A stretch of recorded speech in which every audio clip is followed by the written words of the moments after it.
dropped. Weibo Gaming could absolutely. At the moment, it is quite clear that I want to say Thunder Talk should be going there without any issues, and I think number 2 should be Weibo, unless Thunder Talk end up in bottom 4 placements and LGD ends up second with Weibo winning. Then things change. I mean, it's so crazy how we're down to the last day and literally anything goes. It could go either which way. We've got a race for PMWC with the PEL teams. We've got a race for the tournament winner here. We've got a race for all the other teams trying to catch up to Weibo Gaming, coming on through and trying to get some stuff done here. I mean, there is quite a big gap. Bigatron in second place, 103 points so far. Weibo Gaming has 122, so there's a little bit of a gap there. Team Spirit, 95. Influence Rage, 90. Vampire Esports, 79. So there is a gap between 5th and 1st place. It's all going to come down to the next couple of games to see where we're going to be going with it, how close those gaps can really become, and then who is really going to take that trophy home, because I mean, it could be anybody's game. If they get close enough and then we have 3-4 teams in that point threshold, it's game over for us. It's going to be awesome. Well, this is one of the things that I think a lot of people are looking forward to seeing the Smash roll one more time. And I do have to say, I saw the announcement. It's not a spoiler coming in 3, 2, 1. When it comes to the point system for Esports World Cup and the Smash roll for the maybe people want to read the news on their own. But yeah, so when it comes to the point system for Esports World Cup, or rather the Smash roll, when it comes to the Esports World Cup, we'll talk about that when we get to the Esports World Cup, because right now we are here at the PMHI day number 3. And it is finally underway with our first game of the day, and a plane path heading from south of Camp Bravo all the way to Nakam. So that's not gonna be, it's gonna be a pretty okay plane path. And then again, with it being Sandhawk, it shouldn't be too much of a problem for these teams. But instantly, all eyes are gonna be set onto Weibo Gaming in this first game. Will there be a hot drop? Do you even want to give them an opportunity to get close enough to that match point threshold in the first place? Well, so far, no one is hot dropping them. You can see them down to Camp Charlie, that side. They've got a big old split going on. Probably a really good idea, actually, to hold on to those wide splits on rotation, because even if you get hot dropped, you're going to lose 1, maybe 2 players at most. It's not going to be the entire squad. So that's actually a really good strategy coming into day number 3 when you are in the hot seat. So we'll see how that works out for them. In fact, a lot of teams doing that wide split through. You got DK onto the south side there with Docs, 2-2 split going that way. Vampires doing the same thing. Rejects have a massive split all on those vehicle spawns as well. So there's a lot of teams kind of splitting out, and this is where you might see start to see a couple of players moving off, and maybe you'll wanna, because this zone is rough. I mean, we're already at what, 25% water in zone 1? Yeah, this is what Sandhawk likes to do to us, and the fact that it's on the northern side as well. Let's see how that's going to impact the squads. And one of the teams I'm going to be looking towards, and specifically one of the players, is still going to be Federals from BTR. This man has joined, this legend has joined this tournament and surpassed quite a lot of people's expectations, I feel. And with the 5.3k damage that he has managed to secure, over 20 eliminations over the course of the past 2 days alone. I mean, he has almost a quarter of the team's points to his name only in eliminations. And God knows how many points he managed to secure as well, just by surviving and being able to assist his team. Definitely loving the resurgence of BTR in 2025. It has been a long time coming for this organization. Now, oh boy, no, Tony K! Wait! Why no gun? Why no gun? Why no gun? Unfortunately, not the best situation He's gonna be the first player. in. 3 out of 3 Sandhawks. No, 3 out of 3 Sandhawks. Oh my God, Tony K is just—he's the sacrificial lamb of Sandhawk at the PUBG Mobile Hong Kong Invitational. As LGD know, they have to start really strong in this tournament, in this day, in this game. secure as many limbs as possible. They already managed to get 2, but they will lose one of their members. First one's gonna go down. Fu next. Tian will fall, but Ling will be there for backup. LGD get taken out. Wait. Hold up. Wait. Vampire won the fight. They lose 2 members, but they take down LGD. And now Schweppes, I would say the MVP of his squad from yesterday's game, he has been able to pull off an insane performance with 10 eliminations, the highest in a single game registered yesterday in the final game of the day. And we move instantly to Tian Milu. Oh. Okay, this is revenge for him nading himself, and he turns it around, but he will go down. Effect. Oh my god, this was a recipe for disaster. I am sorry that, holy moly, but we're not done yet. There's another fight. Tianba QCC up against KN. So many fights breaking out in the first couple of minutes. There is blood in the water, blood everywhere right now, all over the server, and BTR going to Spirit, third party, instantly take them out. 3 teams in 4 minutes are gone.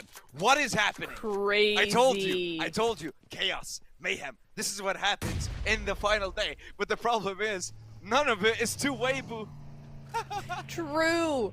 I mean, that's so true. 2 teams out of the top 6 are already gone. Team Spirit, I'm going to call you out on that 1v3. Milu able to do some great work there. We didn't see it, but 1v3 is crazy work. Kitsune able to clutch it up and then get third party by BTR. Again, BTR, great timing on that. GG's. But that is actually insane that then Tianba goes out as well. We're going to see only 13 teams remaining. Now Vampires again under fire against DRX. Newsy goes on out. That's going to leave Schweppes on his own. Yeah. The first zone didn't even close. The zone the has first not zone even closed. we didn't. Okay, I just have to go back to that fight with LGD. What happened? You managed to get 2 knocks instantly. You had the numbers advantage, and it's from my perspective and from our perspective, I feel on my screen it looked like LGD had a huge advantage with the knocks they got, and then all of a sudden they just disappeared, evaporated. Yeah. It's absolutely crazy what we're witnessing right this second here. Game number 1, and they have not stopped. You know, you would be really, I mean, it would be okay if these teams went, we're going to just keep to ourselves to, like, match to, like, stage 2, right? You don't want to see anybody. I'm not going to see you. You're not going to see me. We're going to survive together. It's fine. No. These teams we have a bunch of John Cena's it. walking around the map now? Is that what we're talking about? Apparently. You can't see me, I can see you? Alright. Fair enough. But that's not the case. Not the case. Yeah, I mean, they're just going for it. I mean, look at this. BTR has 1 down. A lot of teams are just solos. Now, here's that 1v3. Oh! Milu! Okay, you know what? I'm not going to call out Team Spirit for that. That was an epic nade. That was Listen, that was I told Milu. You. It was revenge for Iconic. yesterday's nade. Yeah, it was revenge for the one where he knocked himself out yesterday. Ha! Yes. Very true. What a play. Wow. GG's. Milu. I want to see more of that from Milu. That was sensational. Yeah. We need more of those plays. Nice.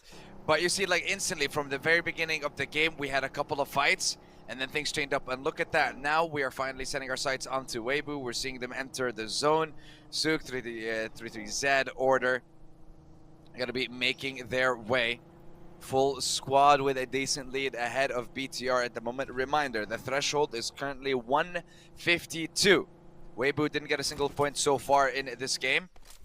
They ended day 2 with 122 points. We add 30 on top of that, and that is the threshold. Just to give you the quick maths. Quick maths. Nice. Yeah. GG's. I mean, look, it's really quick maths that's been done by someone else. So that's why I can. So that's why, like, I can say it with full confidence. So regardless if it's right or wrong, it's not my fault. I see. That's how it works. Gotcha. Well, we're in stage 2 now. I don't remember seeing the zone unless I just missed it, but I don't know where we're centering on up here. We do see a lot of teams moving. Oh, there we go. Thank you very much. Oh my Producer lord. Okay, man. so we went from 25% to essentially 50% in zone 2. 50% of zone 2 is water. This is going to be a very big problem for a lot of these teams. Let's see how they manage to handle it. Kino not handling it in the best way because instantly CDAL, Alliance, they've been quiet the first 2 days. Let's see what they're able to do. What can they pull off in the final day here? You have 9 games, possibly, to prove yourselves. Yeah, I mean, 3 extra games, possibly, actually gives a lot of the teams lower down a lot of chance to actually bring it back. So this could be very, very interesting. The longer we're here, the more risky it gets for those top 5 teams as well. So something also to keep an eye on. We really can't ignore any of the teams just because of that fact. So we'll see how that goes for them. DK, they're going to be out in the blue zone. WBG also moving into zone right now, but they're not in the blue zone, but they're making that really late rotation. Look how careful they are being. They do not want any heat right now. They have to survive. They've seen that zone, right? So they just want to stay out on the edge. They want to be moved in by the zone, and they are going to be scouting very, very carefully. I don't think we're going to see anything from them until stage 4. But it's very, very smart play. Because they know they know they have a target on their back. They know they're going to be the focal point of all these teams. So why put yourself in a situation and open yourself up to all these fights and all these skirmishes early on in the game? There's no point. You have one target right now, and that is 30 points. Try and get it in 2 games. If you can do it in 2 games, perfection. Then you can focus on game number 3 and just focus on surviving until the last possible minute. It doesn't matter whether you have 1 elim or 60. It doesn't matter if you wipe the whole server or eliminate 1 team. You need the chicken dinner and nothing else. Points don't matter once you pass the threshold. Yeah, that's so true. They really don't. It's got to be all or nothing, and all meaning those placement points or nothing. So we'll see. Maybe they have a little trick up their sleeve. I haven't seen a team smash yet in the events I've watched that have this smash rule. So Weibo might be the first for me. I think PMSL SEA, the team smashed. That's how they won, but I wasn't there for that, so it doesn't count. Excuse me, you had PMGO. That had smash rule, remember? It did have smash rule, but they didn't smash. That's my point. Yeah, fair. No one's won via smash rule, so I need Weibo to do it because I want to see it. I want to be a witness. Actually, fair point. We may have had the smash rule in place for 2 or a couple of tournaments. PMGO for if we're talking global tournaments, PMGO was the first one that had such a thing. Oh, okay. Hold on. Sook is fine. Okay. He bolted, dude. That was so funny. He hightailed it back. I mean, the fact that he was able to cross and zone my doesn't lord. like Okay. them. The zone really, really does not. But I mean, look, at this point, the second you see any knocks onto Weibo, everyone's gonna try to figure out, okay, where are they? Where are they? Take them out. But Weibo say, all right, Influence Rage, you want to take the fight? You want to do this? Okay. Might be a little bit of a trade between the two of them. There's only a knock onto Lauren Zin. DRX will also suffer a little bit of damage, and the problem is Void Donkey are playing on the northern coastline, and the DRX are playing in the water on the northern side, so it's going to be very tough for them to be able to get into the zone, but hey, they're working towards maybe placement points mostly and swimming in the final seconds. Not sure. You're going to need a lot of points if you want to catch up, though.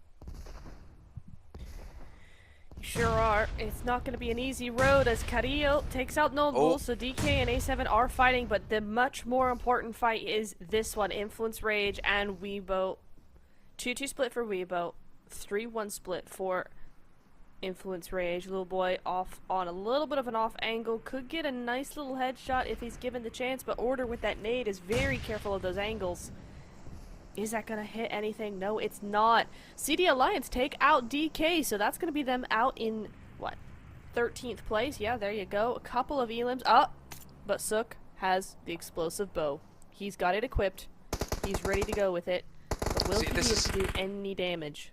See, he's not just a professional player, and that's what I love about him. He's a showman. He wants to entertain the people. He wants to entertain the viewers. It's like, yeah, I'm playing in a global invitational, but I'm still going to use the bow because I want to show what it's made of. I want to show what I'm made of with this button. Right now, 3-3Z, waiting with the snade. the flank of a lifetime for Influence Rage, but Diego saw him. Diego noticed him. Will be able to jump behind the rock. Will be able to get into cover. The DBS flick is not there. Lawrenson trying to follow up with the Smalley. Nade onto Diego. Massive damage. Still no knock. 3-3 set. Peaks. Gets the knock onto Lawrenson. Follows up with the Molly onto Diego. Does it spread? No, BTR. but with a different angle. Third party coming in. And the fact that the third party is happening onto Influence Rage, and Federal setting his sights now onto Weibo as well. Will be able to finish him off. Snape securing the elimination. Weibo realizing this is a horrible position to be in. Maybe we don't want to take the fight. We want to get into the zone. They damaged a lot of the members of Influence Rage, but they have to get to the zone. They do indeed, and now BTR having some sort of answer as well means that they've got a lot of work ahead of them, right? I like the rotation that WBG did, but now Doc, you see Doc with his sights on order at 4 times coming in handy there, trying to get a little bit of sprays done, and the zone continues to hate this team. It will not go their way. It goes the way of Voin Donkey. It goes the way of Rejects, actually, as well. Both teams could really use these points. Rejects with 68 in 8th place. Voin Donkey much further down, but we have seen some really cool stuff from them. If you're WBG, if you're BTR, if somebody has to win and it's not you, you definitely want Voin Donkey to do this. Well, let's see if they do. And the thing is, right now, Influence Rage, they had a phenomenal day too, I want to say, getting themselves into the top 4. And again, remind everyone of how strong their skirmishing ability can be. They were able to wipe out 2 squads in a row in quick succession. And we saw that from the Brazilian lineups multiple times. Alpha 7 also showcased that ability against 2 squads, I believe, and they also managed to take care of a third in a few short moments. So regardless, if there's 2 players left, I think that, you know, Law is still capable of doing something, and now trying to bait. Seeing if they can one of our players is rotating. Beautiful from A-Chief to catch him out, but now Sook is gonna get caught off along with Order in this rotation. Will they be able to make it through? The thing is, the second elimination feed gives any kind of info that, hey, this is Weibo Gaming making their way. Wow. Instantly, they will be focused. Sook gets knocked down, and H will be the last one alive. And his focus is, yep, get all those bandages, play for survival, and see how many placement points you can get. See how long you can stay relevant in this game. Because BTR are in a position to catch up. They have 4 players, they have eliminations, they have a position, and they have the will to dominate this game. Okay, we're going to be going to Game 9 the way that this is going. I mean, WBG have 2 I points. already agreed with this, yes. I made my piece. Yeah, they've made 2 points. They need 30. Sook goes down. It's just he alive. Are they gonna do it? I don't know. They've got 2 more teams to go before they get any placement points, and even then it's 1. So for WBG, this is not the 30-point game that they were really looking for. But I have to give it to him, that zone really messed him up. Hold on. What year is this? What year is this? Is this 2020? Is this heel strat all over again in Sandhawk? Yo, they're doing it all over again. Yeah, you remember the heel strat in Sandhawk? Mm-hmm. Oh no, HE decided. That's it. I'm done with this healing. I want eliminations. And he manages to get one at the very end. Steals one. Beautiful from him. But hey, the fact that it's against BTR, doing a little bit of damage, okay, we like that. But let's see what CD Alliance will be able to do here against the second place holders. Snape will be able to hold his ground against Leon. Iftar goes down, and Jimmy now trying to get the revive, but I think it's 1v2, 1v3. Yes, and BTR there. Look at the numbers, look at the eliminations. But look at Jimmy with the DBS. There we go. Bringing them down to 1 last member, but BTR 113 points. And look at this, Alpha 7, they know they are on the hunt. They want to get that third party done and dusted. Wrap up that fight. Wrap up whatever is left of BTR. It looks like they will not greed for it. They know that looks like the revives have been done, and BTR surviving. Just not knowing by how much they were able to get away from Alpha 7. And honestly, for Alpha, they should have done it. You're a full squad at this point in 10th place with 64 points. You needed to go for the push because otherwise, what are you are 60 points behind first place. How else are you going to be able to compete and go for that #1 spot? You have to take every fight.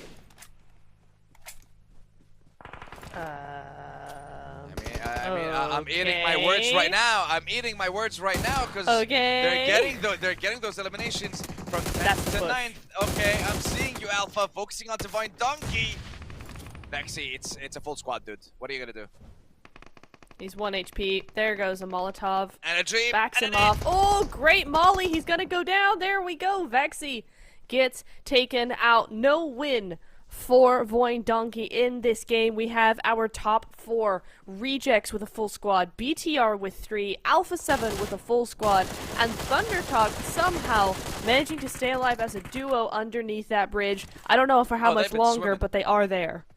They have been swimming. They are chilling. They're relaxing right now, but Reject has also been, I want to say, relaxing in that compound, holding on and being able to collect quite a lot of information about the teams around them. Leaderboard, 13th, 9th, 8th, 2nd. Those are the teams that remain with us now, and BTR have an opportunity to catch up to Weibo and basically be on equal footing in this game. If they manage to get a couple more eliminations, I think even with the placement points that they have right now, they will be getting very, very close to Weibo. Not on equal footing yet, though. But as long as they are making the progress, that's what matters. And the progress that Alpha 7 is making is very good, especially in the first game of the day for them. Remember, they had the first chicken dinner in day #1 on Sandhawk map. And then it was, I want to say, just a performance that has just been going on a downtrend for a while. And now we're finally seeing the uptrend again. Aren't we just? Really nice to see from them. If you want to start, have a good day. Starting off in game 1 with a win is a good way to do it. Yeah, we didn't really see that in day #1 for them, but could we see it in day #3? Rejects. Reggie getting taken out there, getting surprised by Thundertalk. So they do go out in 4th place, but I think there's a couple of elims there as well. It's a good result for them, better than we've seen kind of so far. And A7 gonna get crashed on by BTR Sandstorm. Here we go. Wait. This game's gonna end in 21 minutes. BTR are going for the push on Alpha 7. Nades are gonna be coming in here. Molly will be the first to actually land. Trying to see if they can bring them to Chris Mafioso stepping up with the DPS. Gets met with a nade to the face. Revo now forced to go back along with Squash. Mafioso just providing information at this point. Nades being thrown time and time again by Alpha 7. The question is, will Reject try to third party? Will Reject try to end this game now as well? Alpha 7 suffering loss after loss, knock after knock. It's going to be 2 versus 2 for the side of BTR as well. Reject still have 3 members. They should be making their way. And they are. Divine with the knockout to Satarlest. Federal's last member alive from the squad of BTR. Nox will be stolen away from Alpha 7. Precious points that they so desperately need in the dying moments of this first map. And now it's calm again. 3v2v1. Reject. After being stabbed in the back by Thundertalk Gaming, they thought that their chances of winning this game were gone, but now things have changed and Carrillo will not be able to survive the damage from that nade. It's all down to Revo. It's all down to Divine and Reject. What can they do? Apollo, Divine, Julo versus 2 players. But those 2 players are not just any players. You have the MVP of day 1 and 2 in Federals, but the zone proves too much and he will fall. He seals that last elim away from the likes of Reject, denying them their 9th elimination. But Revo now in this 1v3, hiding in the smoke with all the players outside the zone. They want to finish this game right now. We are not waiting for stage 8 to start closing. Revo, though, playing in the smoke, playing it right, taking down Julo. 1v2 now. Will finish the elimination. And Reject, why are they so hesitant? You have the number advantage. You should be able to get in and take this fight. And finally they do. Divine secures it. Reject get the first chicken dinner of the day. Well played from them. What a game. I mean, yes, they got zone blessed a little bit, right? They had that compound for a good long while. It was center zone for a good long while, but It's the game they needed. They took that zone bless and they ran with it, and they got a decent amount of points. They kept everybody away. They pushed when they needed to.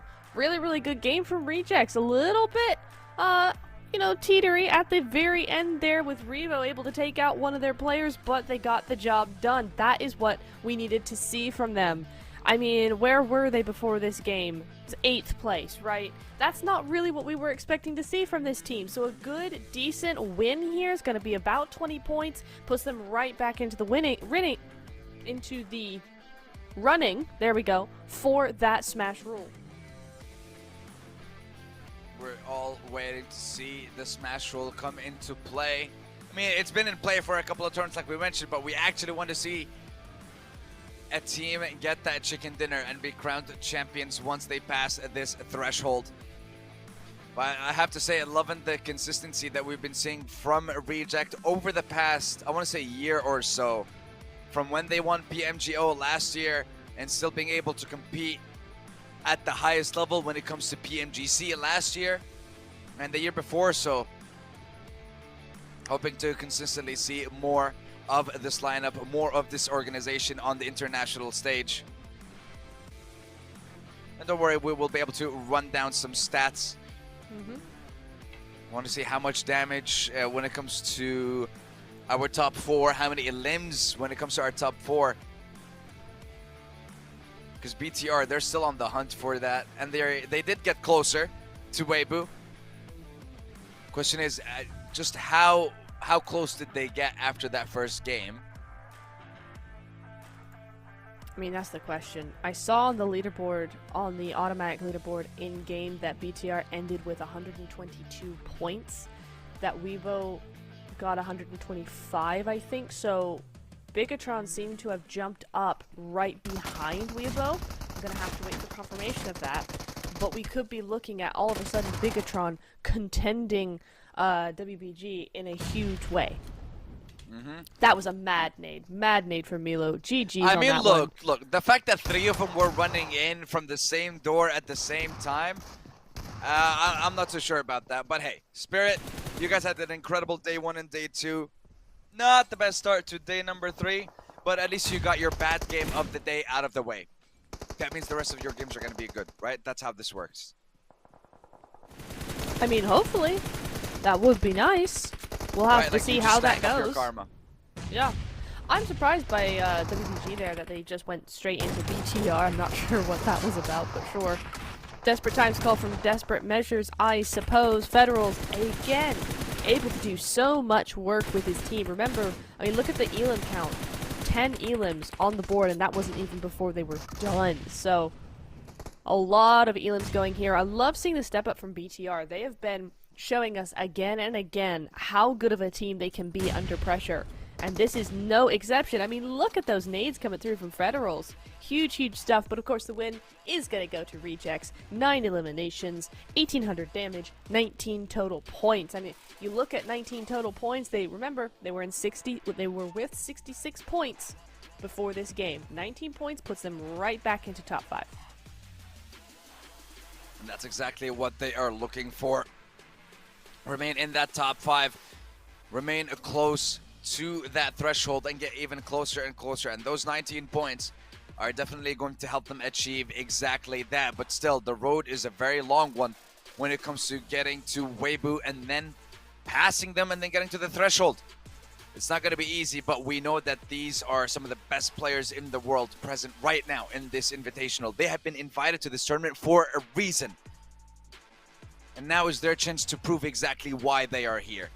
Reject have done it time and time again. Weibo have done it time and time again. They're fighting for being crowned champions of this tournament. They're fighting for an opportunity to continue into the Esports World Cup as well within the next couple of weeks. Now finally, let's have a look at the match ranking. Influence Rage, Team Spirit. Not a good amount of points, but look at that. BTR with 14 elims, Neptura. That is insane. That is huge. They tie for points with the winners of the game, but your MVP, of course, is going to be Divine. 5 elims. A big step up coming in from him. 32% team contribution. So yeah, a really, really good show from Rejects. They did a great job on this Sandhawk. Can they do a back-to-back? Can they pull it off in game number 2? We will just have to see. We will have to see indeed. Decent amount of damage, stealing a couple of eliminations. I see you, Divine. I see you. It's fine. A lot of people do that. We've noticed that happen in the games yesterday, especially with Schweppes, I believe, from Vampire, with those 17 eliminations. But they have to repeat that quite a few times. And finally, here we are at the overall ranking. Tianba still, unfortunately, sitting at the bottom of the leaderboard. I'm not sure what the squad is going through, but you have to be doing a lot more if you want to be able to compete at the highest level, and you want to compete against the teams against you here. Yeah. 122, look at that. And now, BTR, within the first game, have closed the gap. And basically, you can say, them and Weibo are 30 points away still from the threshold. 27 for Weibo, but hey, at least now it's a 2-horse race. Let's see if Spirit and Influence Rage will be joining. Oh my lord. He's still up here. I mean, you do have WBG 33Z coming in here. Schweppes still is here. Top is here. Doc has been kind of eliminated from this race a little bit from the top 4 because it's Federals 35. Look at the difference in elims that he's got. 35 to 23. Ain't nobody catching this man in the next couple of games. I mean, he's 1,500 damage ahead of everyone. He's, what, 15 eliminations, was he? 14 eliminations ahead of everyone as well. Okay, honestly, 1, BTR, where did you find this guy? And then 2, keep him. Do not let him go anywhere. He is absolutely insane, and he will do amazing things for you and your team, because he has proven that at this tournament against the likes of, you can see, we know Top, we know Schweppes, we know me, we do. We know you. And now we know Federals. Yeah. It is going to be wild to see him continue his journey here. I would love to see it. We're going to see it in that next match as well, Dawood. A wrangle is coming up. That it is. But before that, we're going to take a very short break, and we'll be right back. So make sure to get yourself some coffee if you're in Europe, because it is very, very early. It is 8:30 in the morning in Ireland, 9:30 in France. Get coffee, get tea, get something to wake you up, and we'll see you in the next game, boys and girls. See you in a few.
Ladies and gentlemen, we are done with our Sandhawk for the day. But if we reach these extra matches, we will have another one. But for now, we have 3 Erangales lined up for you in a row. And the map has seemed to decided, hey, let's have a centralized plane path to start off our first one. And I couldn't be happier with it.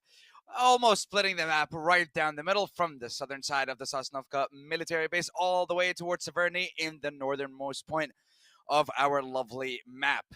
Once again, the question will be asked. Will we see a chicken dinner for Weibo?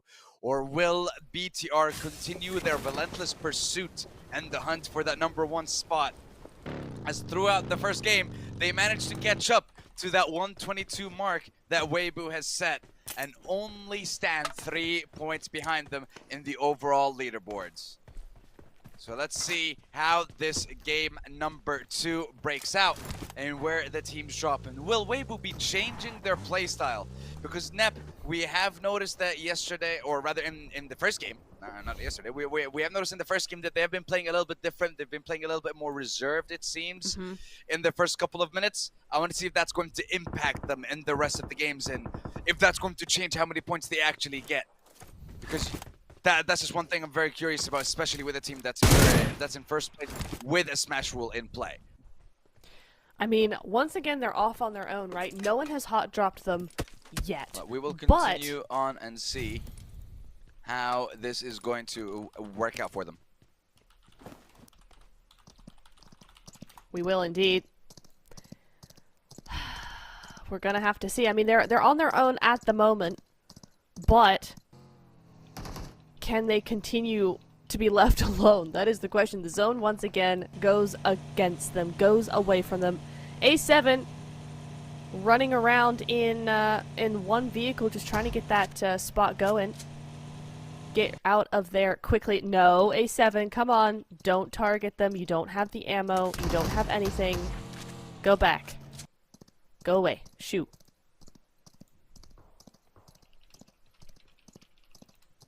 Well, that's not a nice thing to say, Nap. You can't just be saying shoot to people. But apparently you can shoot at them, so I don't... Yo! Okay, hold on, listen. I'm not sure I'm for shooting the poor pony. Listen, no, we don't take that. No, that's right, LGD. You get in your car and you chase them down. Or run away. Or run away. Yep. Okay, look. LGD tried to go after vampires. It did not work. So they're going to play a little bit more of a careful game. They got I was 0 gonna say, points. don't do it again. Yeah, exactly. Oh. What do we have here? Top and Bridge dock. camping. Bridge camping. No, love to see it. Technically, it's dock top. If we're Dock reading top. from left to... Yeah. Yeah. Yeah. Do- Oh, wait. But they're on... Which bridge are they on? That is the question. Eastern Bridge. They're on the Eastern Bridge. Okay, so Reject's about to have the scare of their lives as they come Oh, rolling boy. on through. Tiamba's there as well. Rejects, don't go. We have seen the future. We know your fate. Don't do it. Okay, Ah, I'm they're just doing saying, it. I'm just saying, if they turn it around right now onto APG, I will lose my mind. Let's have a look. Yes. Because Reject... Wait. They're on the Western Bridge. Ah, I was wrong. They're on the Western Bridge. Okay. It's all good. I think I baited you and the entire audience there. It was all part of the plan. Mm-hmm. Sure. Definitely. Yeah, 100%. It's not because I don't know east from west. No. No. It's fine. DK, don't you dare. Ha! I know he's there. I know he's hiding. He's lurking in the wings. Oh. I mean, this is another KN. team we've not seen much from. Kino. No, they Come had on, they had a good first day. Yeah. They had a good first day, and then it kind of I want to say maybe ran out of gas. We weren't able to see them perform. Yeah, it fizzled out. I think so. But I mean, I don't think I personally expected, let's say, like a top 5 or a top 6 from them, but at least performance-wise, they won. They were great, but the consistency was not able to shine. And then again, only a certain amount of teams are able to show that level of consistency at this level of play. Oh! Team Spirit! Oh, They're doing it again! It's Team Yes! Spirit Special, baby.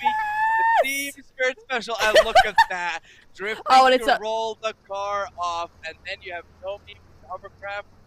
lol. Beautiful rotation by Team Spirit. Just waiting for them to fix it. That's okay. Guys. Guys. Oh, no, don't flip it into the water. Kitsune is just sitting there like, Careful. okay, no, not it. Gee, Okay, okay. oh. Now you're just spinning the car, brother. Okay, that's right. Just get in the hover. Oh, Yeah, that's... there you go. Okay. We jinxed it. Now they're sad.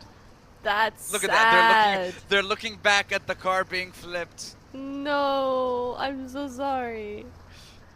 Man, that's annoying. But Yeah, we did see honestly, it. At least we saw the feel- rotation. I felt annoyed, but okay. We're getting the Team Spirit special rotation, and we're also getting Razy now with the flying rotation. Oh my God, this is what I love about this game. This is what I love about this tournament. Thank you very much, production, for catching up and giving us these incredible moments in this game. Seriously, thank you. Nice. Honestly, what we're missing right now in this moment specifically, loading screen music or elevator music. Yeah. This is what we're yeah. Yeah, exactly. CD Alliance have a really nice little split going on the eastern side. Well, okay, just Eastern taking side. shots. Are we right now? Is this what's happening?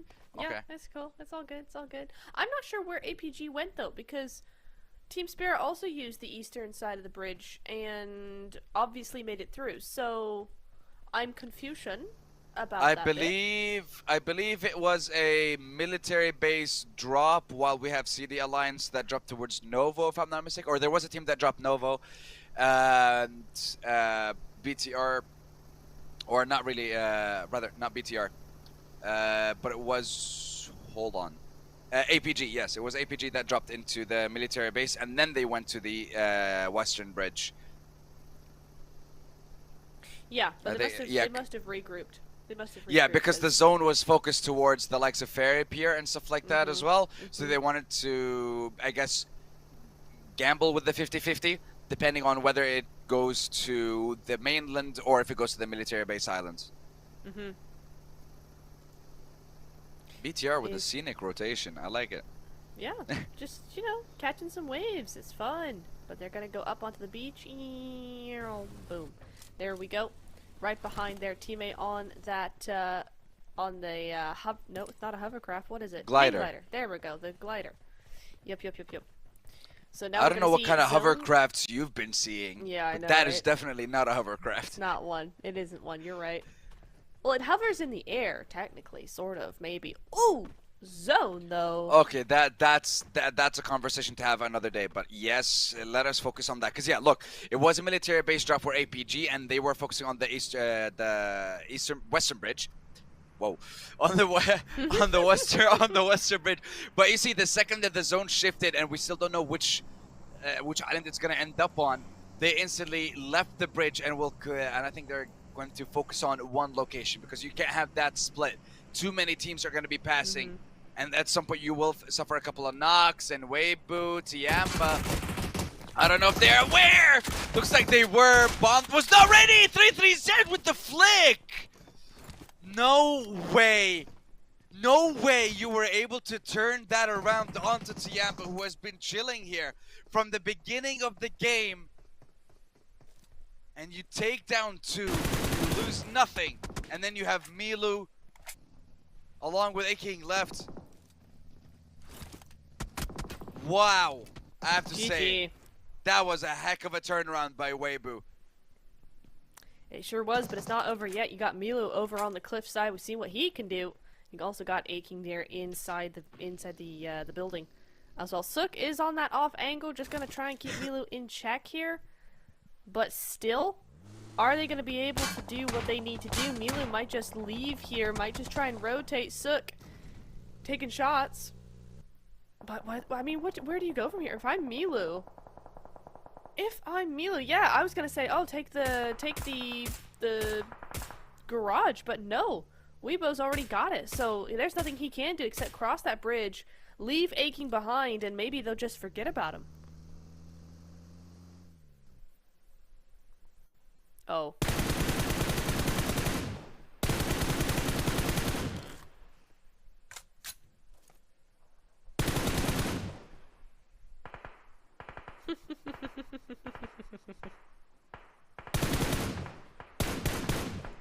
Yep.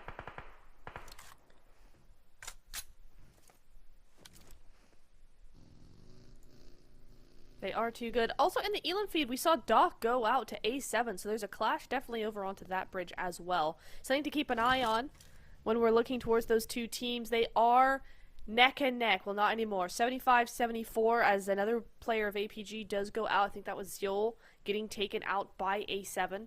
So that is something definitely to watch as we get further into the game. And CD Alliance now trying to move on in and get rid of Kino at the same time. You see them. You see the scout coming through here. They're just waiting for that team to go ahead and see what happens, right? Better them than us. If they're going to get gate kept on this bridge side. They do have a couple of shots taken out towards them because it is 8-7 on the board. Here we go. And this is going to be where CD Alliance might just fall. Yep, that's going to be 3 Elams going the way of A7 immediately. Jimmy just able to skirt past, get outside of the zone, get outside of everything here. But Revo going to be taking 2 of his players. His teammates taking out another one. It's just Jimmy now.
Seven already? Okay. Okay. Oh!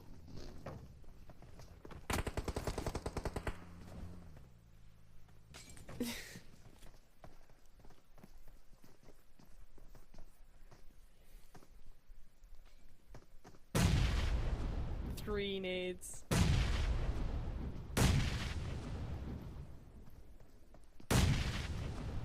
There we go.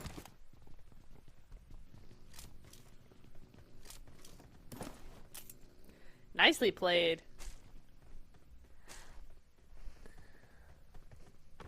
I love how quickly they regrouped. Like, the cavalry came in. As soon as they realized that there was a player there, they all came rushing back, and that spelled the end for A-King 100% there, so GG's. Thunder Talk Gaming over on the island. They're looking up against, I believe that's gonna be, is that DK potentially? Yeah. LGD though over onto the bridge. LGD and KN. Void Donkey as well. Yeah. Yeah.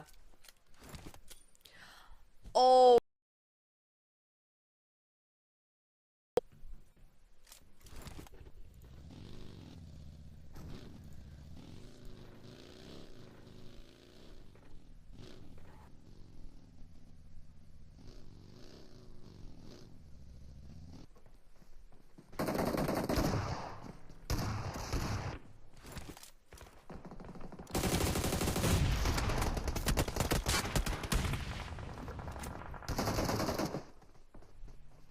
Whoa.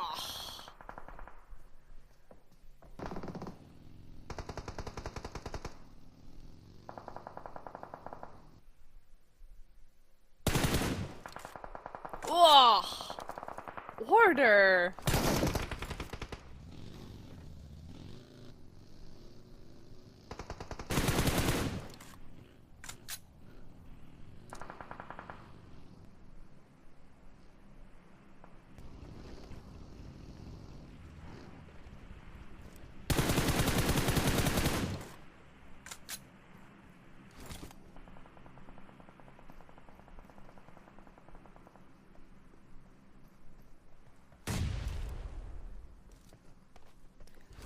I love how that last match has made WBG so angry. I mean, yes, they've lost 2 at the moment, but 6 elims on the board. It's a much better game than they had previously, and with BTR out of the equation, they're able to just really step up, get the job done, get that gap back.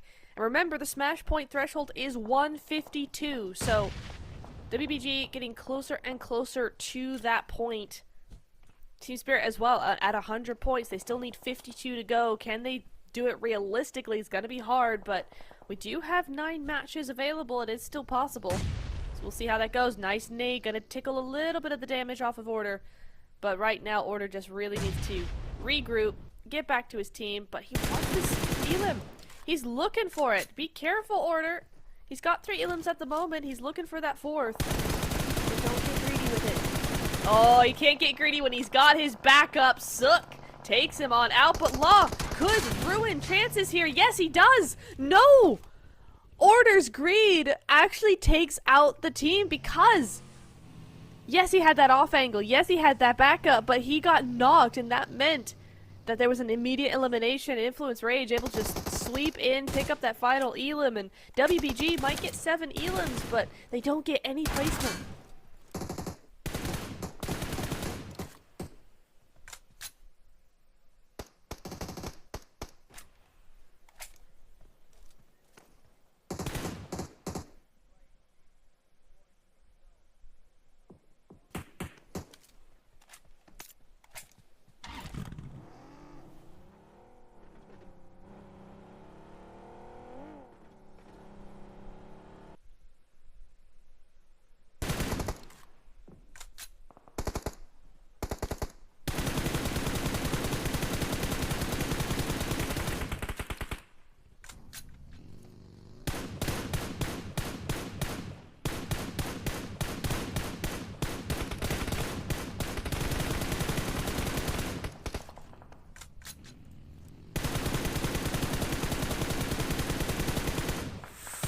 Ling trying so very hard to stay alive, but he might not be around for very much longer. The zone does center up. There's still water involved, so Void Donkey actually out in the water are able to hold on to maybe a few more placements before they go out. A7 though, the big focus is going to be on them right now.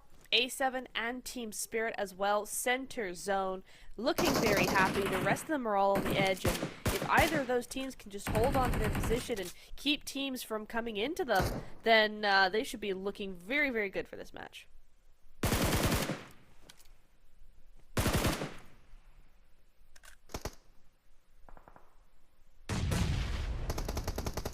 Whoa!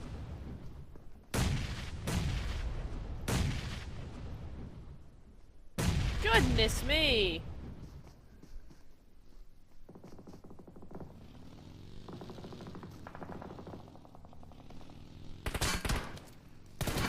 Wow. What? How?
So nice. So good. Great to see. Coming in that the competition is still so hot. You got that 3rd to 9th place all within 30 points of each other, and you're starting to see everybody really trying to gun for those points. Awesome stuff coming in from them. Rejects now under fire. Pushed out to the edge there. They got a couple of players. They're trying to get this revive onto Divine. That nade is not gonna do. Wait, yes it is. Yes it is. It forces the... Wait, hang on. Sorry. It forces the stop on the revive. Gets Divine gone. The vehicle keeps moving in. Duello has no option but to go out there. A crazy set of nades. 14 eliminations is insane from A7. Where was this team in the first 2 days? I mean, generally we see them do this a lot earlier and then not do anything the third day, but it's the opposite effect now. They're in here. They know what they need to do. Potato is pushed back out into the water, but it's not going to matter. Potato does go on down. That's going to be Voin Donkey taken out of here. Now we've got this big fight. TT.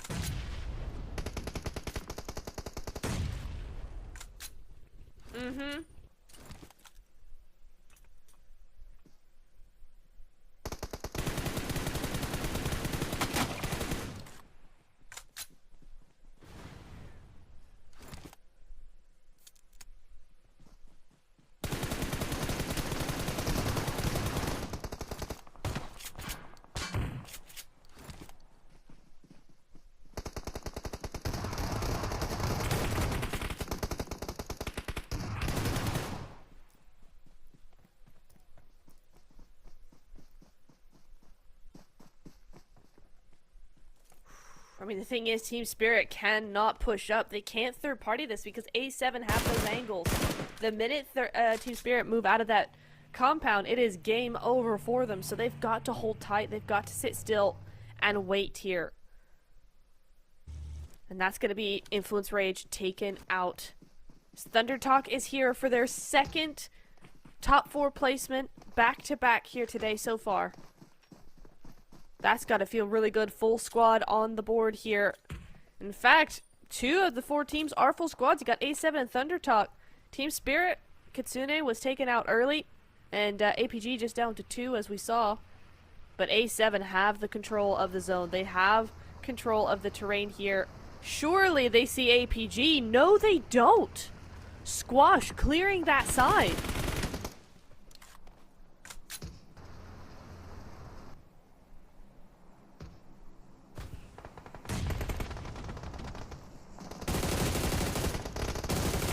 Wow. Whoa!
Final moments in this game now. Alpha 7 versus Thunder Talk Gaming in a 4v1 situation with a record-setting performance by Alpha 7. 20 elims, Neptura. That's insane. That is actually crazy. We'll see so much more from them, especially because Carrillo, they know it's a 4v1. They're going to clean that up in style. 8-7. Gonna be coming in here with their second win of the tournament, first win of the day. Is there gonna be more? Because that was a dominating performance. Domination is the name of the game for Alpha 7. 21 eliminations. This squad entered day 2 in 11th place or 10th place with 58 points. 58 points in day 1 and day 2. And all of a sudden now they jump from 11th to top 4. 31 points in game number 2. and a solid 15 in game number 1. So you're telling me that throughout 2 games, they got 48 points. 10 points less than day 1 and 2 combined. That is a heck of a turnaround for the Brazilians. An insane performance, and the reminder as to why this team was crowned champions in PUBG Mobile World Cup. Why are they constantly remind us that they are one of the best teams in the world? This game right here is an example that at any given moment they can just flip a switch and pull off something like that, and that you can never count them out. 100%. It's gonna be something we might just see for the rest of the day. You're right, those points, that point jump has been astounding. Alpha 7 were in 11th place before today, and now they've just jumped up so many placements. They've put themselves right back into the running here for possibly the Smash Point. We have a lot of games to go. We could definitely see it from them. We'll just have to see. We'll have to see right now. That is just a huge, huge game coming in from them. We need to see a little bit more. We need that trajectory to come through. Can you imagine, Sandstorm, if it actually was just them all day and they came out and won the whole thing? That would be actually insane. If anybody could do it, it's them. I mean, after a game like that, we can't really count them out. And time again, we go over the maths and we think about what are the possibilities, how is something like that going to happen, how can a team jump from 58 to that high? But no, it's absolutely phenomenal from Alpha 7 to be able to get all those eliminations. Literally a third of the server has been taken out by one team. A third of the lobby by one squad. That's just crazy math, crazy work from Alpha 7. And again, goes to show what the Brazilians are capable of when it comes to the international stage. You'll love to see it from the squad. And now they are, I mean, they were 60 points away from first place. Now they are 60 points away from the threshold. They were 9th. I mean, still, it's a long road. We said this. It's not over yet. But after a game like that, it just goes to show it's very possible. It is for it to be done. You just have to put your mind to it and get the work done, and that's what Alpha's doing. Aren't they just? I mean, this is such a surprise to me because Alpha 7 historically have been a team where they do all of these things in the first 2 days. You'll see them come out with a huge game like we saw on day number 1. A huge, oh my word. Oh my word, 31 points going to them. You see them do this in like the first 2 days, and then we see nothing from them in day number 1. They are always getting that team that gets that pressure to them. This game is absolutely very, very different. This tournament, this weekend, second place in game number 1, first place with 31 points on the board in game number 2. It goes to show you, Sandstorm, 30 points is achievable. WBG, where are you? I mean, look, they're still here. They got themselves 7 points. And a reminder, the only thing that matters is getting enough points to pass that threshold and then get a chicken dinner. So Alpha 7, from Weibu's perspective, you can set all the records that you want, but our consistency in day 1 and 2 put us in the situation that we are in. But Revo put himself in a situation where he is the MVP with holy what? 15 damage shy of 2,000. Wow. 15 damage shy of 2,000 in one match. 9 eliminations. He may not have gotten most eliminations in one game, in one map, but he certainly has most damage in this one map. And now you can see 4 teams cross the 100-point threshold. And Alpha 7 now showing us they are in it to win it too. 5 teams from 4 different regions in the top 4 now. Insane. Insane coming through from all of these teams. We have so many teams now on the top of that leaderboard.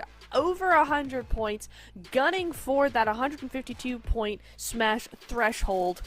We love to see it. This is going to be a spicy few games, and you see Revo soaring into number 3 out of our top 4 elims. Yes, Federals is still going to be number 1, and actually not going to see any representative from A7 in the top 4 damage just yet, but certainly in terms of elims, they are right there. That they are. And the damage numbers still don't lie. 6,691 from Federals. Ridiculous damage from him and the rest of the squads. But, ladies and gentlemen, that was only the second game of a possible 9 that we have lined up for you today. We're going to take a quick break and be back with match number 3 and our second wrangle of the day. See you in a few.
We are back at it again, boys and girls, coming to you live from an undisclosed location for the PUBG Mobile Hong Kong Invitational. I'm still Sandstorm, she's still Neptura, and we are both still here. And 4 teams are now in the 100+ threshold, but they're not in the smash threshold just yet. Another plane path that's very similar to game number 2's, just from the opposite direction this time around. Question is, will we see a zone very similar to the previous one too?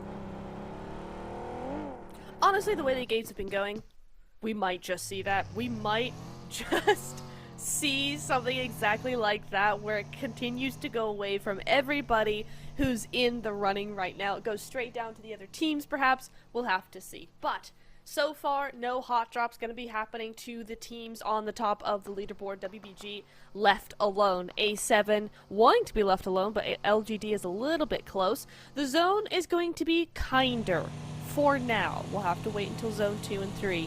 But for now, it's going to be centering on up a little bit. Still got a little bit of that island in play. But honestly, this is a very fair zone for all teams. Based on where they all land, you know, you got APG and Thunder Talk. You got them able to have a little bit of zone, a little bit of space. Means just a little bit more time to figure out what they want to do. Really, Void and Donkey up in the north side should have a fairly easy rotation in. Shouldn't be too much of a problem. But we will see how that all shapes up later on. LGD going to be moving to the south side, down to Crates, down to South Georgia Pole. A7 have the north. So we'll have to see where they end up going there. But so far, so good.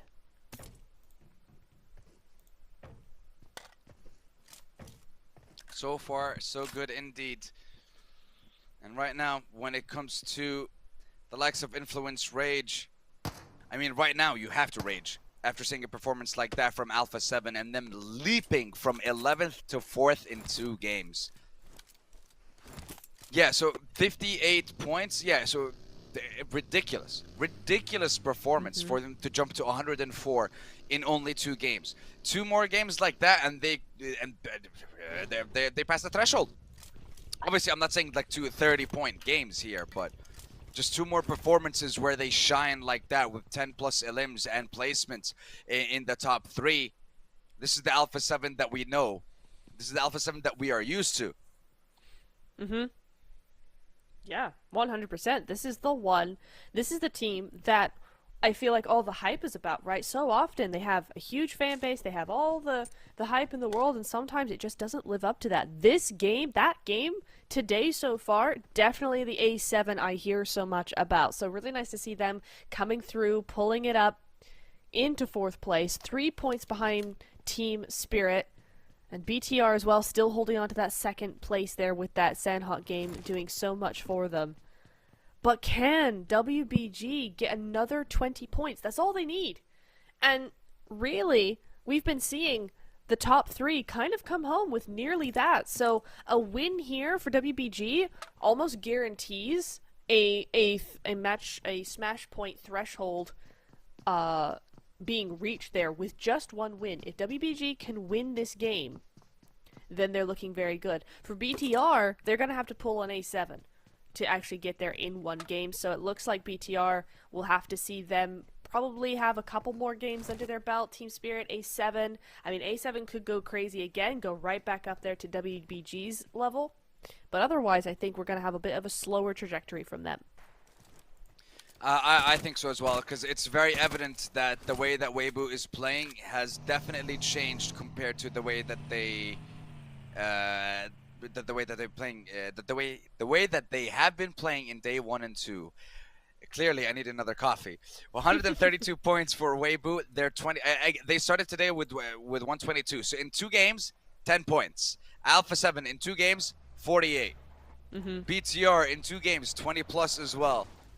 So this is always one thing that I feel like is a very important topic and a very important conversation, especially with Smash Rule coming into play this year in PUBG Mobile Esports competitions, which is how do you play in the final day?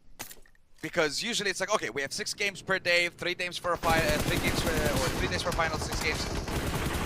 And Tianba versus Team Spirit, no me. Oh, gets Boy. caught out. Yeah, it's just a quick catch release. Tianba get a quick elimination. Lovely little pickup for the squad, but they're gonna need to do a heck of a lot more. But yes, going back to the topic, and when you get to game numbers 17 and 18, the last 2 matches, that's when you notice the team in first place or second place changing the way that they play, changing where they drop, changing their positioning.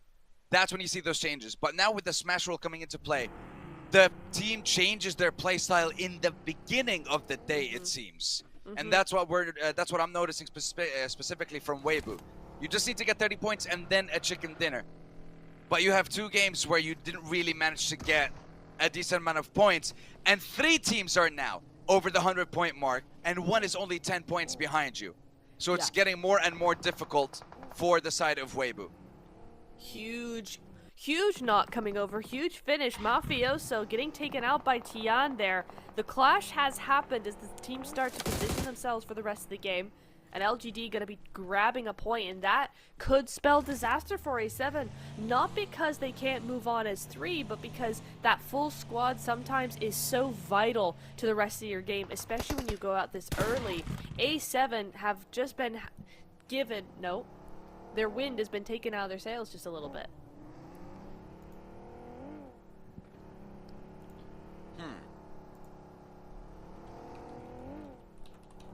Yeah, losing that 1 player is definitely going to impact them 100% after that.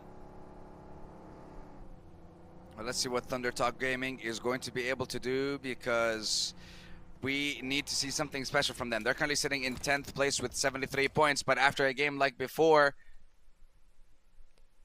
I mean, anyone can surprise us with any kind of performance, to be honest.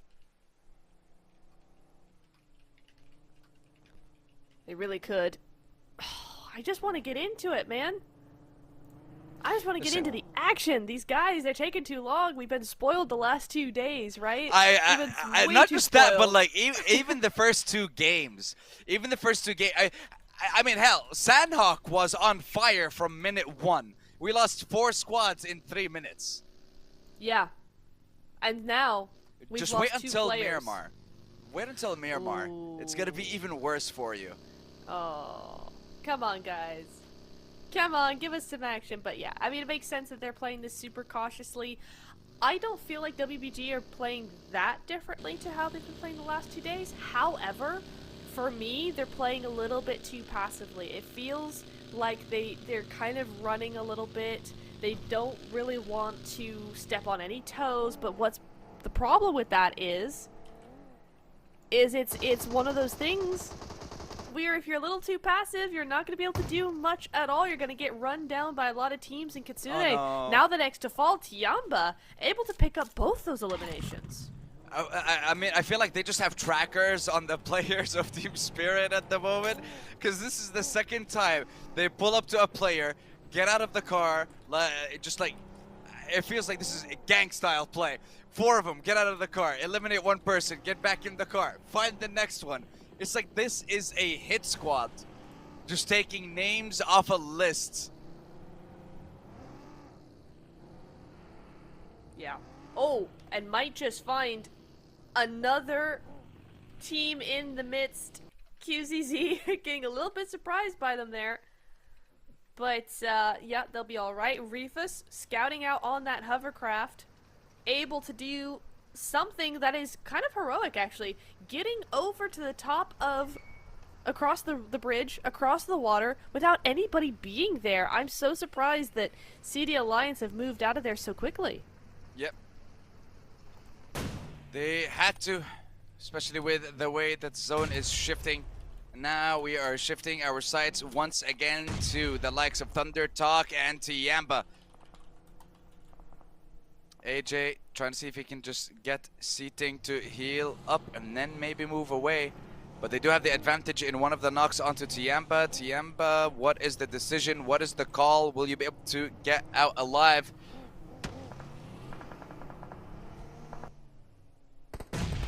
Oh, not with that nade. Oh, okay. I thought that nade was going to be really, really good there. It was not, but Zing being able to come on through, get a little bit of a spray down. Nice headshot. QZZ goes down to 1 HP there, and that's going to be their cue to get out of dodge, but they're not fast enough.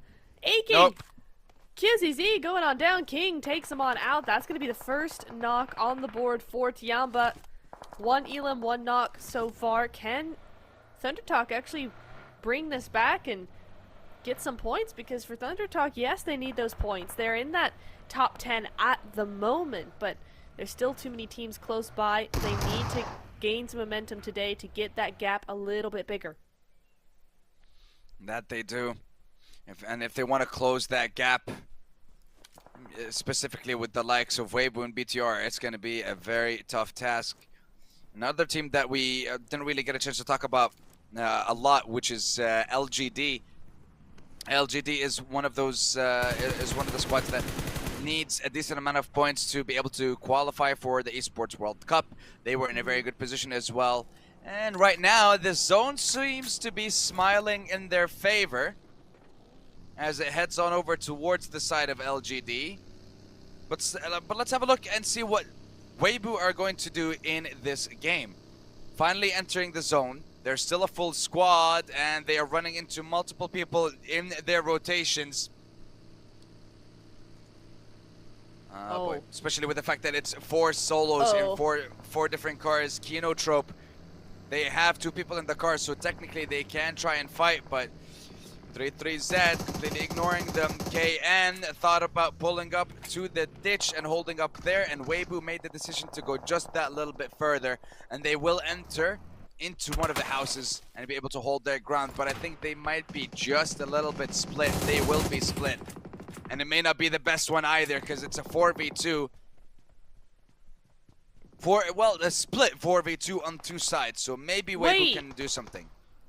3 teams here, 4 teams, Rejects, APG, BTR, CD Alliance, all running around in between each other. Snape running, trying to get out of here. Top as well, as Federals spraying him down.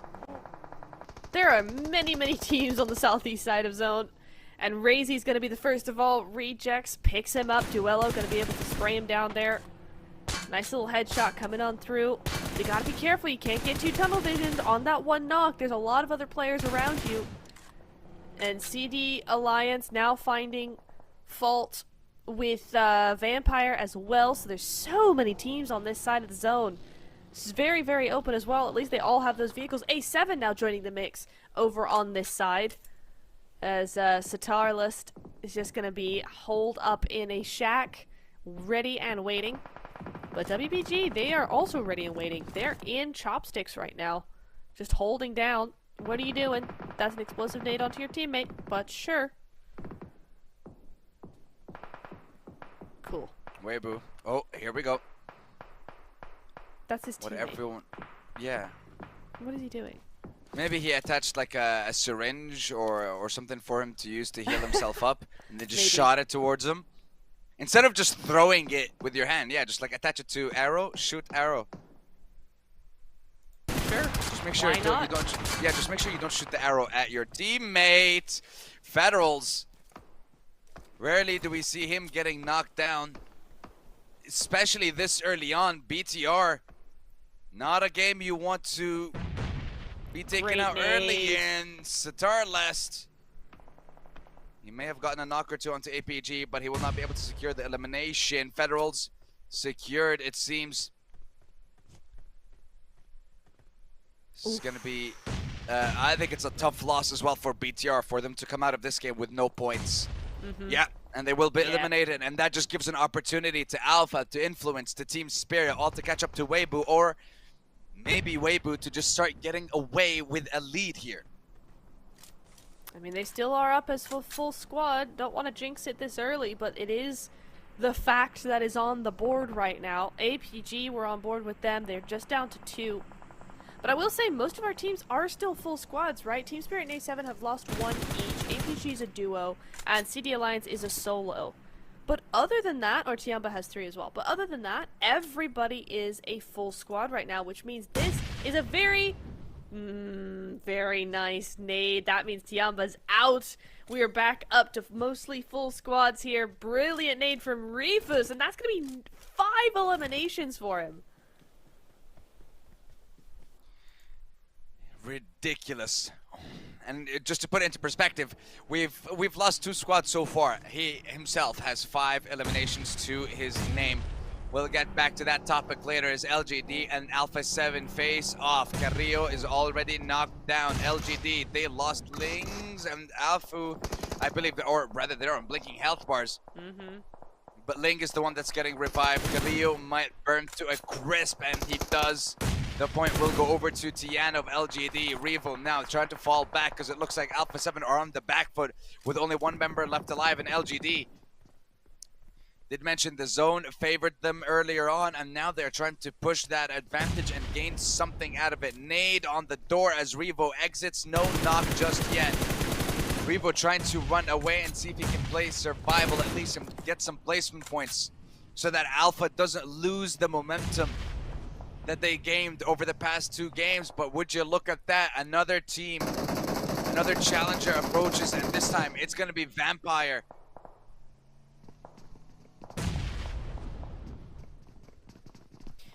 Yeah, they are definitely looking for a fight, Vampire are. I mean, why wouldn't you? You see this fight happening, the zone is closing in.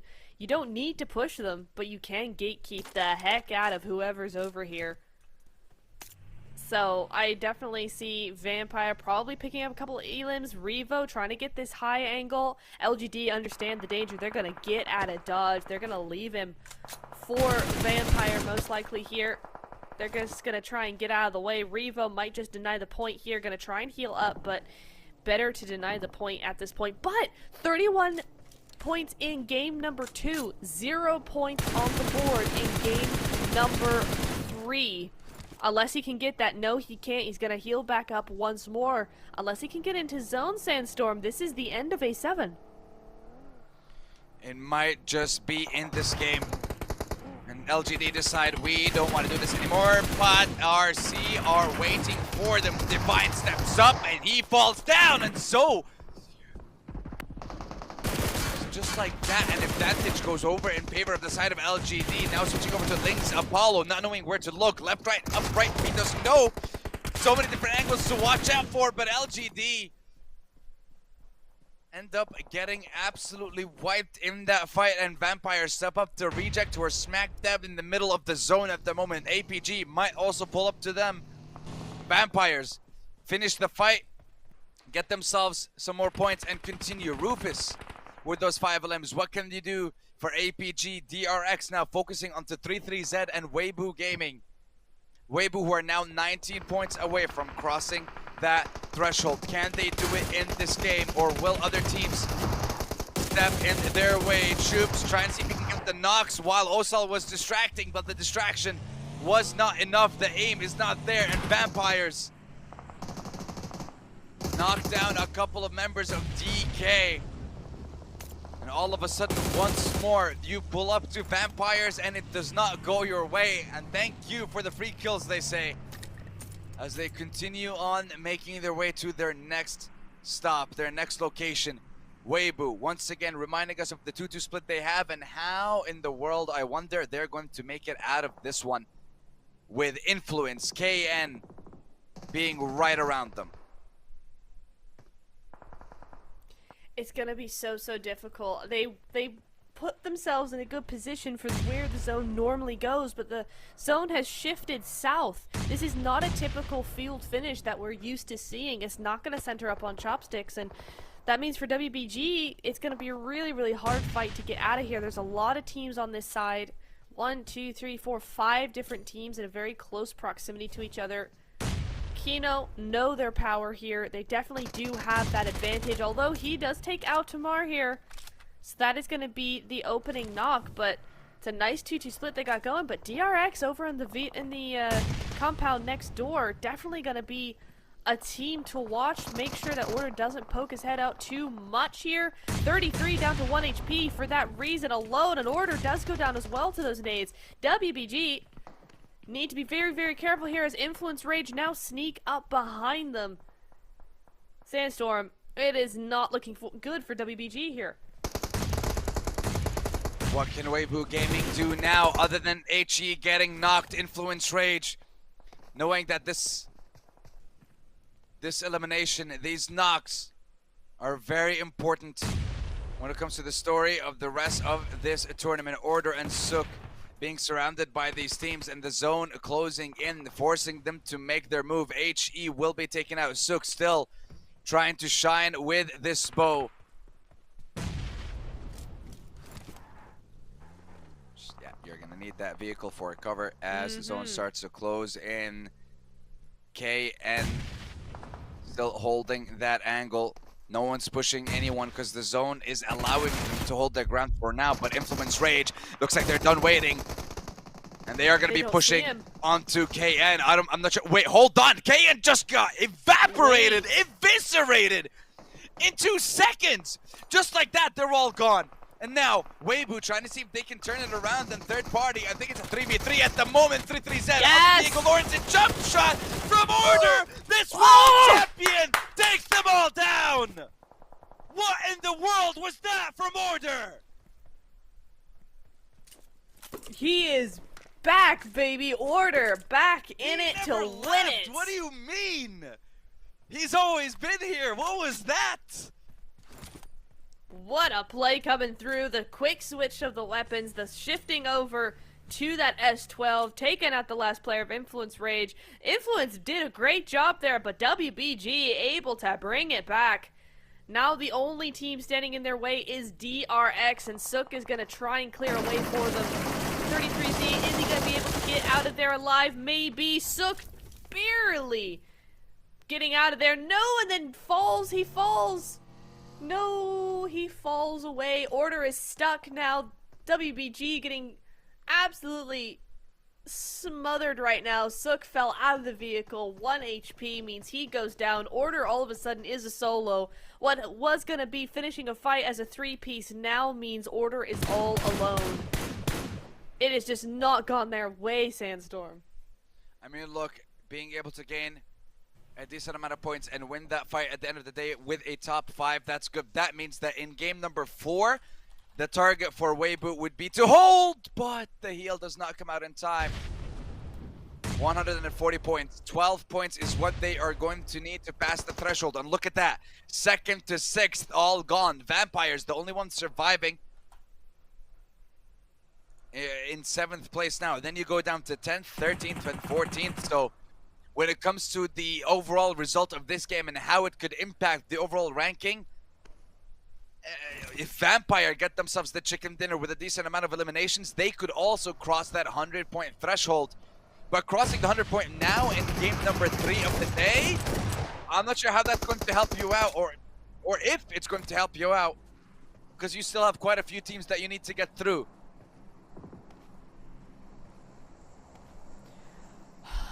I mean, at least for the top 5, all the teams over 100 points, right? We're seeing teams in the top 4 that have nothing to do with them, right? So none of those points are really going to hinder them in any way. The only team that could potentially start to poke at those teams is Vampires. So if they go out, I mean, they've had a really good game. 6 points on the board in Elim's top 4 position. It's good, but it's not good enough just yet. It's not an A7 that we were seeing in the last game. So all of these teams now, yeah, they can get points, that's fine, but for WBG, for BTR, for Team Spirit, you're not looking at a risky win here. You really aren't. But let's see, who will be getting this win? Can Vampire catch up to Influence Rage and Alpha 7 and join them in the 100 points plus? Or will Thunder Talk Gaming, who currently have the 7 eliminations to their name, be the team to do so?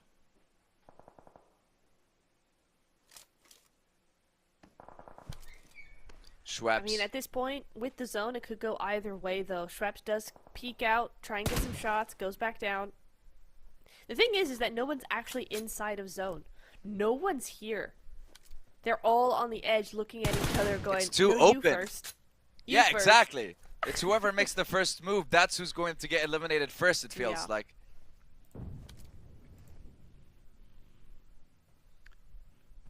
Looking. And all we can do is sit here and wait. We've said our piece. Void Donkey here as a solo. Maybe not for much longer. Vexy now under fire, under those nades.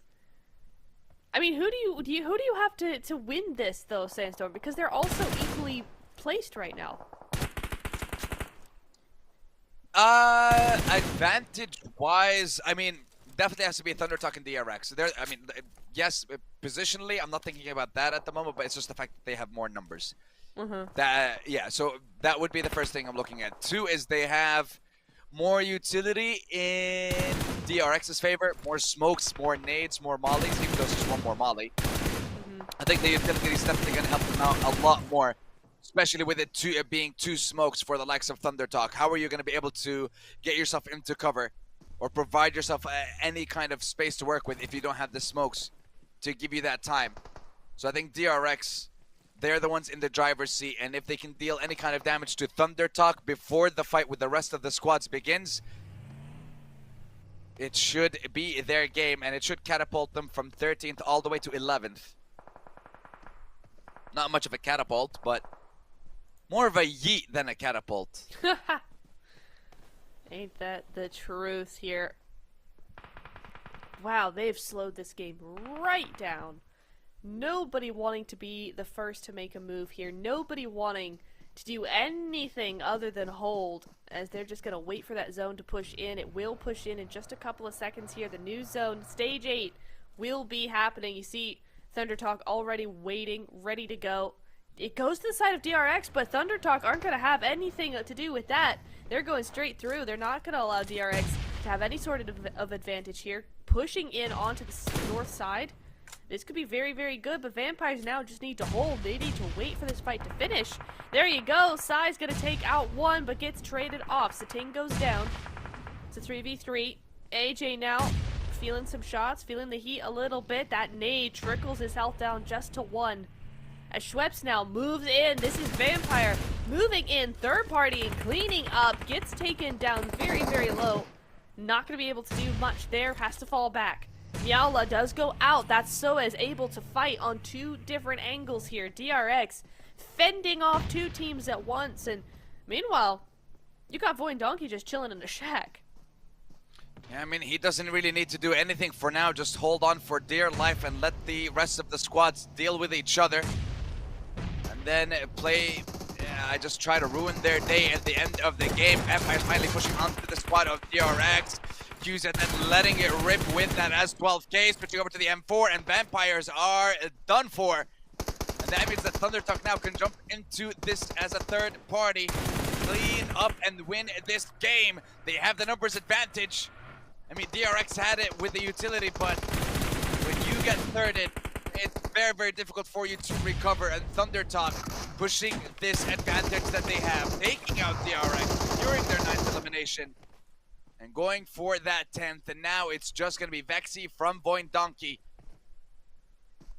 for a V1 situation. We rarely see clutches like this, especially with depending on the stakes.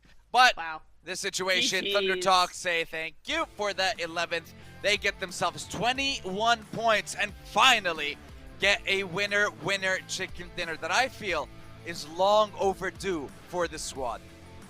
You know what? This is so nice to see them step up, take this win. We've wanted to see this from them for so long, and it's so nice for them to be able to do this. A really, really good play around to the north side. Vampires helping out a lot, but TT able to just clutch it up, get rid of them all. That's going to be a big elim count on the side of TT as well as this win. And yes, they were in 10th place. Are they really in the running for Smash Zone? No. But when you're talking about that other race for the PEL teams, this is huge for them. Definitely will boost their morale, and I feel like kind of put their minds at ease when it comes to competing at the Esports World Cup, because the only way that they don't make it is if they end up in the bottom 4 and we have a win from Weibo plus LGD our 2nd place. So this chicken dinner is a moral victory for them and definitely something to ease their minds at the moment. Now they can just focus on performing their very best in the rest of the games that we have now. 3 matches done and dusted. And yet, no team has crossed the threshold. No team has passed 152 points. Weibo is the team that is closest to that, I believe, and we'll show you exactly in a few minutes with the match ranking and the overall leaderboard. I can't wait to see that leaderboard now. I mean, yes, not much is going to change up at the top, but who is trying to contend now? Who is trying to get there at the top? We have seen many teams come through and get those 100 points. VPE are going to be one of those now. Rejects got very close. They got to 92 before they went out. And Vampires had 90 halfway through that game. So I'm expecting them to go up to 100 at least. Thunder Talk with that should be also approaching 100 quite quickly there. That will have jumped them up several spots. Several spots closer to the top 5, top 6. That's the goal. Just end up as high as you can on that leaderboard. If you don't have a chance at winning the title, try and get as much of the prize pool as you can. Then that would be the goal for these players. Just get best placement possible in the overall leaderboard. And here we see the downfall of Team Spirit throughout the game, getting picked off one right after the other, and show exactly how we managed to get to that end game.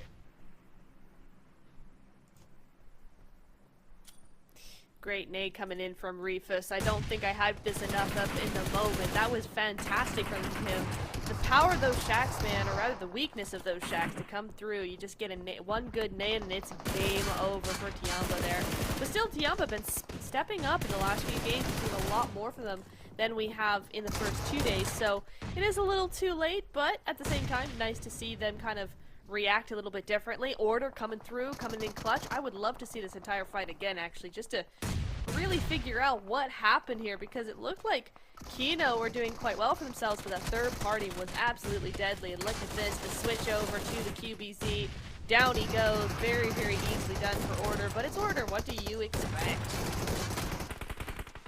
Yeah, he pulled off some incredible plays there, especially that 1v3 towards the end. 2,300.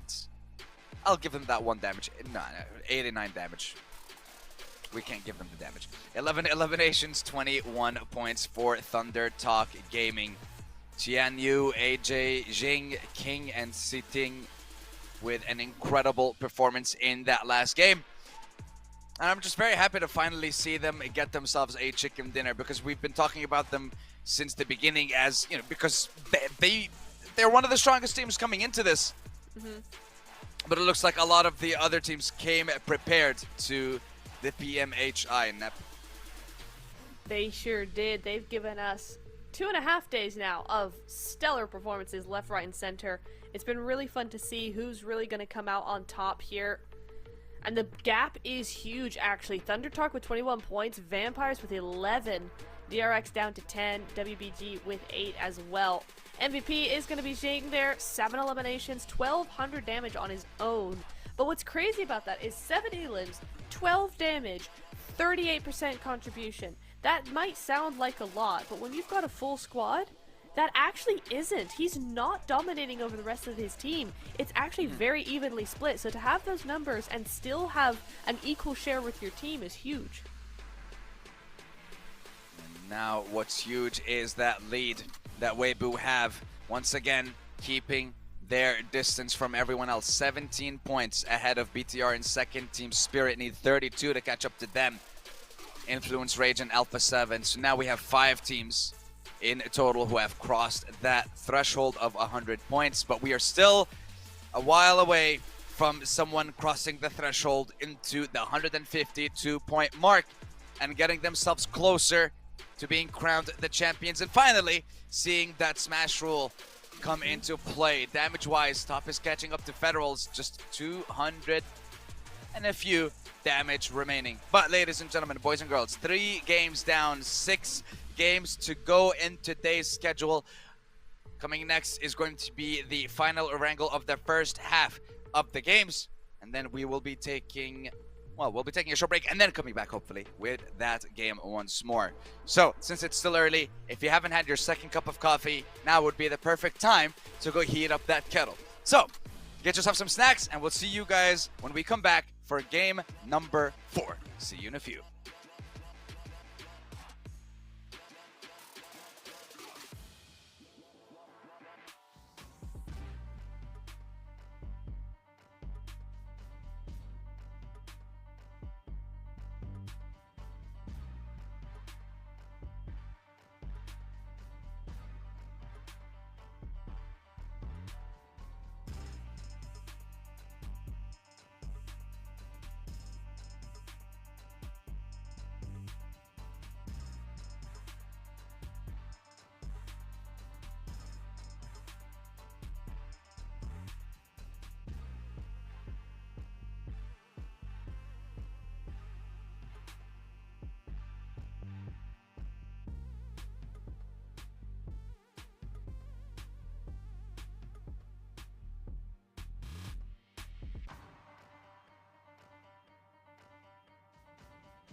The action continues in the second, well, I want to say second half, but technically we're still in the first half of today's games. Realistically, we don't know which half we're in because we don't know what the limit is. But all I know is we have match number 16 out of 21 at the moment with our third Erangel, fourth map of the day. And this time, the zone or the playing path seemed fit to go from just south of Zarki all the way to south of Milta Power, southeast of Zarki to south of Milta Power, if you want to get extremely technical about it. But we instantly see a wide 2-2 split drop from Alpha 7. Just get themselves a couple of vehicles and then instantly rotate together, I'm hoping. But this game number 4, this game could be the one where we would finally see a team, and by a team I mean probably Weibo Gaming, in breaking that 152-point barrier and then just wait to get themselves a chicken dinner to be crowned the champions here. And now the zone showing its face towards that northwestern side. George Bull, Zarki, shooting range, ruins. I feel like a team maybe going to the George Bull Mountains, use that high ground, get as much info, get a lot of eliminations as well. And the early rotation there could be something that we might see. I will say, Vampires up by Zarki, right above A7, and we saw in that last game them really step up and get right behind A7 on those leaderboards, 104 to 95 for Vampires. So is this a play, a soft play, to actually go ahead and try and get rid of A7 early? Are they going to try and surpass A7 by knowing they dropped North George, by dropping Zarki, looking to be a threat for them? I feel like that is a possibility here. It's all quite possible in this game. It's all possible in this tournament, Neptura. But the question remains, is it possible for Weibo to get past the threshold in this game? Can BTR show us what they were able to pull off in game number 1 and continue the chase after that number 1 spot? Team Spirit ran into a couple of hurdles, a few issues in the first 3 games now. They really need to wake up. Alpha 7 and Influence Rage constantly battling it out for that number 4, number 5 spot. Just 1 point separating the two. Even though the separation was like 40 points at the beginning of the day, but Alpha 7 made quick work of that. If they can possibly do that one more time, that would be sensational. But yeah, a Vespa rotation towards the military island. They have 0 loot. Nice. So they are going to their, they're going to the same drop location, which is still the military base. And I'm assuming they're going to be taking the rotation on the western side bridge in order to get to the likes of, not Zarki, but Gatka, to get themselves into the zone and then maybe go in there. I mean, still with it being the first zone, it's not going to be a big issue. I don't think a lot of teams are going to be bridge camping either, considering the fact that the zone is just not even there, so.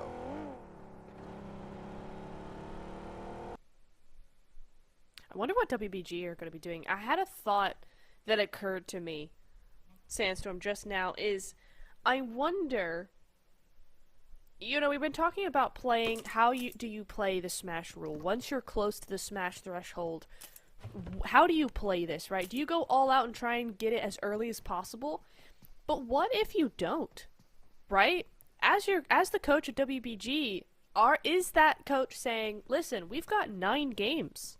We just need to take it a step at a time. We don't need to be a threat to anybody. We're already a threat enough. If we go out and get a huge win with 30 elims or whatever, get a 30-point game, and all of a sudden get there by game 1, game 2, is that going to put too much of a target on their back? Are they now just playing the slow game by going bit by bit? And yeah, the first 2 games, the zone really didn't go their way, so that was going to hinder any strategy they had in the first place. But bit by bit, they're getting there. They're not falling apart. They're just playing it slow. And I wonder if teams will actually use that as a strategy, that if you do have extra games as part of that Smash rule, are you going to see teams actually utilizing it? You see, honestly, I'm not sure. Because when I think about the Smash roll and how teams are going to be able to get the points past the threshold, I feel like they did, like, as in how you play it, to respond to that question specifically, it's Weibo changed the way that they're playing today. That's for sure. And I feel like if you're the first team to get to the threshold, you're not the team that's going to win. I feel like because the Smash roll, I mean, it has been present in other tournaments, in other games, and looking at those, I want to see the history of those tournaments with the Smash roll being used there. The majority of the time, the first team to pass the threshold is the team that doesn't end up winning. And it's happened a lot of times. So now maybe Weibo's under that impression. They're like, we just want someone other than us to pass the threshold, and then we'll pass it, and then we'll win. It feels like it's like a curse that gets put on the team that passes the threshold in the first place. Because then literally every other team is focusing on them. Yeah. Otherwise the tournament ends. Right. That's why it becomes impossible. So right now, Weibo not passing the threshold, maybe it's a tactic, maybe it's not. Yeah, I'd be interested to see what their coach, what they're feeling, how they're trying to play this, because right now, I wouldn't say WBG are throwing right. Certainly it's a quieter day so far than we've seen from them in the first two games. I'm not going to chalk that all up to them. I'm going to chalk that up to those zones in the first two matches being absolutely horrendous for them. It always is going to ruin your strategy, and you just kind of have to throw that to the wind and play where you can. So the first two games I'm not going to hold against them. The last game we saw them really clutch it up, but at the same time, again, the zone kind of messed with them again, putting them in chopsticks, and then they couldn't really get out. So they've had a tough few games. I wouldn't say it's all completely their fault, but I would like to see a little bit more aggression coming through from them, not necessarily in terms of eliminations, but just aggression in their proactiveness. I want them to be more aggressive with how they rotate, how they push things, and we might start to see that now in game number 4. They're just 12 points away. We've seen teams do far more than that in a single game. I feel like this is the game where you kind of want to step it up, get those 12 points, and then go back to maybe relaxing and just playing for that win. Playing for the win is what Weibo need to do here. Stage 1 closing in soon. Curious to see where the shift is going to be going for zone numero dos. Tianba, 25 points in 12 games. It's still, the average seems to be like 2 to 3 points per game for Tianba. And again, I'm not sure what issues. I mean, they're running into a lot of problems. We've seen a few moments. Oh my God, hold on. We'll get back to that. Why? Why does the zone keep doing this to us? Why? Literally, it went to like the most. But I guess the most it could. Yeah. In terms of water area to take, and it decided, yeah, that's what we're doing now. This is what we're doing. Wow. It really doesn't want WBG to win. What? Okay. Okay. Wow, what do you do if you're WBG here? What do you do? We're on board with them right now, and frankly, I'm not sure I want to listen to the team speak right now. Whole lot of heat coming out of him, I feel like. That's just insanely unfair here. Tian with that headshot. Nasty shot onto Carrillo. That's going to be LGD, who, again, have stepped up a little bit. They've fallen down those leaderboards, but they are getting those early elims every game. That they are, and they need to see if they can secure more of those throughout the game. Influence Rage and DRX fighting for control of the warehouses just south of Georgepool. We have another team towards the likes of Hospital, Team Spirit, showing up in the elimination feed with a couple of elims to their name. Few knocks as it stands to Tianba. We say they run into problems, so right now the problem seems to be Team Spirit.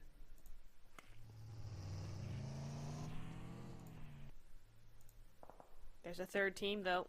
Okay, so WBG have found a way into zone, right? They've got a small compound. It's not going to hold them for very long, but they're just going to be spicing up those vehicles, getting them ready to go for a new rotation. Bit by bit, that's what WBG need to do. Carefully, slowly, bit by bit, but proactively, and not like that. Cool. There is a team rotating behind them. Can't see it. That is BTR. So second place, very, very close to WBG right now. They might just be able to skirt on past. WBG should not engage that, except BTR seem to have a better way into zone and might just try and third party this if they're not careful. It's really, really difficult to say, Sandstorm, just because there's so many options on so many levels here. Depending on where the teams want, where they want to go, what they want to do. I mean, do BTR try and take out a team, any team they can? Do they play their own game? Right now, they've just lost one, so they've obviously found another team, so for now, WBG are going to be safe. But what's that going to mean for later on in the game? I think for BTR, it's try to, I guess, hold on to that number 2 spot at the moment, because no one's passed the threshold, and there isn't a massive lead so far in favor of Weibo in first place. So if the smash rule isn't going to be applied here, then there is a chance for them to still hope to steal it away in the last game. But I think it's too early to have that kind of thought process. You still have the ability to catch up to them. You caught up and got to 122 points in game number 1. Game 2, 3, you got nothing? You have to make up for it. You can't have another bad game. Definitely not at this point. So BTR really have to step it up. Yep. They really need to start securing points. And Weibo need to use an advantage when it's given. BTR lose a member, you need to try and secure the points. You need to try and survive. And Satar Lest says, not today. Responds to my statement by knocking down Suk from Weibo. Weibo with the late rotations. They lost one member. We won't be seeing Legolas unleash the wrath of his bow and 3-3Z. And that once again, massive issues for Weibo, because that just means it's harder and harder for them to secure 12 points to pass the threshold. And it would be heartbreaking to get like 10 or 9. But this is the thing, man, right? If you look at where the map went, where the zone went, WBG didn't really have a choice. It was either rotate through here, through these fields in the hill, or rotate down past crates. I mean, they were absolutely going to get just demolished if they went that way. So, once again, the zone really messing up their game. I mean, I'm not even saying, oh, the zone should go to Yesnaya and it should, you know, favor them. How about just a normal zone for WBG? How about just one where they have a just a difficult rotation in rather than an impossible one? Every single time now so far in these games, we have seen WBG get stitched up by the zone, by that rotational thing where everybody's just on the edge. They have to rotate through a lot of teams, and they're gonna get picked off. Let's see if Weibo can pick off a couple of eliminations for themselves as well here, Nep, because right now it's going to be up to Order and HE. The name of the game is a total of 12 points. If they can manage, 12 points for 2 players. The only way I see it happening is stealing as many eliminations as they can, and then have to get at least top 3. Otherwise, you're talking about it, like they have to use this game.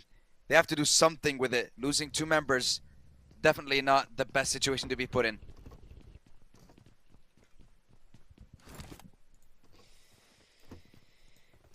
Well, we're gonna see where that zone goes. It does center on up. WBG just on the edge there. They're gonna actually have a fairly easy rotation in for once.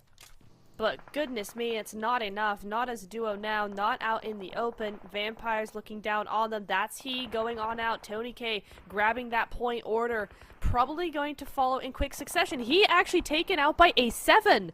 Tony K's point just ripped away, and that is huge for A7. Remember, A7 and Vampire very, very close together. 10 points difference. So every point matters at the moment. Order just trying to stay alive. WBG, and it's no fault of their own. They're playing the best they can. They're doing what they have to. But the zones and the team just not letting them get those points. Order moving over to this vehicle. A little bit more cover for him. Don't stick it. Don't stick it. It's getting shot to smithereens, though. He's going to have to go prone. I mean, what do you do here? CD Alliance over in that area as well, over in the compound. Not going to let him through. A7 on one side, Vampire on the other. And I think that might be Rejects behind him as well. Insane work coming in from them. I mean, what can you say? What can you say with that? Such a tough battle being fought here by Order. BTR, on the other hand, did lose Razy, that's true, but Sitar does have a point on the board. Moving up right behind WBG, actually, but they will come across into contact with Jing from Thundertalk. They won the last game. Can they do something with this again? Thundertalk just down to... No, they are a full squad. Still a full squad up and running down to the south side. Yeah, Order. Not going to be long for the world there. Should be able to be taken out. He's going to try and actually destroy the vehicles. Maybe survive as long as he can in this moment. Again, 12 points. Just needs to make sure that the vehicles blow up so he does not get blown up himself. And now survive. Even if you get 1 point, it's 1 point less that you need to secure in the next match.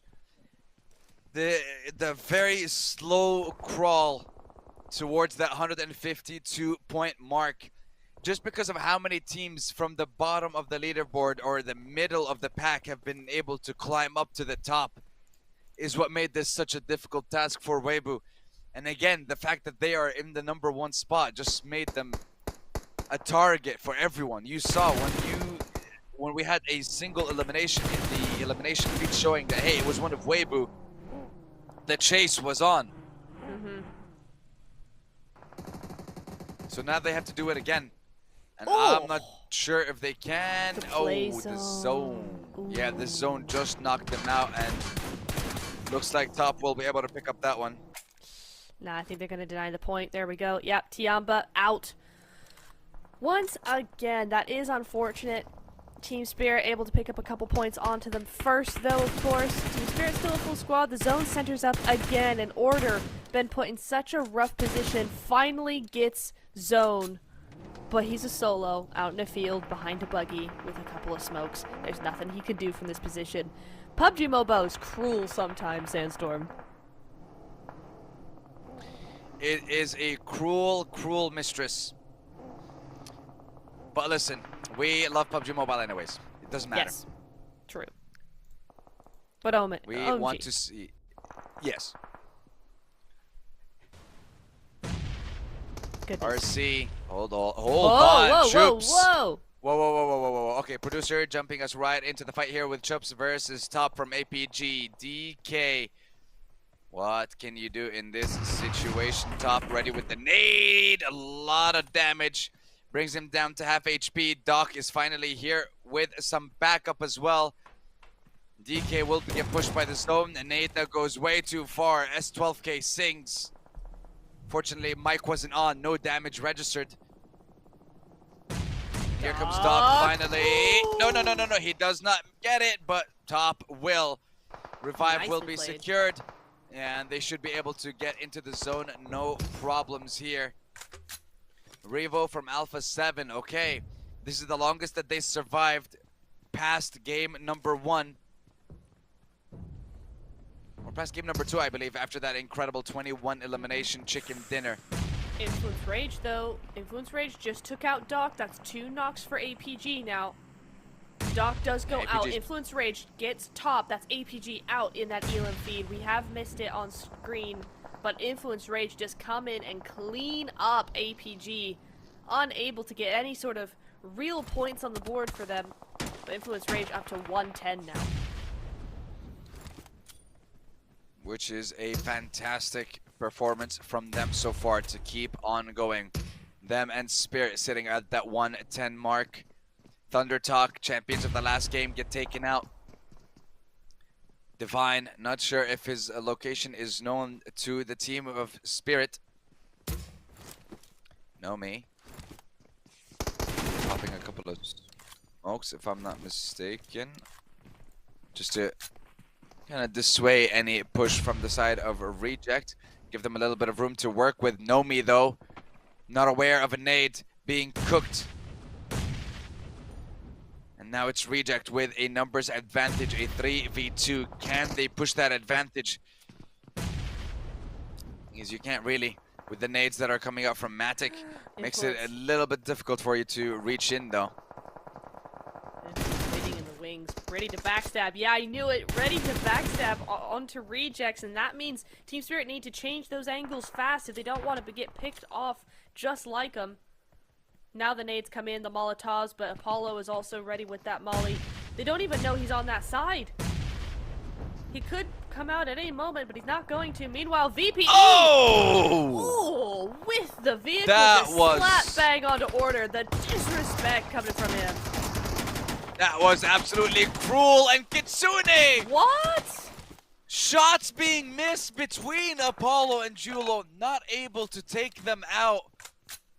Gets shut down, and Reject survive top 7. And yeah, that was those scenes from Vampire on Order.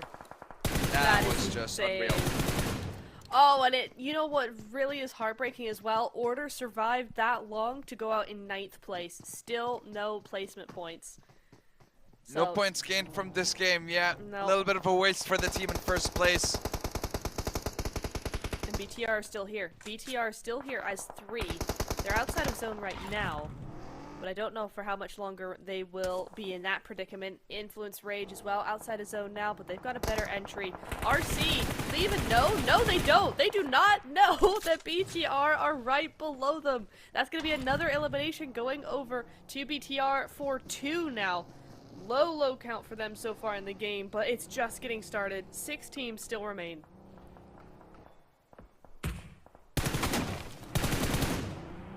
Six remain, but only one can come out on top at the end of this 4th map of the day, our 3rd Erangel. Alpha 7, what can you do with the 3 players? You have a full squad for CD Alliance and Evoin Donkey. BTR with 125 points. This is a chance for 4 teams to catch up to the leaders. We'll have an opportunity for multiple opponents to shoot for that 152 point mark. Squash now in Alpha 7 pushing the squads to their limits. BTR applying the pressure onto Voin Donkey, onto Alpha 7. Nade comes in. Squash on the right side of that rock to get that cover that he needs to survive. In this moment is Alpha 7 down to 1 member. Influence in BTR. This is an opportunity for them to catch up to Weibo. With the 0 points that have been gathered, nades from Void Donkey, you know there's only 1 member left. You better push it and secure those points, secure those elims. And that's exactly what they're doing now. And BTR is still on the southern side of the zone. Squash, just hiding in the smoke, biding his time, waiting for any chance to pound and secure any eliminations. And Satarlas just letting it rip into that smoke, trying his luck. Squash gets 1, sets his sights onto 2, but Zeta just drives a vehicle right into his back. Guarantees that elimination. And now CD Alliance slowly pushing up, but looks like Leon is exposed to the likes of Lil Boy and Influence Rage on 114 points. Looking to get more. BTR full ascended into 2 teams. Snape goes down. Federals realizes this is a huge mistake.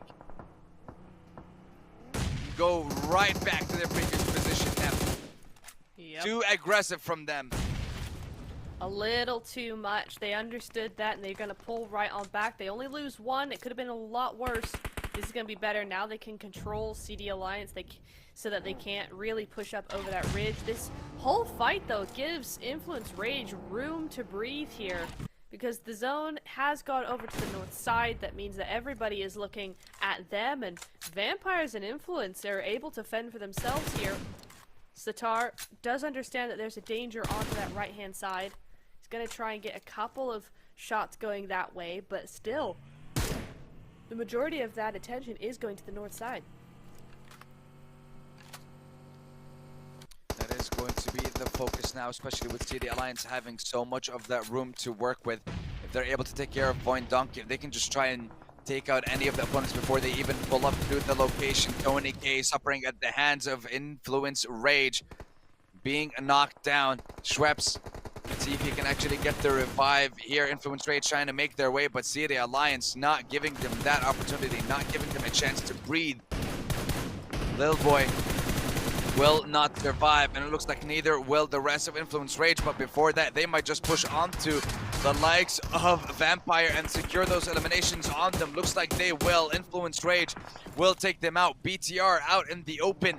Voin Donkey going for this push on the edge of the zone to try to take out Satarlest, but Influence Rage, they're able to maybe crawl into the zone here. Satarlest, this is a rotation of him driving backwards. What is this? A Jason Statham movie?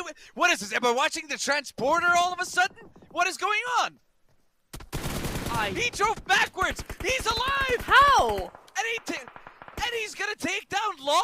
He's not gonna allow him to get in. Are you kidding me with that rotation, Satarless?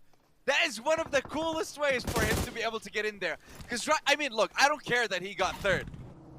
That was phenomenal. It was amazing, but That is wild. let's focus on CD Alliance and Voin Donkey now, because one of them will come out with a chicken dinner and hopefully get some more points on the board. Nap. They sure will. CD Alliance, both of these teams stepped up in a big way today. Last 2 games, we've seen them in the top 5.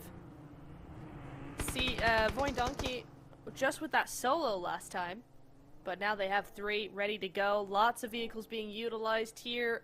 CD Alliance also looking, but they've got Cluck up on the roof. That's going to be big for them. Very evenly matched, I feel like, Sandstorm. You've got a lot of ridgeline, you've got a lot of zones still left alive. Cluck does lose that off angle, but that's because Voin Donkey, they're really just not using it. They're not allowing that angle to be of any use to CD. So now it's got to be that full front, going for that attack, going for those nades, going for those vehicle baits. That's got to be the name of the game.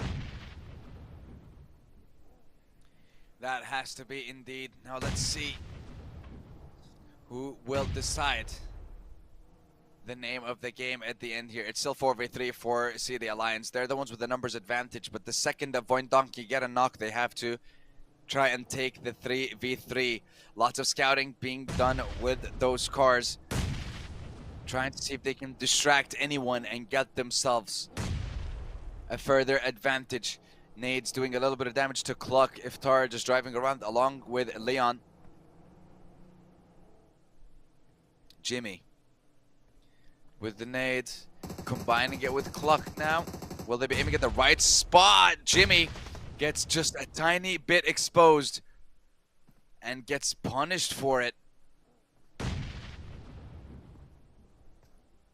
Just not enough. Not enough. Both these teams kind of just dancing around it, right? They're dancing around the point. Get to it, guys. At this point, yeah, you want the win, but at the same time, you gotta end the match. You gotta end the fight. Somewhere, somehow, the zone is not going to allow you to do much there. There we go. Vexy taking a shot over onto Jimmy now. Iftar still in that vehicle, but they've lost a vehicle mobility here for CD Alliance. That's gonna give Voin Donkey room now to grow, room now to move on up. Those vehicles are no longer a problem, but those nades are. Vexy taking him out there as this flush comes in on Jimmy. Razak now just 1 of 2 left alive. And where's his teammate? His teammate's not doing a whole bunch at all here too. Wait a second. His teammate doesn't need to do anything. Razak has it under control, and this is where Zeta now gonna be coming through, trying to get this extra 1 onto Leon. Razak just taking out 2 of CD, and for CD, what should have been a win is all over now. Unless he can clutch this up, a 1v2, it's still possible. Possible, Zeta, but unlikely. Oh, wait! Oh, hold on. Wait. Razak, you have to push. That nade. There. Oh. No. Oh, no. wait, It hasn't blinking done up it yet. bar. He gets the heal. Oh, Leon, can you do it? 1v2. Trades it around. Molly. Good Molotov. Little bit of damage. With that PP buys it. Then goes back. Both players decide to heal. This is so insane between the two. This should have never gotten to this situation. This should have Exactly. never happened. This should not be happening between these two teams. Leon, you have to go for the push. S12K versus PP Bison, up close and personal. Pray and spray through that smoke. Everyone's missing every single shot. Razak finally appearing through the smoke. A little bit of damage onto Leon. Will not allow the 4v3 to be secured. And it is going to be Voin Donkey who get their winner chicken dinner. And what a heck of a way to do it in a 3v4 at the end. I don't know what the Alliance were thinking there. I don't know what the call was. You had the numbers advantage. Why did you have 2 people in cars scouting and 2 people fighting 3? What was the call there? I mean, I kind of feel like that was okay for me. I mean, yeah, the car meta is huge right now, so you use 2 players in the vehicles to run around, scout, but also be a bait, be a distraction, right? Be noisy. That's what you want to do, is create a lot of chaos, not give them time to think, time to react.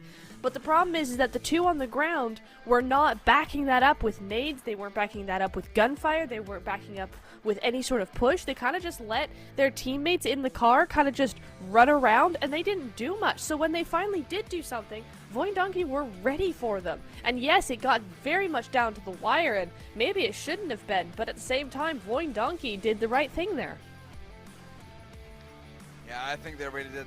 They played it as well as they could have. And definitely mistakes on the part of City Alliance. That should not have been a game that ran away from them. I agree when it comes to the car meta and everything, but in a 4v3, why are you giving the numbers advantage to your enemy? You literally have the numbers advantage. Why are you giving up the biggest advantage that you have? I understand, but use 1 car. 1 person drive around, and that way you're always having equal footing. You always have a 3v3. The fact that they split it up too much is what ruined it for them, I believe, at the end. It was way too much from City Alliance, and I feel like that end game kind of explains to us exactly why City Alliance hasn't been able to perform at the level that the rest of the squads are at this point. Because that game should not have been taken away from them. That was their game. It was their game. It was their game, and it should have been their game, and it just wasn't in the end. Unfortunate stuff coming in there, but Voin Donkey, man, he did a really good job to clean up all of that, to clean it all up, to take advantage of that mistake, and actually get that win. Now, in terms of the leaderboards, is it really going to do enough? No. But it's nice to see the effort being made. It's nice to see the step up. It's nice to see that they can compete against these teams, right? Just because they've had a couple of bad days does not mean they need to rethink things as a team. They're still able to get these wins. And getting these wins is incredibly important. I mean, look at that Razak. You see, all of them got into the car, 3 people, and it just made them such easy targets, it felt, in those moments. But what matters at the end of the day is that Voin Donkey will have their chicken dinner. 11 eliminations, 21 points secured, and that's a wrap on Erangels for now. We have 2 Miramars coming up, and if no winner is decided by then, we will still have 3 more matches. And we are still waiting for someone to cross that threshold of 152 points. And we see Weibo. Not often do we see them with 0 points. But when it matters most, right now, they need to perform.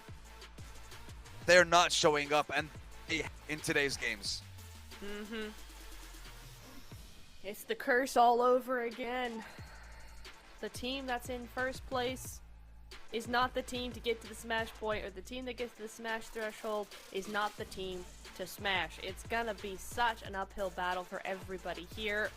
WBG do get some points, of course, but not enough, man, not enough. MVP, of course, is gonna be Razak, and it should be, right? That 1v2 at the very end there, just solidifying his MVP status here. 4 elims, 800 damage, 31% team contribution. And now, Sandstorm, we're moving over to those overall rankings, and APG is almost badly as they're playing here. I mean, I don't want to say badly, but look at those points. It's not a lot. It's not what we're used to seeing from them. They still step into that 93-point range, so they will be also hitting 100 points very, very soon. That they will be, and it's just going to be another team. Now we have six squads in that lineup. 100 points plus 12 points for Weibo, 22 for BTR, 32 for Influence Rage, 41 still for that 5th place holder. Still a road to go for the teams to get to that threshold and activate the Smash rule, because as of now, it is not activated. We wait and we hope for one of these teams to break that barrier. And right now, Federals is breaking those barriers with those numbers. 6,996 damage. Insane from him and from BTR. Yeah, but Nep, 2 Miramars are waiting for us. So now we are going to be taking a very short break, ladies and gentlemen, boys and girls. And we will be coming right back. So make sure you get your shades. Make sure you get your caps, because you definitely need it for the next map. And of course, everyone participating in the next game, you will need sunglasses as you board the plane, and we will provide them for you. So we will see you in Miramar very, very soon.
And just like that, map number 5 and game number 5 of the day begins. The final day of the PUBG Mobile Hong Kong Invitational. Today we find out who will be crowned the champion.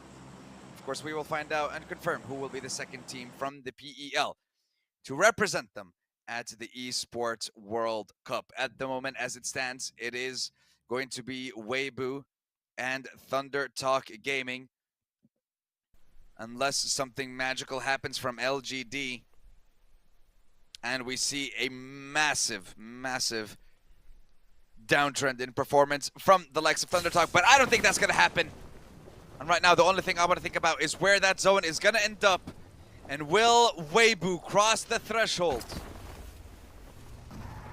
Is that They've possible? Got to, man. I mean, brother, they really do. They really have to. Come on, 12 points, and you had a 0-point game last game? And the game You were before. needing the smash rule by game 3. It's now game 5. Bruh. SMH. I'm SMHing right now. I'm sure everybody else is! But if WBG could just get one zone in their favor, that would be nice. But no. Not gonna happen. The zone goes over down to the southeast side. It's Los Leones. It's Puerto. It's all of the things that WBG do not want in their lives. But hey, it favors vampires, favors DRX. LGD is also in there. Could be cool for them. I think the plan for Weibo right now is early rotations if possible, because the last time they took a late rotation, whenever someone knocked one of their players and eliminated them, that signaled for the rest of the lobby, hey, so one of the leaders just got taken out. You want to find them? Yeah, then that becomes the game plan. So you don't want to give that free information. You don't want to have that rotation be too late, I'd feel, because you will get caught off. Like, your rotation will get cut off. So for Weibo, try and loot up very quickly, get to a centralized location, and just hold on. Because again, you don't need a win. You really don't need a win. You need 12 points. Anything above that is irrelevant. You need to end this game with 12 points and then get a chicken dinner in one of the 4 games left after this one. But first, get the 12 points. Because otherwise, BTR, 22 away, they can do it. Influence Rage, they can do it in the next 2 games. And then you will have someone to challenge you for that #1 spot. Meanwhile, Ooh. Ling and LGD setting up a little bit of a firing range onto Fabian here. They might just... Are they disengaging from this? They might just be. LGD, they've fallen down the leaderboards a lot in the last few games, right? Before today, they were in top 5. Now they're down to 10th place because the teams in the middle have just stepped up so massively. So for them, they don't really want to even get into a 1v2 situation. They want to save their players for another date, for another fight later on in the game. So that's fair enough. Kitsune going to be on the camel here. He's going to be rotating, trying to find a proper vehicle here, because as fast and as good as the camel is, it is not providing you any cover when shots come your way. And this is actually a quick rotation from Team Spirit. Moving on in. Just trying to get into zone quickly, trying to set up quickly, because remember, they're in 4th place, 111 points. They are within the possibility of making it to Smash Zone right now. They just need, okay, yes, they need 41 points, right? But with game 5 of potentially 9, in here right now, we're looking at still them being able to do that. Can they continue to do so? And can Team Spirit, who have, I want to say, exceeded our expectations, rather, tried to combine both words there, exceeded our expectations in their performance in this tournament specifically, with them being top 4 right now. They just need to get over that final hurdle, because the last 2 or 3 games, they've been getting caught off and then eliminated. They had a fantastic performance in the first Erangel of the day. Now they're getting targeted. And the camel By not really who? provide. I'm not sure, but yo, Oh! it's Iftar from CD Alliance. But there should be a revive. It's all good. It's all good. Yeah, it's fine. I mean, CDAL lines are not in a position to move off of that cliff. It's just going to take you way too long. So that's going to be Kitsune rezzed back up. But yeah, that's the dangers of the camel, man. There is no cover whatsoever there. There is a nice little vehicle, but they're not going to use it. Team Spirit going to be able to pick him back up and go back onto the camel. Are y'all... Okay, please tell me. Okay. No. Sandstorm. What is Sandstorm. this? Am I watching Aladdin? I guess. Is that what's happening? First we had the I'm confused. transporter, and now we have two chaps riding on a camel rotating. Never have I seen this in Miramar. And then For real. Influence Rage just running across Thunder. Yeah. Did we step through a wormhole? What is happening this game? I know. Just all of a sudden. Yeah, but you saw the vehicle, yeah, the scooter out in the middle of the road. That is a really unfortunate duo being caught out on rotation there. Influence Rage just able to speed up behind him. Tianba hot on the heels of Influence Rage as well as those, so also have to be careful. And WBG, I see them over there on that corner, on that western side of zone, right behind APG. They don't know that Picado is free. They don't know that it's so open right there that they could have an easy rotation in. They just don't know. Meanwhile, Squash then is going to just take some shots over, but even with the 3 times, the MP49 probably not going to get many of your shots on, but it will damage that vehicle. No way. Okay, no, it's Carrillo with the M4. Okay, I was going to say, the MP49 would be crazy to get a shot like that. He does take some shots over, trying to get some sort of trade happening. But are they going to get that revive? I don't know. I hope so. We all hope so. But A7 are out for blood. Yes, Sook is going to go down, and once again, man, Sook is unable to stay alive. Can Alpha 7 stay alive long enough to get themselves another 30-point banger of a game? Is it possible? I am going to say no, not in this stage. Just gonna have a look towards Weibo once again. We see them rotating. Stage 1 is closing. Looks like they're going for a rotation outside of the zone. They really don't want to fight anyone. And once again, they are in a situation where Sook has been taken out. 12. Oh no, and HE's down to Alpha 7. No! They're on the hunt for Weibo, it seems. They really are. They really, really are. A7 up with 2 points. See, this is, to me, this is how WBG should be playing. They should be playing like A7 right now. A7 aren't being stupid, but they are being very proactive, very aggressive. They see an opportunity and they take it. For WBG, I feel like just, it's starting to feel very, very passive, but how can I blame them when these zones refuse to do anything except go away from them to the opposite side of the zone to put them on the back foot? It does go over to LGD. This could be a huge game for them. They do need those points. They've slipped down too far in the leaderboards for their comfort. And they do possibly want to surpass ThunderTalk as well, right? 94 to 88. That could be the new goal. We'll have to see as BTR Federals, again, seeing Kino doing something, maybe nothing. Also spotting out Doc there, or Doc spotting out him. Very quickly, just going to be taken on out. Great little spray there from Doc. As APG going to probably take him out there. BTR probably going to lose one here. The teams that are in desperate need of points to pass. Imagine if just the teams never pass the threshold. 9 games with no threshold. Yeah, imagine just like we keep getting to like 150, 151, and then it's like second place is like 145, 137, 128, and it's just we just have like a stacked top of the leaderboard. But no, I mean honestly at this point it is quite possible.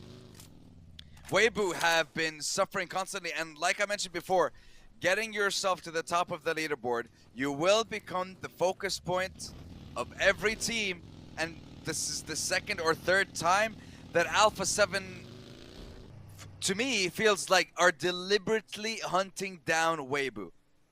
That's what it feels like. And it's such a smart play. You don't have to eliminate the whole squad. Just demoralize them. Remove one or two. Let the rest of the lobby take care of the rest. You do that. You take care of 2 players without losing anything. You guarantee that, 1, they're not going to be able to win the game because it's going to be increased, or they have like a 1% chance of winning the game. And 2, you increase your chances of getting closer to that team without risking too much in return. So I'm liking the strategy from Alpha 7. And it's worked so far. I mean, what do we see? WBG with last game being 0 points, and all of a sudden A7 coming back from 10th place to having 113 points and not that far outside of the Smash Zone. It is still possible as WBG, the last duo, Order and 33, just get out of reach of Kino there. Chasing him down, just going along the same sort of parallel pathways here into that center zone. Both have the same idea. WBG have a lot more to play for.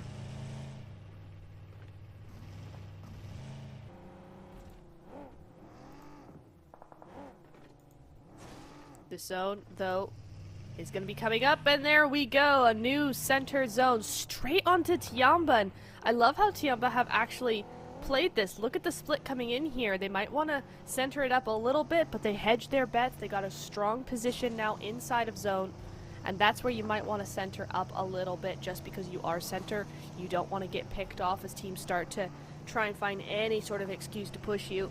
LGD as well, looking very, very strong in this zone. Team Spirit could have a good spot as well, and Influence Rage just got a really nice compound. Mostly center zone, actually. Full squad still alive. That could be working wonders for them. So we'll have to see where this zone ends up shaping up, because I'm sensing that we're going to get a lot of elims in the next few minutes. Question is, who will be collecting all these elims?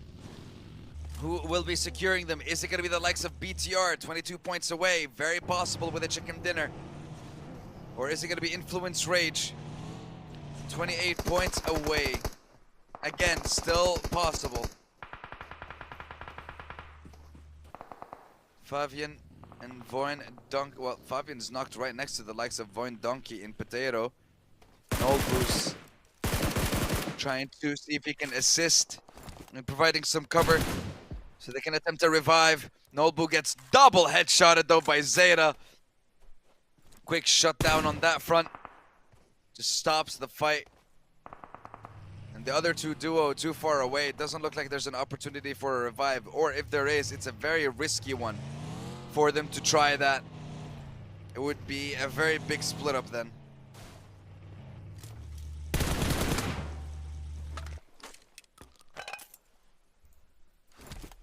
Fabian, wait, hang on. There's a little bit of an altercation going down between these 2 teams. That could be something to watch for sure, as they're both on that north side. If they can clear each other, or one clears the other, then that north side is free for the taking. A7, though, looking for the south side, looking for APG. This is a team that wants the win. You can feel it. They're not being overly aggressive, but they're not playing passive at all here.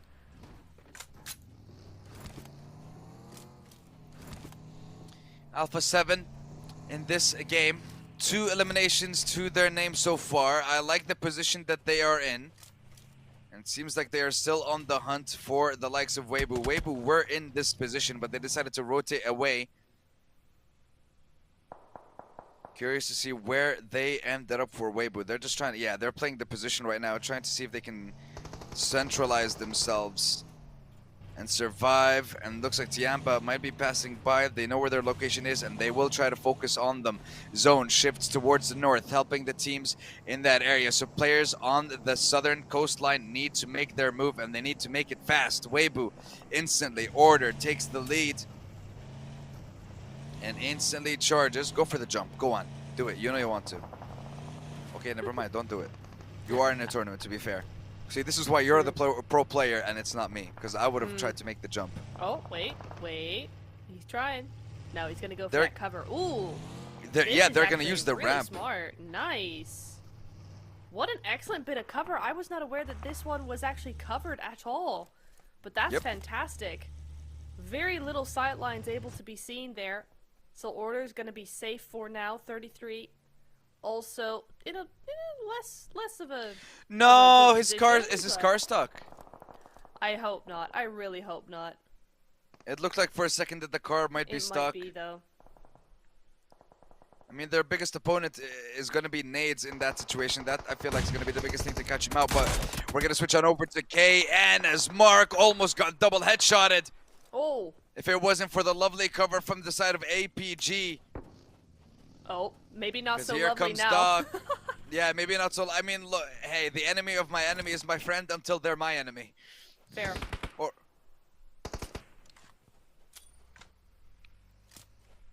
Alpha 7, 3 Illims. Just getting closer and closer, point by point, Illim by Illim. But now the zone's closing and they need to make their move too.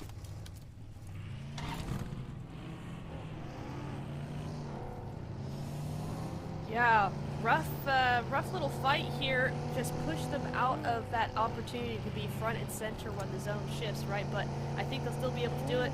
Keto's still here, the other duo, and this is where the push comes through. Do they know they're here? I do not know. BTR versus Team Spirit. Big fight here. These two teams so close in the points. Matic goes down. Nomi goes down. Sitar is super low, but it's not going to matter. But it is going to be Nomi with the nade onto Federals, and CD Alliance always waiting in the wings. This might be the end of Team Spirit here. Just a solo left alive. Kitsune trying to do something here. Doesn't get it done. Sitar, too good. Too good for them. Gonna be able to get this revive as long as Leon says it's okay, but that nade says that's a no incoming. Yeah, that's going to be a very big problem for them.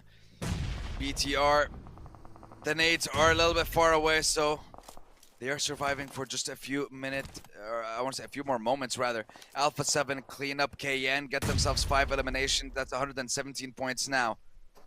Federals does get revived. Smoke provides cover. Jimmy not able to get the knock. BTR still alive, but surrounded on all sides by 2 squads, LGD and CD Alliance. CD, I want to say they have stepped up so much in the last day. From not seeing much of them at all, to then them getting position but not able to translate it into points, to now just ruining every team's games that they can. Like, just absolutely in the right place, right time. We saw them get a second place. They might be able to just get a win here now, if they play this as well as they're playing it right now. Can they try to make a move? Alpha 7, I feel like every few moments we're just leaving them, and then we come back to them, and they seem to have more eliminations. At the moment, they have 6, it seems, and they are being held by APG. And look at the APG focusing on eliminating the tires. They don't want to give Alpha 7 the opportunity to drive away that easily. They want to have that fight. They want to get those eliminations. Unfortunately for APG, outside of the performance that we've seen from the first day, it's been very mid, I feel like, performance-wise from the team that we thought that was... I guess it was just another one of those situations where we think, hey, oh, APG, they're going to obliterate everyone. Then we get into the tournament, and they don't have the best of performances.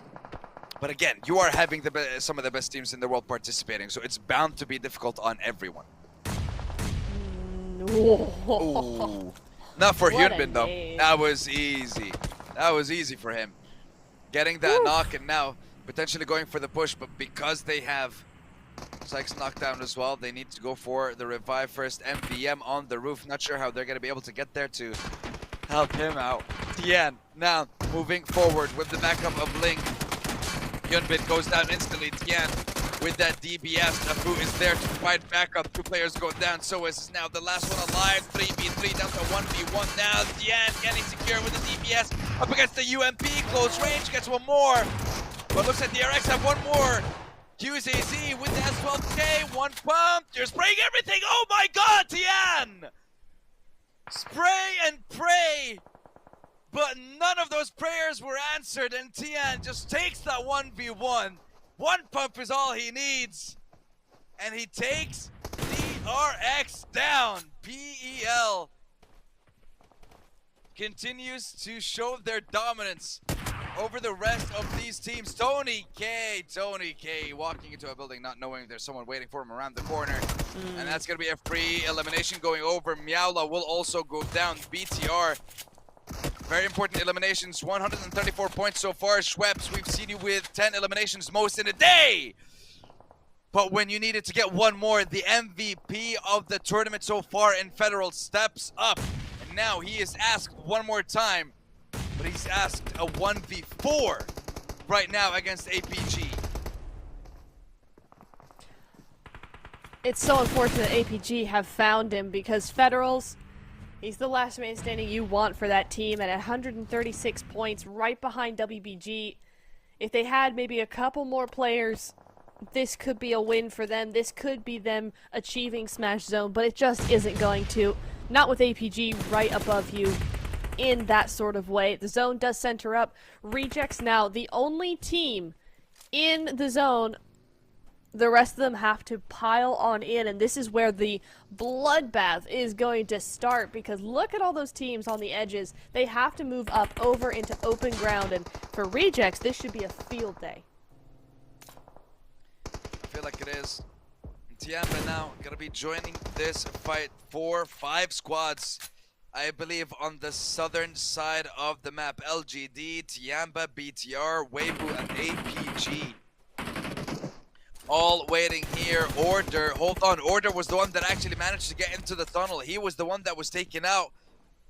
So it looks like Weibo will not be able to get any points this game once more. Massive issues for the PEL representative. Massive indeed. Just down to a solo now. Ugh, so difficult. So difficult. And I'm surprised it's actually Order. How is he found in the tunnel there? I would have thought 33 would be the one to go out first here, but no. He might just be able to get a res, though. If 33 can make it, he might just be able to get this res. No one's really looking at him as Tianba centers on up, but it looks like 33 is going to leave his teammate behind. Just going to go for that solo play in the middle of the zone, wait his time. Meanwhile, Federals still trying up against APG. He has nowhere to go, nowhere to hide. And now it's going to be Tianba right behind. Maybe for APG, this is going to distract them. Maybe for Federals, this is exactly what he needs in order to get out of the way. But we will see. CD Alliance do go on out. Void Donkey grabbing those points up on the board. But now LGD up on the north side. They've rotated in. They want a piece of this pie. Everyone will be getting a piece of the pie. It's a very big pie. Hopefully not an apple pie, maybe a chocolate one. That would be my preference. And APG, listen, don't even get me started. APGs, yeah. Listen. Again, don't get me started on this. This is a post-game analysis breakdown of pies after. You know, I'll whip out all the charts and the big screens and everything. We'll need it for that presentation. But right now, we need a presentation from MVM and LGD for what they are going to be putting forward. What is their performance going to be in this game? Can they get closer than 9th in a 1v3? Highly unlikely, especially when someone picks an MG3 and just sticks it into your belly and unleashes a whole magazine. It's very unlikely you'll survive that. Just like Federals was very unlikely to survive that nade. Now we are down to 6 teams, but Weibo's still alive. Weibo's getting points. They are. Doubt it's going to be 12. Yeah, but not 12. Not 12. No, that's very true. Unless... Okay, you know what? I'm not going to say it because I don't want to curse it. You know, I'm not going to say anything about it. A7 do go out, though. A big game from them again, right? Up to 120 points now, but they can go no further. BTR also taken out in 7th place there. 137, only 3 points behind WBG for now. as rejects, and now it's going to be Voin Donkey going head-to-head on the north side. The zone has shifted down to the south, so once again, Influence Rage in favor here by the zone. Full squad, 125 points, and they have the zone. So what does this mean, Sandstorm? It could mean a big win for Influence Rage. It really could if they turn this into a massive result. Weibo go out in 6th, that's 2 points. They only need 10 now to reach that limit. They may be few, but it is proving to be an impossible hurdle to get over for Weibo in these games. Everyone's focusing them just like everyone's focusing Ragey right now from the center point. Donkey and Razak with the MG3 is absolutely tearing them apart. 2 down, looking for a 3rd. What is happening, Potato? Whoa, MG3. What can you do? Razak is shredding them. That's what happens when you use the MG3. Max will be happy with this one. Razak. Oh, very happy.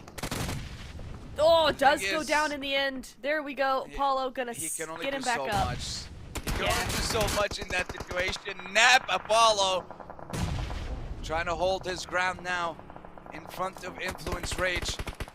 Influence with 7 eliminations. This game could be huge. This game could be massive. It may not be over the, I want to say over the 152-point hurdle, but it is enough to get them closer. They lose 2 APG. Is this it? Is this the rise of the Mongolians in this game? Finally, could we see a chicken dinner from them? We'll find out as QZZ unleashing the wrath of the Groza onto Apollo, looking for that small toe, but not able to find it for that knock. Apollo will be able to heal, but the nade comes in just before that. And it is going to be RC out, APG, and Influence Rage taking on Tianba, 4v4v1 in the final moments of this 5th game. Influence Rage, though, man, their positioning is top tier here. Yes, APG have zone, but Influence Rage have control over it. Nice little 2-2 split from APG. I will give them that. It gives them some nice high ground, some good angles, but for Influence Rage, I just feel like they've got a little bit more mobility that they're allowed. Could work in their favor here, and Tianba, so nice to see Tianba in the top 3. QZZ down to just a solo, but he is here. He is waiting for somebody to go out, trying to grab that 2nd place position. We will see. Influence now starting to make moves. They want to come down, up and over that ridge onto APG, but they're not sure which way to go. The nades will tell them. The nades will let them decide. That they will. And the thing is, when it comes to Influence Rage as well, they are in the best position possible with BTR and with Weibo being out. So this is just so many points that they can get. 7 with them at the moment, with the potential for them to get a decent amount more from the placements too. Again, they might be able to equalize Weibo or even get between Weibo and BTR. Top 2 for Influence Rage. This would be insane for the Brazilian lineup. But they're up against APG here, Neptura. It's not an easy ask. It really isn't. APG have this position locked down very well. That angle is actually, you know, I said, oh, Influence Rage have such control over the zone, but that duo up onto the ridge means that Influence Rage can't really peek over. They can't really come down off of that edge. So actually APG have control. I was wrong earlier. Influence Rage on the back foot a little bit. Need to figure out which way they're going to be going, because if you go straight into that dip, okay, now is the time to push, I feel like, for Influence Rage, because as long as they were up on that ridge, you couldn't fall into the dip. Now you could just do a really scrappy 4v4. I was like, is the box moving? The box is moving, yes. The box do, yeah, the box do be sliding. QZZ's like, please stop. Oh, trying to secure that one on QZZ. I'm loving that. Go for the full push. Oh! Secure that elimination. That's what you need to do. You need the proactive play. 2-2 split over onto the top of the ridge. That was so strong for APG. They tried to center up, but this is where it's gotten them. Influence Rage. Lord. This is beautiful. are raging indeed. They absolutely demolished them with that split. What was that call from Influence Rage? The secure of that, I want to say all the eliminations at the end of the game there. 5 eliminations they were able to secure. On top of the 7 they already had, 12. So that's 22 points. And Influence Rage, they are on the hunt for that 152-point barrier. I am actually that was beautifully played. Right, APG come off of that hill, right? That duo set kind of group up with their team, right, to make it full 4. I understand why they did that. They did that because the zone was pushing in. It was phase 9. There was nowhere else to go. They had to center up, but they centered up to a dip. And the way that Influence Rage were able to just go, that's a vacuum now. That's an open space that we can take control of. And they send 2-2, do the exact same thing that APG were doing to them, but worse. I mean, APG had no comeback from that. There was no recall. Absolutely insane performance, and I like the fact that, hey, APG, I want to say they had an opportunity to make a play maybe, but the Influence was just too fast on pulling the trigger, and that's what you want to see. Proactive plays being made quickly. It didn't feel like there was any hesitation. Sent 2 people, they get that elimination. We have a 2-2 split. We have high ground on both sides. There's no way for APG to be able to deal with that. That is fantastic work coming in from Influence Rage. Huge game coming in from them. You love to see it. So many points now going their way. And it's their, what is this, the second win of the day? I believe so, yeah. No, it's not. For Influence. For Influence, it's their first win of the day, is what I'm seeing here. I highly doubt that. I highly doubt that as well, but that's what I'm seeing. Their last win was game 10, which was yesterday. Well, we need to confirm. We will confirm this.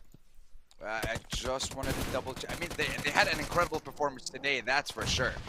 Yeah. But were they able to get a chicken dinner on top of it is what I want to make sure of. I'm just checking. I'm confirming with production. Hold on. No, okay, so we're, going to today's games. Influence Rage. It was 12th, 5th, 7th, 4th, and then, their chicken dinner that they got in this game. So, it's the second in the tournament, first one in today. Okay, so that is confirmed. Cool. Still, incredible performance from them, and the consistency is starting to slowly show up for this lineup. Just need to do a little bit more. I can't wait to see what the overall leaderboard looks like, though, for sure. Because that's going to be, I think next game has to be when the threshold is broken, and we get that Smash Roll coming into play in Game 7, meaning that the extra games were actually required. Yeah, basically. My goodness me, but is it gonna be WBG? No. No, it's not. No, not the way the zones have been going towards them. Not the way that it's panned out for them. Maybe for BTR, maybe for an Influence Rage, 22 points on the board there. That game felt like a much bigger win than just 22 points, but I think it's just the way they played that final fight that's left me going, that's like a 30-point game right there, but it's not. 22 points going their way. Yeah, sorry, just to update. It's 3 chicken dinners that Influence Rage has now secured. 3. Right. 1 a day, right? Yep. 1 a day. They got one in the end of day number 1, and then they got one again in, I would say, second half of day number 2. And now they're getting themselves their 3rd, which I believe is the most out of the rest of the squad. So they have the most chicken dinners secured. Yeah. But whether they have like the most top 2, top 3 or let's say like top 4 finishes combined, I don't think so. But hey, we still have 4 more games left into today. 22 points that they were able to secure in that last one. We're going to see how that impacted the overall leaderboard. But the fact that APG caught up as well with 14, that's good for them. Alpha 7, 9 points. Tianba in 5th place with 8, but Tianba need a heck of a lot more. BTR were the ones that I feel like really missed out, but Lorenzen did not. 820 damage with those 4 knockouts, 4 eliminations. He claims what he knocks. No more, no less. Mm-hmm. Very, very efficient from him. Super duper nice coming in from them. I would love to see what's going to happen in the next game now. What is going to be happening? What are we going to see as we go over to the overall rankings? And that is going to be LGD moving down to 9th place. ThunderTalk back down to 10th as well after not a huge game for that. Well, not actually it's actually back-to-back 0-point games for ThunderTalk over here. Goodness me. But we will see Tianba moving into 34 points, and it is wait! Sandstorm! They tied! They tied! Influence Rage First are place! tied! No way! 5-point difference between the top 3 teams. Absolutely phenomenal. Federals still holding on to the most eliminations. And maybe still holding on to most damage, but I believe APG survived until the late game, so maybe Top or Doc. I believe Top should have the most damage. But boy, is this final day shaping up to be an incredible one. Nope, he's just under 40 damage away now from getting that #1 spot. Federals is, yeah, he's still going. He's still pumping up those numbers. But I think we're gonna pump up the brakes a little bit because we have game number 6 coming up soon. I want to say final game of regulation before we go into the extra matches that will definitely be needed, since the only thing that can happen in the next game is that a team can pass and get more than 152 points, and then they have a chance at winning a game and winning the title. But we'll find all of that out in our next game. So we're gonna be taking a break, and we'll see you guys in a few short moments.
Ladies and gentlemen, game number 6, match number 18 of possible 21 games is finally underway.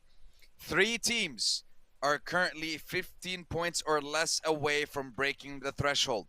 If no team is able to break the threshold and then secure a chicken dinner afterwards, then the team with the most points will be crowned the champion at the end of the 21 match journey that is the PUBG Mobile Hong Kong Invitational. Playing path north of Ruins all the way down towards Partona. The question remains with the zone, why is it going to go to the east? Answer me that question.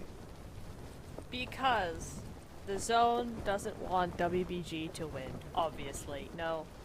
It is all very random. That's how the zone works. It's a random I thought you were picking thing. the zone. No, not me. I will say Tianba and A7 have slightly clashed over in outposts. Okay, look. It's better than last time for WBG. Maybe they can actually get some points. Just scoot on into zone outside of Monte Nuevo. Take occupancy over those hills, and maybe it will work out in the end. Right now, the goal for all of them is to be with, I guess, is to crack that 152-point mark and influence Rage. With them having a total of 3 chicken dinners across the 3 days, they are the #1 team, even though they are tied with Weibo Gaming. Of course, that's those are the tiebreaker rules coming into effect. I believe it's chicken dinners first, then it's eliminations and then placement points, or the other way around when it comes to placement points, eliminations. But the priority is chicken dinners. And they are eating good. They're almost at like 1 chicken dinner per person. At this point, they're opening up a buffet over there. Yo, can I come? I haven't had my chicken yet. I'm hungry, man. Yeah, I'm just saying, I'd love some chicken. Yeah, I would love some chicken actually right about now. Yeah, I mean, you see, that's the thing. You have to be a pro player and win a game. You get a chicken dinner. You're right. I'll try. I'll try my best. Ay. So, for the first time in the entire tournament, we have a new team at the top of the leaderboard. Does that take some of the pressure off of WBG, knowing that there's somebody else who might also do the smash point thing? Does that help or does that hinder? I think it helps. I think it helps because now at least like they're not the only team that the rest of the lobby's thinking, oh, they can get over the 152 points. Now it's Influence, Weibo, and BTR. So the focus is, so for example, Alpha 7 can't just focus Weibo Gaming. They can't just focus Influence Rage. And BTR can't bother themselves with these kinds of squabbles because their goal, again, is to also get 152 points. 18 points is what you need to secure in this game. So essentially, you need to win with some elims or at least get second place with 12 elims. It's not going to be easy, but if you're able to do that, then the next game, you have a chance to claim the title. You have a chance to prove yourself that you are better than everyone here in this lobby. And be the first to actually get the smash rule in effect. And actually have it come to pass. Actually have it be used in the tournaments.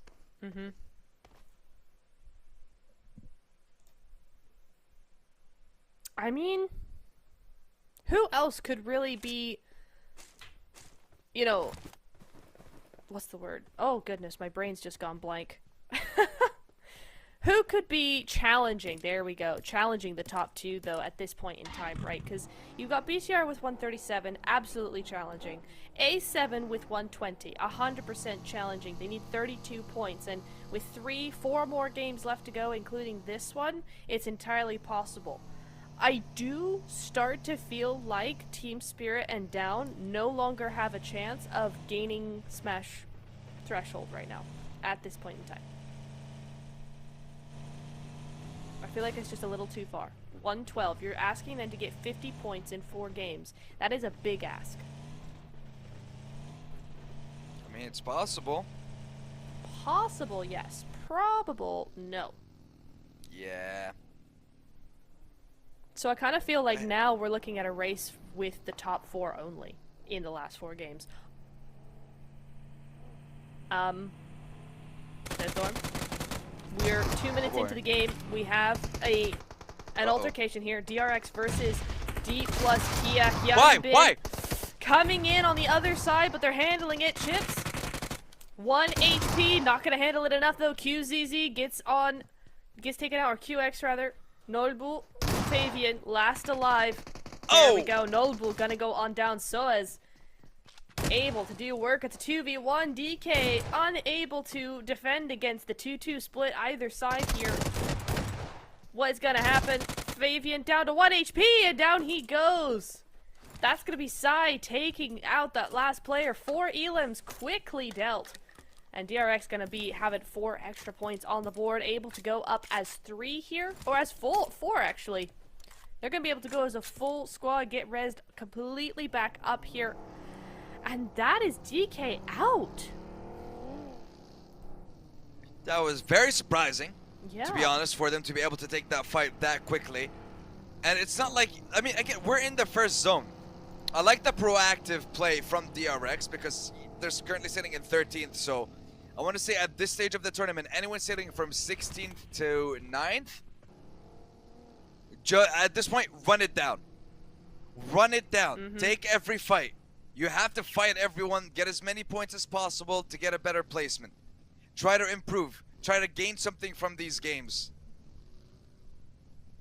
Because outside of that, trying to play for the very end and get a chicken dinner with 2 eliminations, or 3 eliminations, not going to benefit you that much. You need big numbers to catch up to anyone. You need big numbers to be able to move a spot or 2 at this point in the tournament.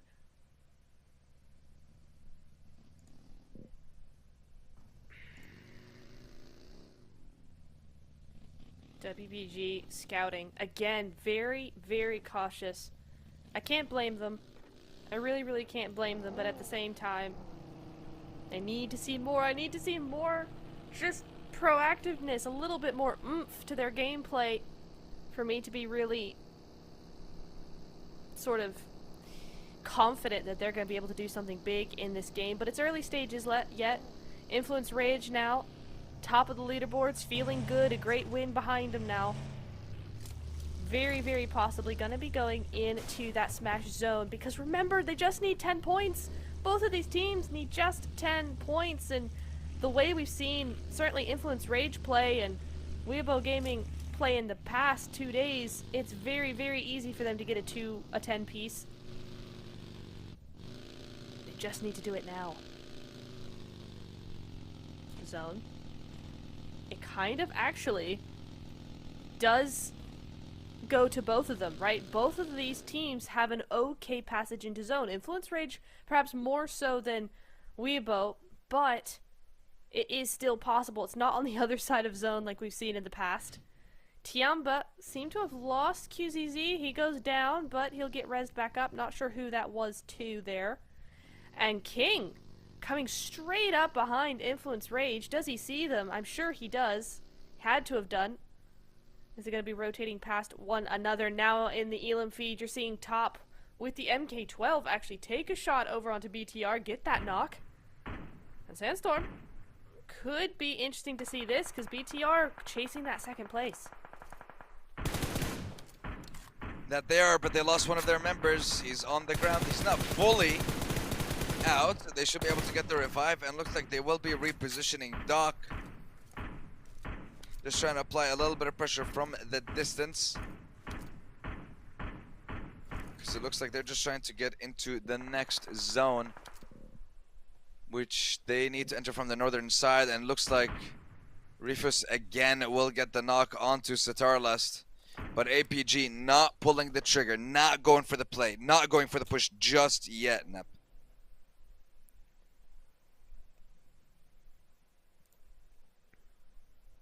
No, APG are taking this very, very cautiously. One knock at a time, just trying to delay their rotation a little bit, but Tianba right behind them. This is where things could get very, very interesting, right? Because Tianba now moving up behind Federals. Federals needs a really good game if he wants to claim that damage MVP spot. Needs to hold on to it. Federals might just get blown to smithereens here. No, he's okay for now. He runs back. Bond is on the chase though, but he can't chase too far. Can't chase too far at all. His other teammate going, whoa, whoa, go back, go back, go back. The rest of the team is there, ready and waiting. Federal does go down, but that's to Doc. APG having a say in this, and Tianba gonna leave. They understand the reasons here. Ryan does go on down, so APG able to clean up a little bit here. And with Federals out, that is huge for BTR. Their massive, massive MVP out early. What is that gonna do? My question is, how did you lose? Like, you're in a compound. You have 3 houses right next to each other. How do you have a member knocked and finished in that situation? You can't afford a mistake like that. Not in a game like this. Not after all the effort that you put in trying to get close to that threshold and then faltering when it matters most. The pressure seems to be too much for a lot of these teams to handle, and it's just, hey, team close to the threshold, let's kill them before they get there. Let's eliminate them before they get there. Just take them out. Don't give them the opportunity. And again, it's not like you have to get a squad wipe. Just really, I want to say, lessen their chances of being able to secure more points, more elims, and then that's your job done. Then you focus on yourself. Weibo suffered massively in today's games, and so did BTR after the first one. But this is not the Weibo that we've seen in the first 2 days. Influence Rage and their consistency. If they can do this in this game and get to 152, it would be phenomenal. And for them to get another chicken dinner afterwards, have a 4th and be crowned, that would be sensational. And one heck of an international title to grab as well.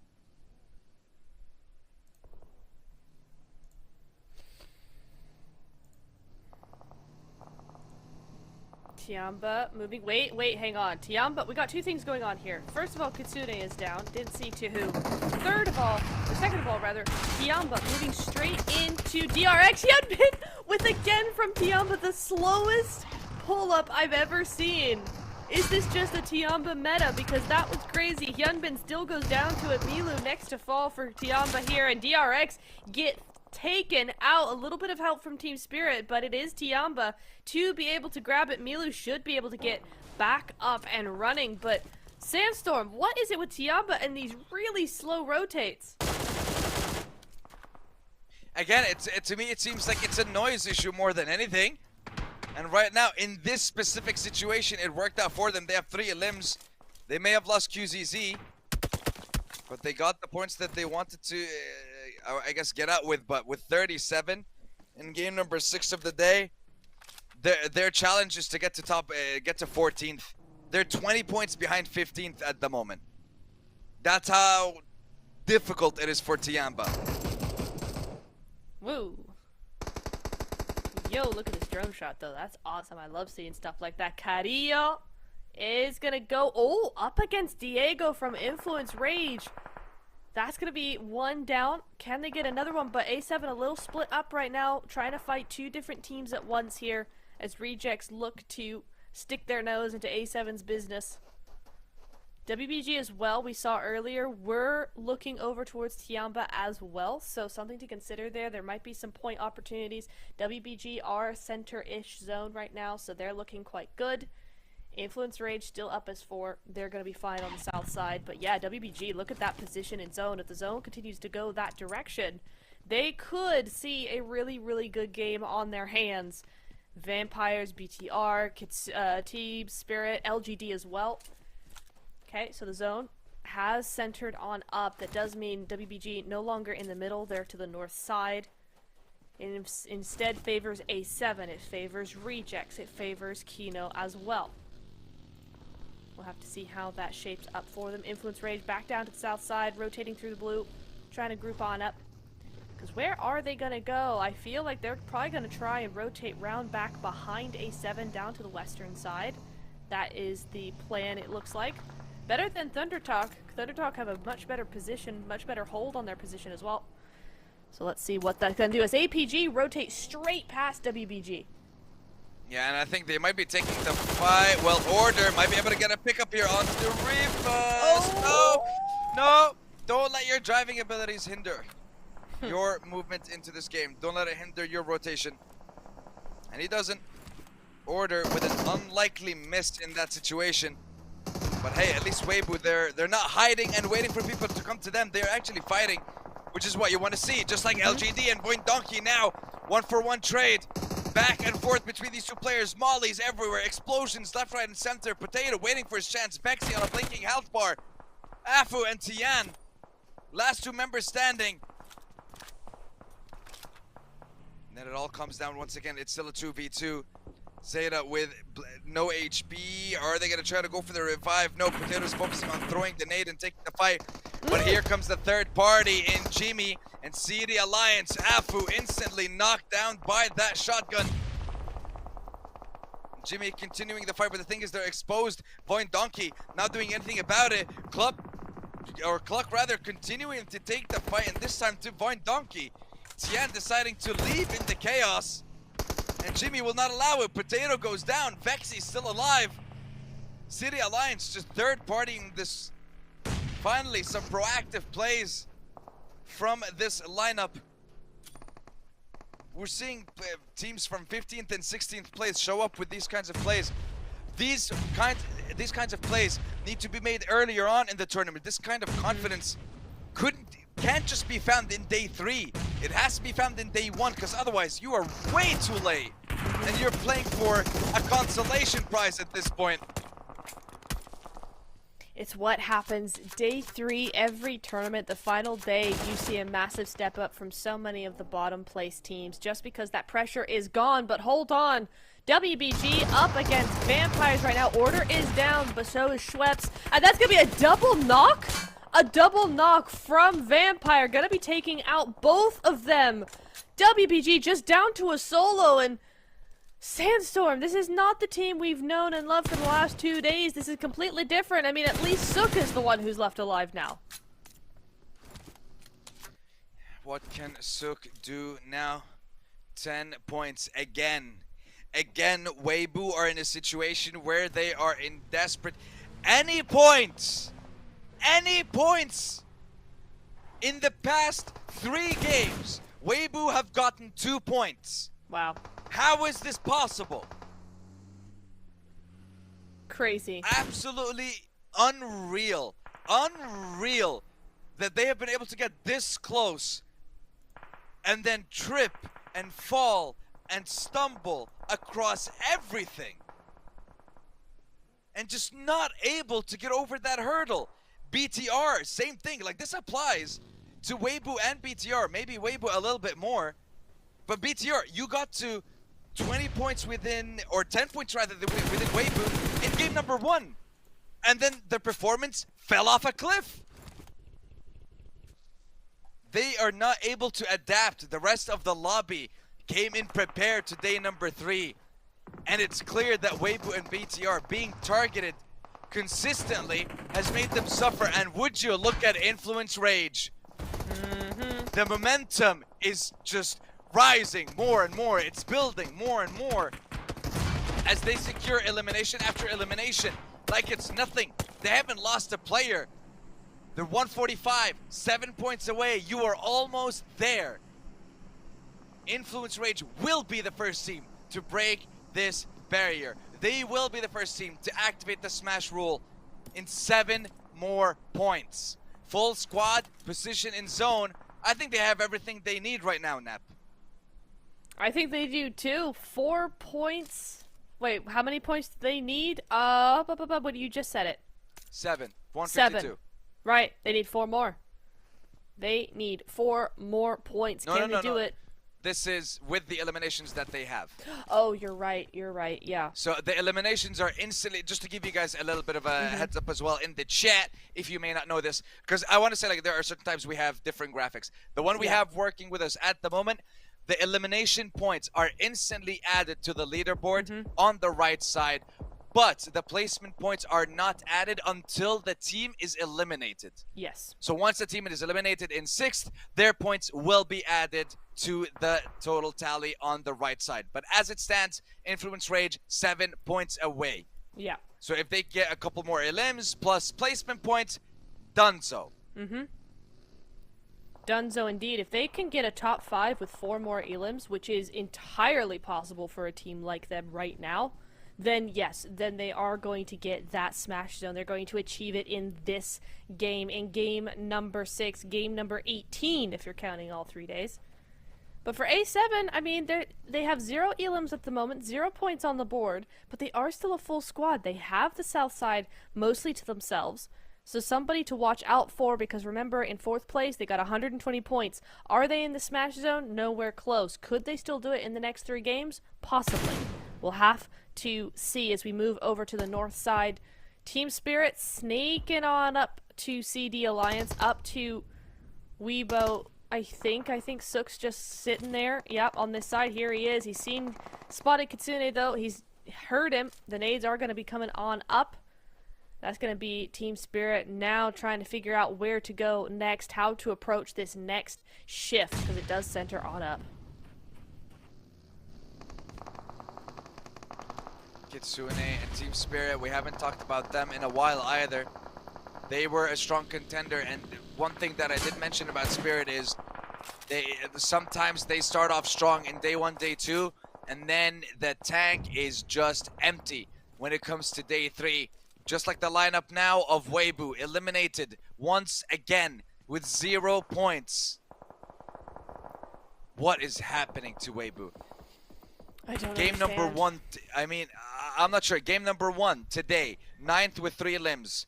Game number 2, they had 7 eliminations. 7 eliminations in 13th. Game after that, 5th with 5 eliminations. They got closer. And then 10th with nothing. 11th with nothing.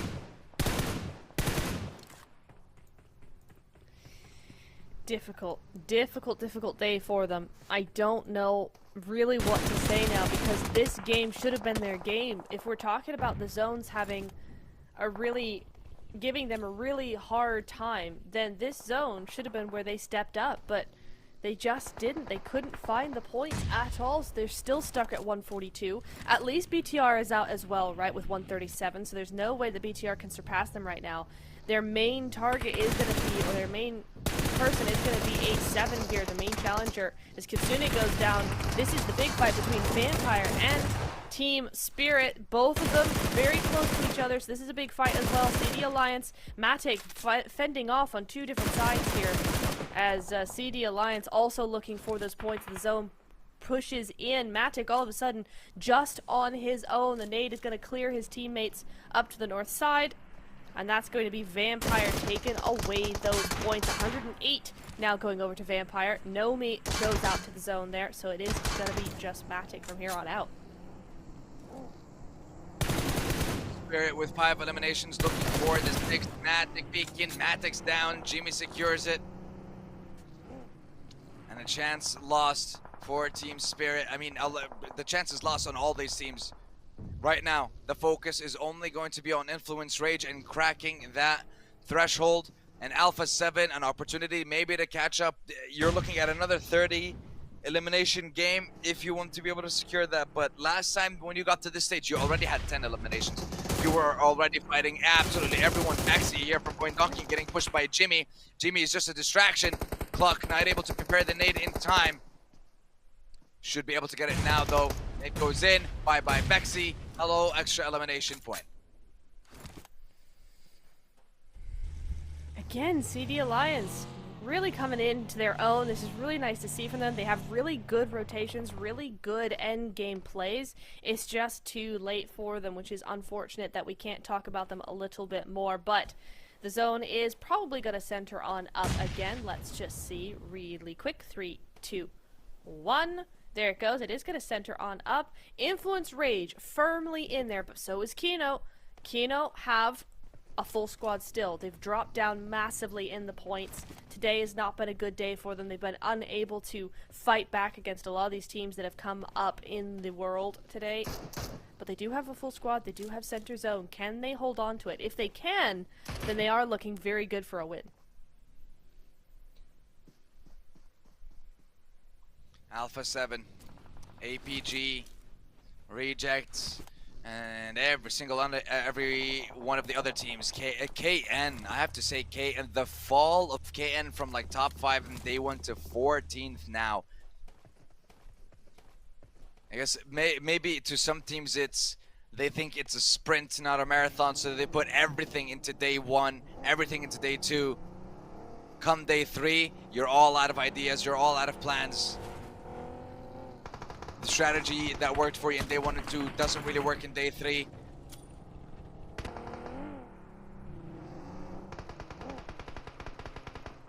Right now, we all seem to be looking for the center of the zone. Thunder Talk and Alpha having a little bit of a conversation between each other. Meanwhile, Influence Rage, I am loving the position they have right now. They are relaxed. They are trying to get that point as much as they can. Oh, big plays from AJ, unable to get anybody, but doesn't get taken out himself, and in fact does get Revo. There we go. AJ with 1 HP manages it, takes out Mafioso as well. Jing self nades, great, good job.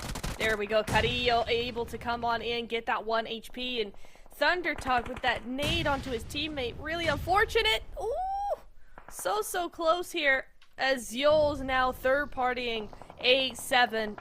Down to a solo they go. Their hopes and dreams done for now as VP now look to move into to the south side, look to third party this as a duo.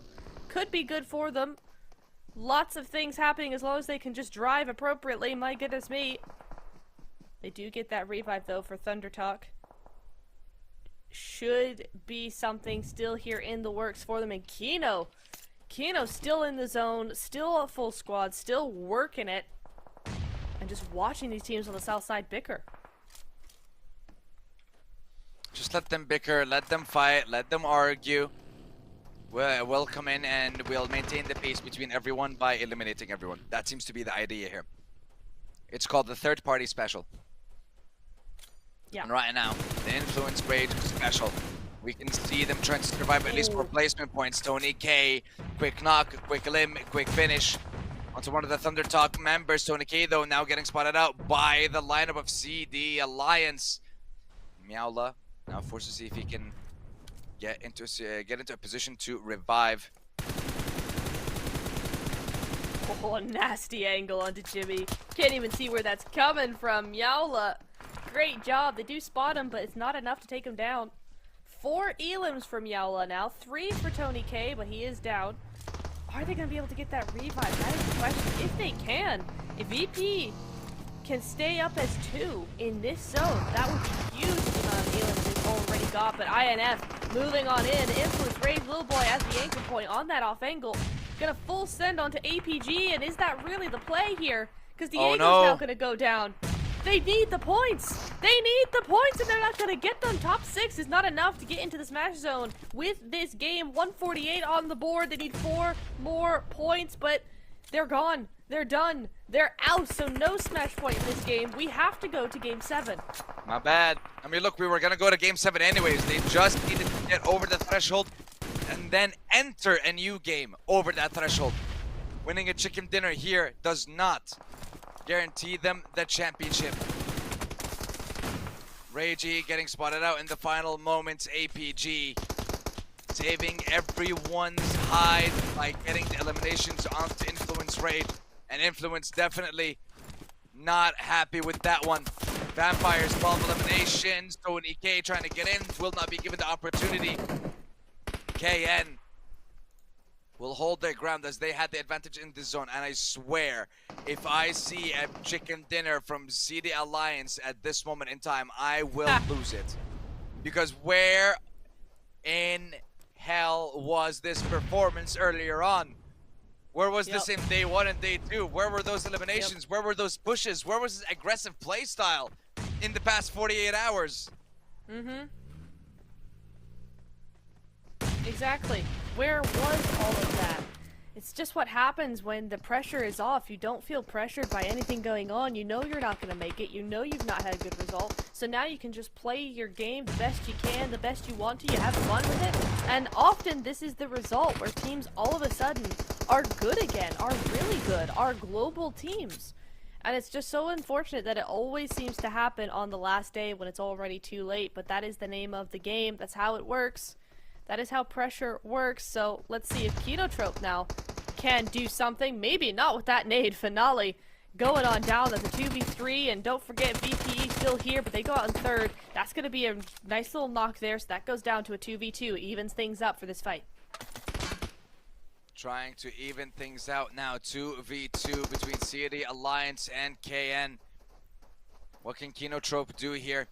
They have the UMP, they have the S12K, M4s, and DBSs, it seems to be present on the other side. Jimmy attempting his luck through the smoke. Nothing fruitful just yet. Tamer will be jumping out of the window, comes in a little bit late into the fight here. Ozi-san is going to be on his own. Honestly, the player who was crawling, you could have crawled forward and given them information, but unfortunately, you still have the numbers. Iftar trades nothing, and KN get the win. They get themselves, I believe, their second chicken dinner of the tournament as well. Nice. Kenotrope, very well played from them. I think, is it their, yeah, it's their second chicken dinner. They got one in game number 3 on the first day. The consistency unfortunately wasn't there, but hey, it's signs of a great performance from this team in this game. Yep. 100%. Really nice to see them step it up, come on back in, even if it's a little late. You know, we did see them be like top 3 at the end of day 1 or middle of day 2, I feel like, and then they kind of just had quiet game after quiet game. And unfortunately today, it's not so much that they've had bad games, it's just everybody else has had amazing games. Those teams in 8th, 9th, 10th just come in with 30 odd points, push them all the way down, so now they're down in 13th, but not after this game. Not after this game at all. The points are just too close, so they're going to be grabbing up a couple of extra points on the board, or a couple of extra placements rather, so that's going to be them looking good for the next 3 games, but of course it is not going to be a top 5 finish for them at the end of the day. No, it won't be. But honestly, I want to say the more frustrating part for the teams is not being able to have this actual play.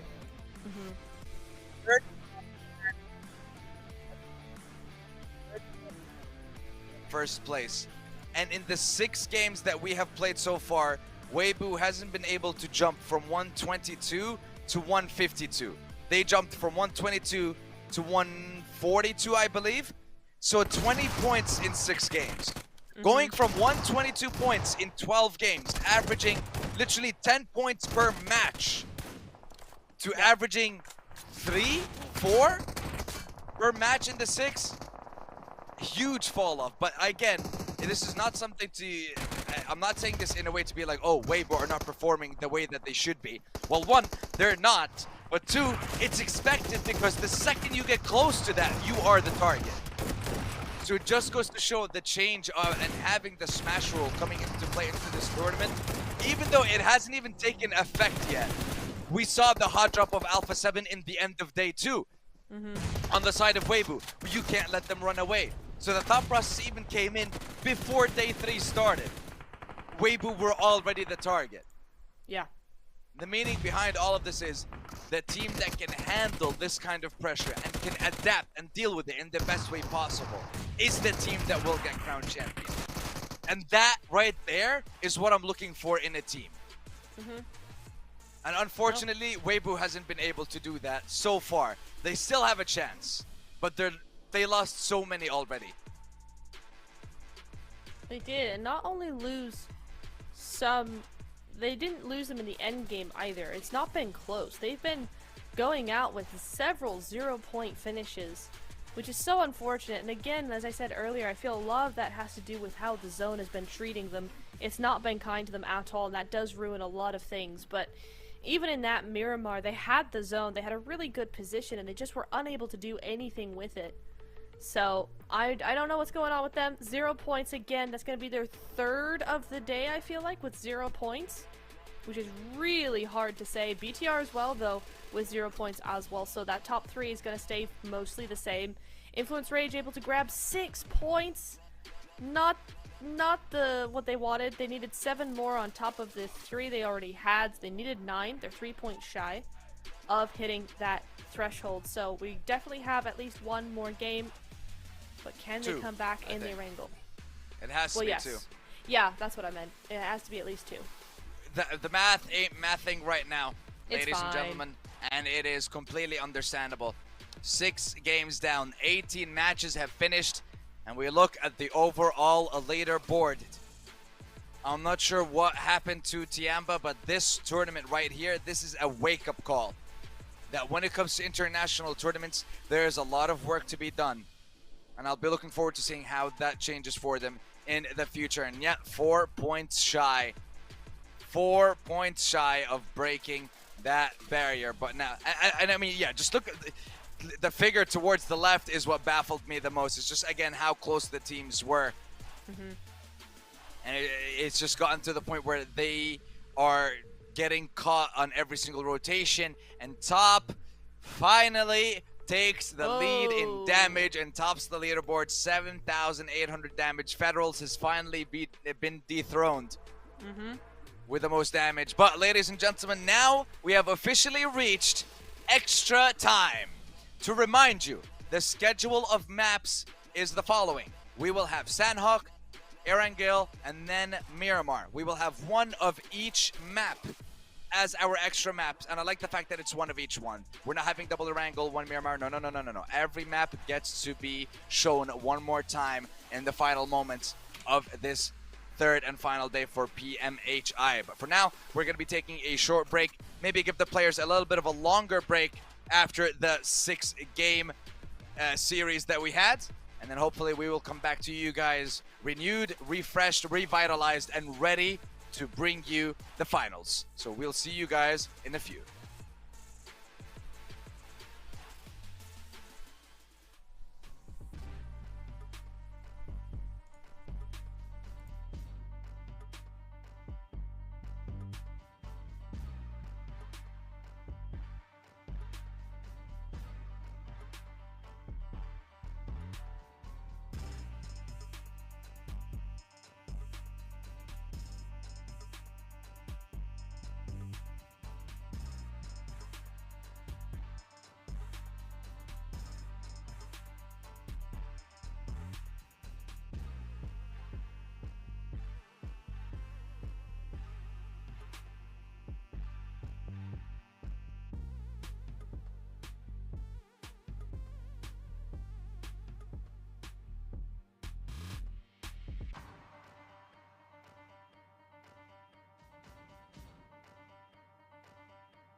Ladies and gentlemen, looks like this one is going to be a quick one because here we go.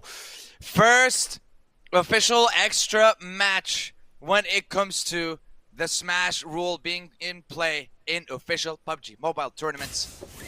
And what a treat that it is going to be used in the PUBG Mobile Hong Kong Invitational with teams such as these, with names like Weibo, like Alpha 7, like World Champions. In D plus Gia, we have DRX, we have Influence Rage, we have Vampires, we have Tianba, we have Thunder Talk Gaming, we have LGD, we have the Samurai and Rejects, we have APG as well. We have so many ungodly like teams. These guys have 3 maps, have 3 chances, have 3 opportunities to prove themselves. 3 teams, including the one in front of us. For the love of God and everything that is holy, get 10 points, I beg you. Okay. Please. Okay. Just 10. At this point, Influence Rage, they have to. Right? 4 points. 4 is doable. Right? I think 4 is doable for one team in this game. That is Influence Rage. And look. Whoa. Hold on. Did you see that? Top with the elimination on order with the bow. That's sending a message to Suk. That's for sure. I feel like there's a message being sent there. And not only that, look at this crazy zone. I can't handle what PUBG Mobile is throwing at us right now. I actually know. can't. It's insane. It's insane. It's so many actually crazy. Okay. All right. We just need a minute to breathe. Yeah, I just feel give us like- a second, guys. Yeah. Just like to kind of recalibrate our emotions. Yep. Okay. Okay, it's fine. Influence Rage over by Camp Bravo? Charlie. No. Where is this? Which one? I'm trying to figure it out. I Bravo. think that's Bravo. Yeah, okay. Cool. Camp Bravo over down to the south side. Wow, Gonna be and you chilling play there for a PUBG minute. Mobile, huh? Listen, okay, there's 3 camps. They all look the same, all right? No, they don't. No, hold on. No, they don't. I kinda highly do. disagree. No. You see. If you have the attention to detail, you would be able to notice. Oh, Also, if you just remember the drop locations of the teams, I'm just saying. Wow. Yeah, Shots that's right. fired mid broadcast is crazy, crazy. Oh my. Hey, I'm just saying, day 3, the drops do change. I'm not faulting you there. See? Yeah. Listen. I like to crack it. Listen, in the beginning of the game, it's kind of chill, except now. Except now. Except now, because Team Spirit and Tianba just at each other's throats right now, making not able to respond to the spray from Nomi. QZZ trying to get the revive. Meanwhile, Milu. Oh, hold on, Milu. Where is Milu? Where are Milu and his nades? They can be deadly. Either to himself or to his enemies, but they can be deadly. Where is he? Actually, he's not here. I think Team Spirit have actually isolated a duo from Tianba here, because that is banned. That is QZZ, but Milo is nowhere to be found here. They do get this res though. Team Spirit not wanting to back up anything going on here, not wanting to push forward. Milo, you saw him there across the road trying to get to his teammates, but it is very open there. I wonder that TS should be able to see that, right? They should have eyes on it, but maybe not. He's across the road somehow. He's across the road and getting ready to run in there. Team Spirit unwilling to put the full squad up here for some reason. There might be another team on the other duo that they don't want to create a vacuum for. But Ozzy-san going to come on in, grab Milu where Team Spirit could not. And that's going to be 100% Tianma down to a duo up in this building, in this compound. Great nade, though, from QZZ. Who needs Milu when you have QZZ on the board? Nomi going to go on down. Now it's just up to Effect. Can Effect handle this pressure? While the rest of the squad is still on their way. It's a 2v1 at the moment. The rest Just need another minute or two to make it. Tianba are not aware of this. Looks like they are. Miss GG is trying to go for that push, and now here we go. QZZ hears, listens, finds out there's more coming my way. He exposes himself completely to Effect in order to take the duel with Kitsune. But still, Effect not able to find an angle. Nomi just waiting for the revive. Bond peeking, switches over to the DBS. Nade might be coming in to knock him out in that corner. Kitsune just waiting, cooking, and boom goes Bond. There. The elimination will be secured. Effect focusing on QZZ, and there is no way for you to run, nowhere to hide, except a 1v3. Can you handle it? Maybe, especially with there's backup, but no, Tianba bite the dust. They are taken out. They will be in 16th place. No, but be careful. Matic is taken down because of Reiji. Rejects from across the water, taking shots over to this compound and actually knocking 2 players here. Team Spirit have to be so careful. Where are the smokes? That is an insane shot from Reiji, can I just say. He could barely see them and he still gets the job done.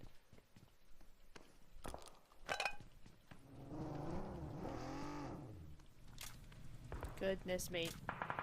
Coming in clutch. Clutch? Coming in clutch. Clutch? Coming in clutch, guys. I'm just saying, we are farming clips out here with Neptura. 100%. Yeah, I mean, look, she admitted before she can't drive in the game, so... Hey, yo. And we have proof of that. DK, just one more time for me, buddy. You know I love you so much. No. Please. We continue to, in a friendly way, bully our co-workers. It's great. Yeah, it's a lot of fun. Mm-hmm. Except production. We don't bully production. We love production. Yes. Production OP. That is very true. As we say in the industry. Not a north shift. Not a north shift. You hear me, Zone? Go south. We're not doing this. Okay, look, this split is horrible for several reasons. Yep. Now I think the shift should be going to the eastern island later on. Yeah. But still, it is going to be quite difficult for the teams to get into certain positions. I want to say that whoever team has the high ground in Camp Alpha and the mountain there, they're going to be benefiting a lot from the amount of information they gather. But let's focus on to influence Rage and the hopes of a nation on their shoulders right now, with one goal in mind. 4, not 10. 4 points, guys. That's all we're asking. 4 eliminations. Diego, that's 1. Secure it now. 3! They need 3 elims! They need 3 points, but they lost Diego! I cannot handle this. Okay, they get Schweppes. Wait, hang on a second. Wait. Hang on. They're up to 159. Okay, no. 159. You jumped. What? Sorry, 149. 149. Don't mind me. 149. 149. Well, I mean, they're up to. Yeah. 3 more. They managed to get another knock onto Schweppes, but now, little boy, you need this. You need this. Right Good here. Molly. Right now. If you lose this, you are leaving your player to be on his own.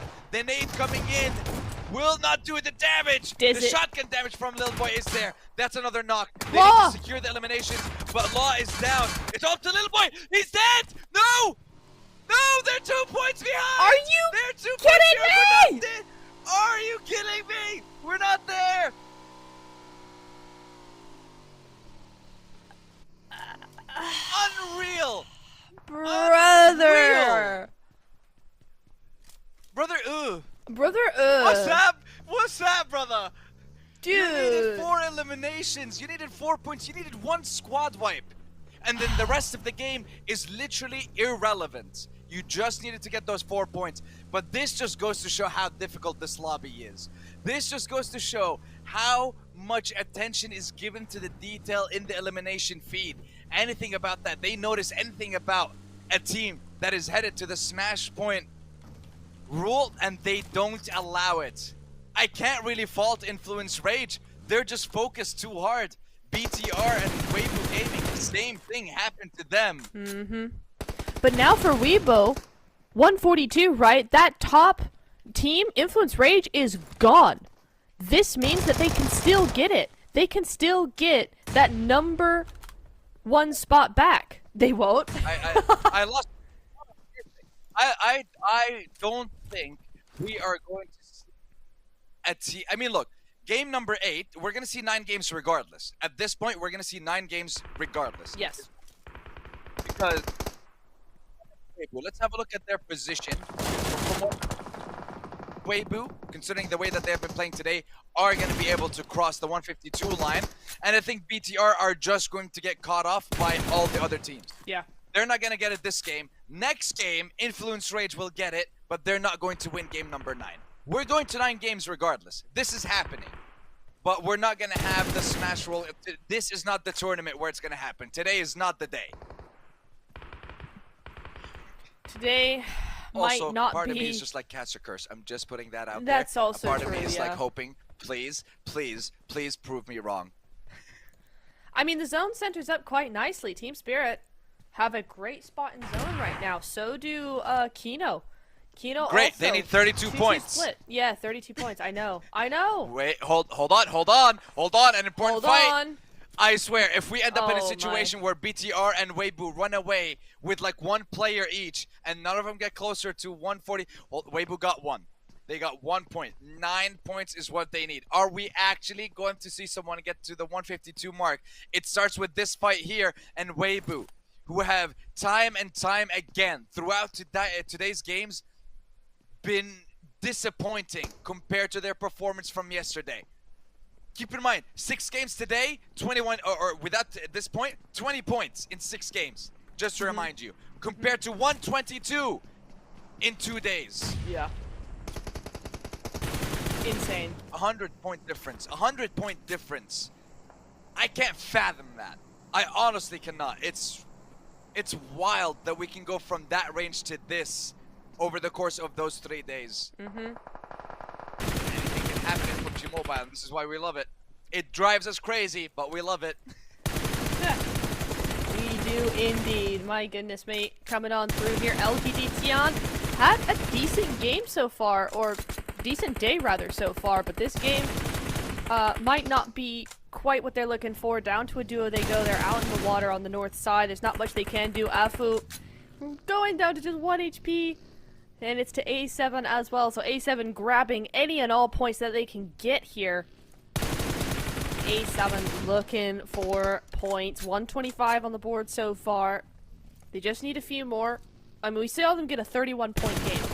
So, and that was today, the first wrangle of the day. So they could very easily do something similar here, go right up to 2nd place, and be in the running for Smash Point. Because why not?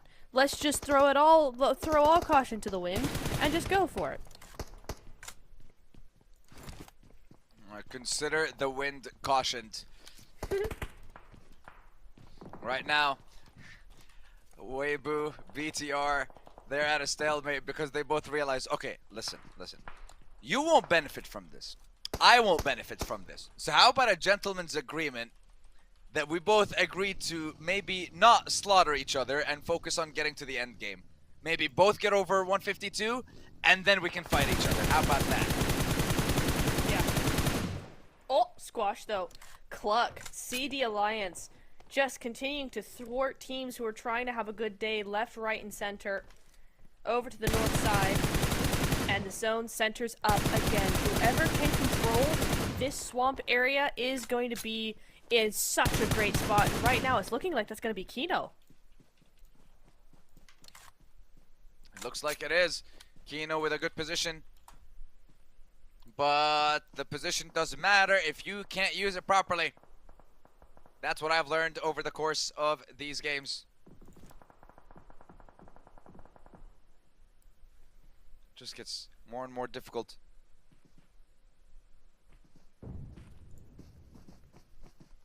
But now, we seem to have relaxed, we seem to have chilled.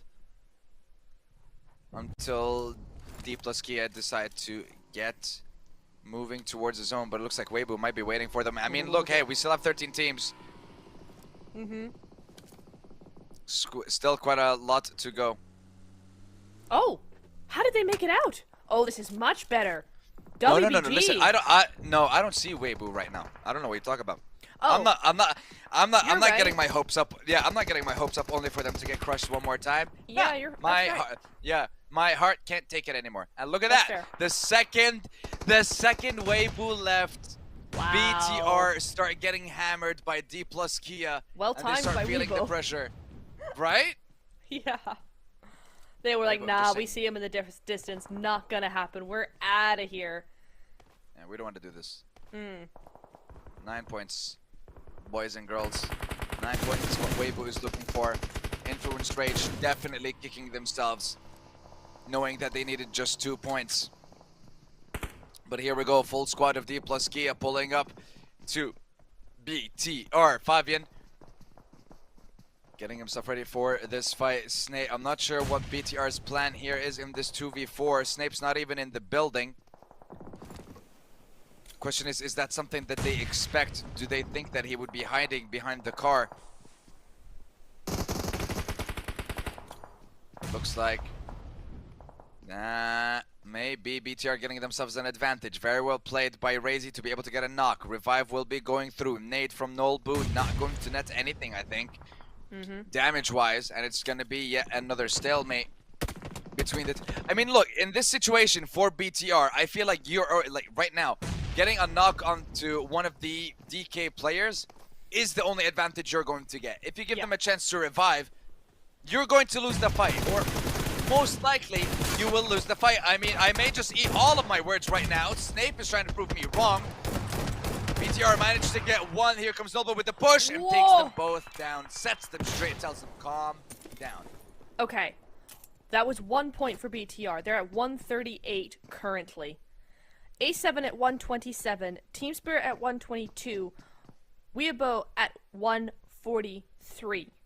BTR can do nothing to jeopardize that. So you're looking at A7 to actually try and thwart and challenge WBG. They are on that north side, but they are down to a duo. But WBG, I'm gonna say it, I'm not trying to jinx or do anything, but they do have zone. Their compound is in zone right now.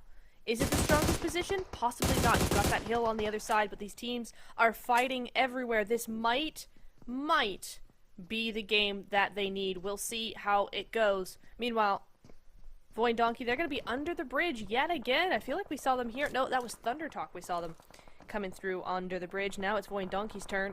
Trying to sneak on up underneath Rejects. Right behind Kino here, but Matic's got eyes. He's got eyes on him. Thunder Talk also in the water just down below on this hillside along with QX from DRX. So actually, all of these teams going to be just waiting and hoping and praying. Meanwhile, A7 do go out. There is no challenge from A7 in this game. It just falls to Team Spirit now. 122 points.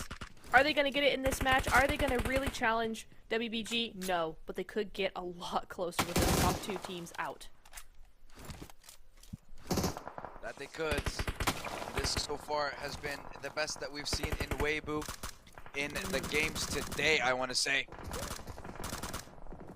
Can they secure the very few points that they need? Kino, can they survive the rotation? It looks like nope, because everyone's just shredding them. Focusing them, tearing them apart, limb from limb, one by one. Until it's only one player left standing. Yeah, one player left in the zone. And look at Weibo. Weibo. This has to be it, right? No. That's it. I couldn't hold it in anymore. This has to be it. Listen, I'm letting myself believe again. You know, I'm ready to fall for it one more time. That's fine. I'm ready to get hurt again. That's fine, but there's also CD Alliance up on the north side, right above them, full squad. Nice nade from Vexy. Double nade onto Vampire, and that's going to be them out immediately there. Meanwhile, DRX take out King. Sook able to take out Osal here. So Sook is taking out DK. Deep, let's get Kitsune. My boy, what you doing? Jumps down, going for a swim. It's got a little hot, little spicy up in the jungle. Looking for that info. QZZ, they know where he is, but he does get taken out by who? Noble. Yeah, they snuck up. Yeah, they knew he was gonna go for the elimination, so they decided to bait, and it worked perfectly. Reject and Void Donkey fight it out. Void Donkey survives. 7 squads left alive. That means there's placement points to be claimed right now by everyone. DT, if he gets taken out here, lots of damage towards Point Donkey. Forcing them to move. D plus Kia, get pushed by, oh my lord. Weibo are able to hold down D plus Kia. Get the points, get the elim, get everything that you possibly could. 2 eliminations so far, 144. Can they survive or will he go for the revive? The zone pressures the players of D plus Kia. Fabian will not be able to survive. Chops might be able to get taken out in the open by the likes of Team Spirit, which would be magnificent for the Weibo lineup. Spirit still alive. Effect managed to make it in. Not anymore. Huge. City Alliance again. 11. How many alarms did you snooze to finally wake up? But I am loving it. Regardless, end of the tournament or the beginning, you love to see a team perform well. And right now, Weibo, 4. Wait 1 second. 10, 6, 5, 4. 4 plus 1, 4, 5. That's 149. Okay, so they're at 149. Yes, I'm doing the math. I'm not waiting for the graphic to update. Okay, my heart's been broken too many times in this situation. I will not allow it. Weibo just need to survive a little bit longer. If they manage to take out the player from D plus Kia and then KN, it secures so much for them. Tamar. Allah, oh my god, he's applying pressure. Chups with the knock onto clock with a third party, and then Chups goes down. That's top 3. Weibo still alive. Might be a top 2. Tamar, he just needs to make CD Alliance suffer and give the chance for Weibo. Imagine if you had the 152 already. This game would have been yours. Yep. The tournament would have been yours. But that's not the way the cookie crumbles, unfortunately. The way it does now is it's top 2, 4v3, and Weibo 6. Hold on, they're 1 point. They are 1 point away. 1 elimination is what you need. You do not need anything else. You have the, I want to say you have the priority, because the high ground will make CD Alliance visible. You will have line of sight. You will have the opportunity. Do not miss. Do not peek. Do not do anything. You are in zone. They are not. What they're looking for is an opening knock to chuck some nades down. Look at the zone. Look the way it's going. Do not move. That's exactly what they're doing. CD Alliance trying to find something. Okay, nades with 33. Could do something really nice. Just trying to displace them a little bit, but it's so risky, but you don't really see it. No. See? This is just what I was need saying. One elimination. The nades are dealing damage. They managed to take one Oh down. They get my. one knock. Oh my lord. Wait. There's still no elimination. There's still nothing secured. 3-3 said no's. 3-3 said no's. But the elimination's not there. No match point. 1-5-1. They are denied. And CD Alliance deny them. My god, what is this tournament? What is this game? I'm done. What is happening? I'm done. I'm so done. My fuses are fried. My nerves are dead. No Oh my God. way. Holy. I mean, Holy. You needed mean- one.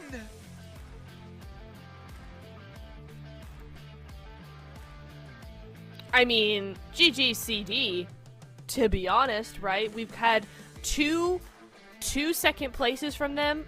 Now to get a huge win as well, with another huge amount of elims coming in. GG's, well played, but that's not the storyline we're looking at right now. The storyline is 1 point away. WBG, a desperate play to try and get anything, any sort of points, denied by the Molotov. Two for influence. Hmm? Don't forget, it was also 2 points needed for influence rage. We could have had a game where 2 teams are on match point, but instead we have 2 teams where one is 1 point away and the other is 2. We're having 9 games. We're having 9 games, Look, ladies and gentlemen. I already sent the message yesterday. Everyone was thinking it's possible that it could go 3 games where Weibo just get 15-15, a win in the 3rd, and then it's done. But my response is they're not even going to crack that, and they're taking us to 9 games. And so far, it's staying true. And it just goes to show how difficult it really gets on that last day of competition. I mean, CDAL Alliance, Telecom Digi Alliance, this is a team that has been at the bottom of the leaderboard for the longest time in this competition. And then today of all days, they rise up and demolish everything. They might be able to break 90 or 100 points, which is insane.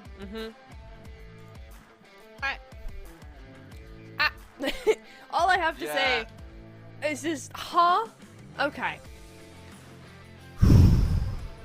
I mean, alright, so here's my question then. Here's my question for you. Are they gonna be able to get match point next game? Well, I don't know. Because at this point, I don't know. Look, I mean, here, you want the truth? It Yeah. doesn't matter. As of True. right now, the Smash rule is irrelevant. Honestly. That's true. I mean, this may be the emotions talking in this situation, but yes, technically speaking, any one of the teams crosses the threshold in the next game, they have to win game number 9.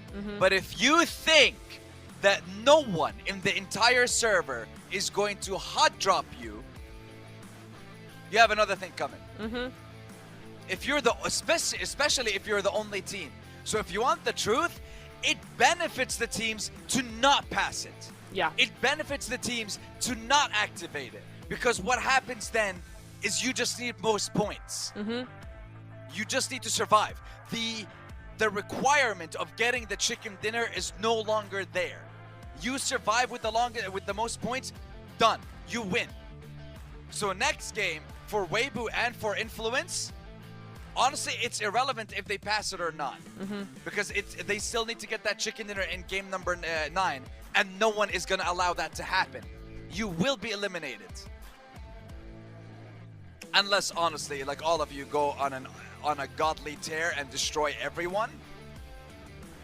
Besides that, the math is mathing for once. For once. Oh, okay. Okay, so what we're saying here then is it doesn't matter at this point, which I agree with. It does not matter. We've got 2 more games. We're going to see who's going to be winning at the end of it. The question now is it going to be Influence Rage? Is it going to be Weibo Gaming? Bigatron have not had good games in the last several. I mean, they did get a 3rd place 2 games ago or 3 games ago, but with 2 elims, so it didn't really do much for them. Alpha 7 have a little bit of a target on their back now, I think. A lot of teams are just trying to get rid of them, trying to thwart their rise because they're now in top 4. VPE as well, been okay, but not brilliant. Alpha Gaming as well, same difference. So I feel like now we've really just got a contention between the top 2 for the win rather than other teams. At the moment, yeah, I would say it stands between 2, but still, there is a chance realistically for BTR to come in. True. The fact that they were, close enough to the threshold means that they're still close enough to the teams in order to pass them. And then over the course of the next game, the goal for everyone becomes take down Weibo, take down Influence Rage, and then come game 9, it's just good old-fashioned PUBG Mobile. Yeah. It's whoever's on top at the end of the day, and that's the only thing that matters. You no longer need a chicken dinner.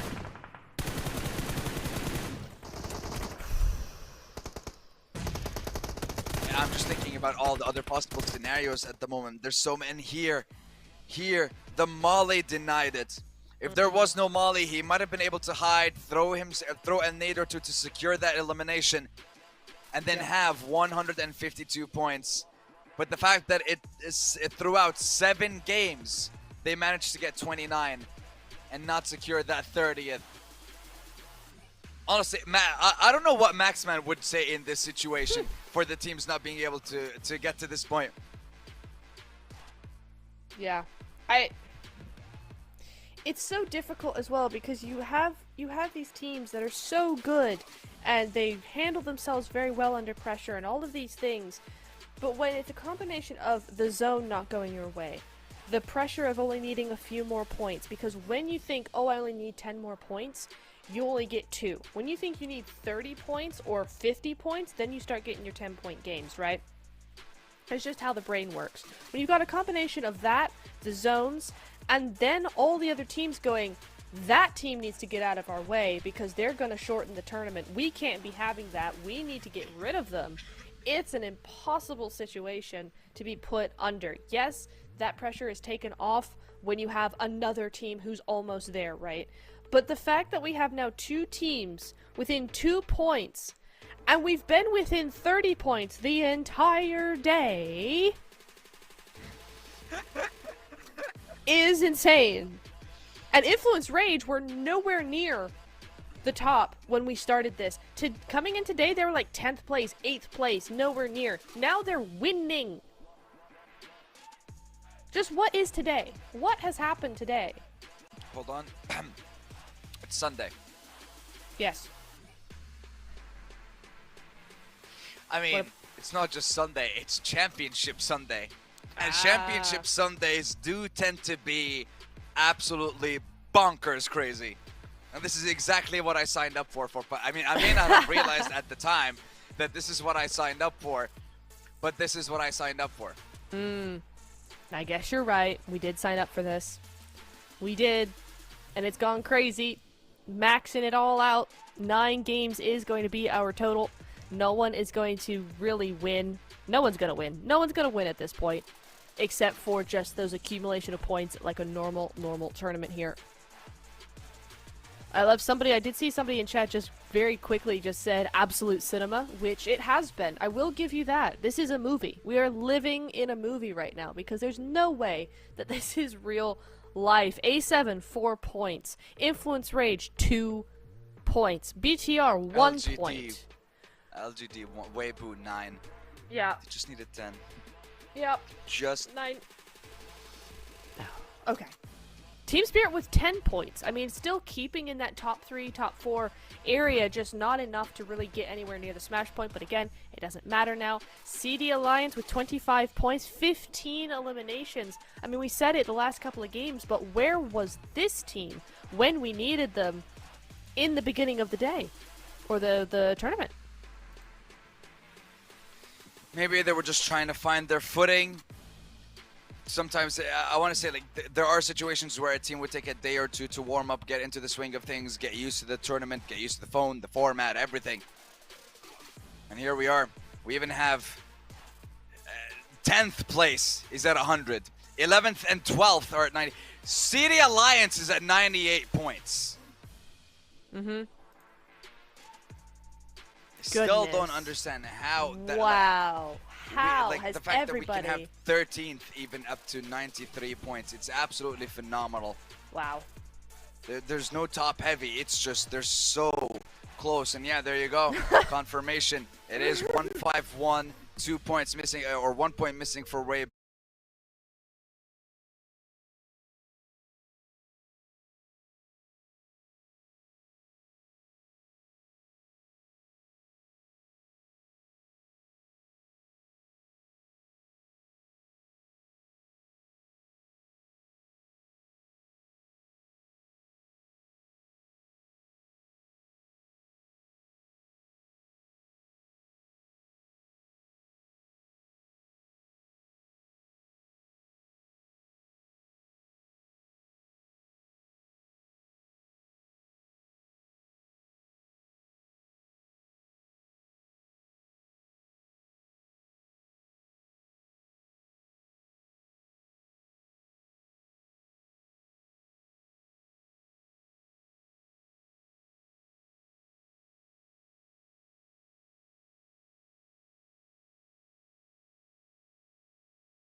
we go one more time, running it back.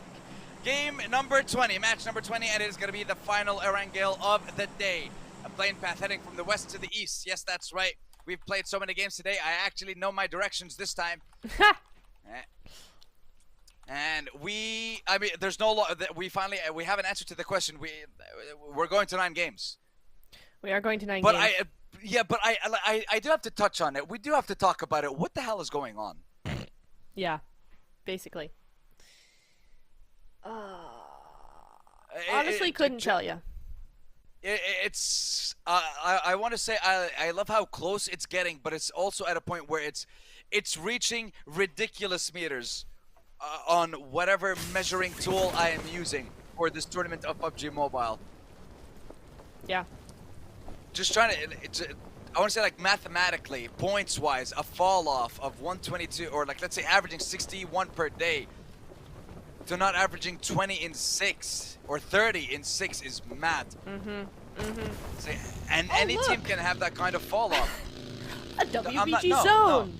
No, I don't care. I really don't care. Like, here's the honest truth. We're going to game 9. Yeah. Because it's irrelevant if they get the point now or not. Next game is what really matters. This game is it's essentially a loading screen for the players. It's an opportunity for the players that are below. So BTR, Team Spirit, Alpha 7, Vampire, APG. All of these teams have an opportunity this game to wipe out Influence and Weibo. And then next thing you know, we enter a final game where 6 teams have the potential to win. Yeah. That's the math that we're looking at. So teams from 3rd until 6th, 7th, even APG, step up right now. There is no time for you to play passive and wait until the final zone and get a chicken dinner with 10 points. No, you need a stacked chicken dinner. That's what you need. And the only way to do that is to do what Alpha 7 did when they got 30 points in one game, or 31. They got 21 eliminations. They took every fight. They realized they had to do that early on. The second it worked, they jumped up to top 5, and then they calmed down. They didn't continue with that consistency. They thought, okay, it worked this time. Now we have to be a little bit more careful. No! Continue with that aggression, because clearly the lobby is terrified. The lobby is scared of anyone pulling up. That's what I'm seeing. If you have the confidence, you can pull off the fight. And Alpha, sure as heck, have that confidence. Alpha 7, that is. Because we have 2 Alphas.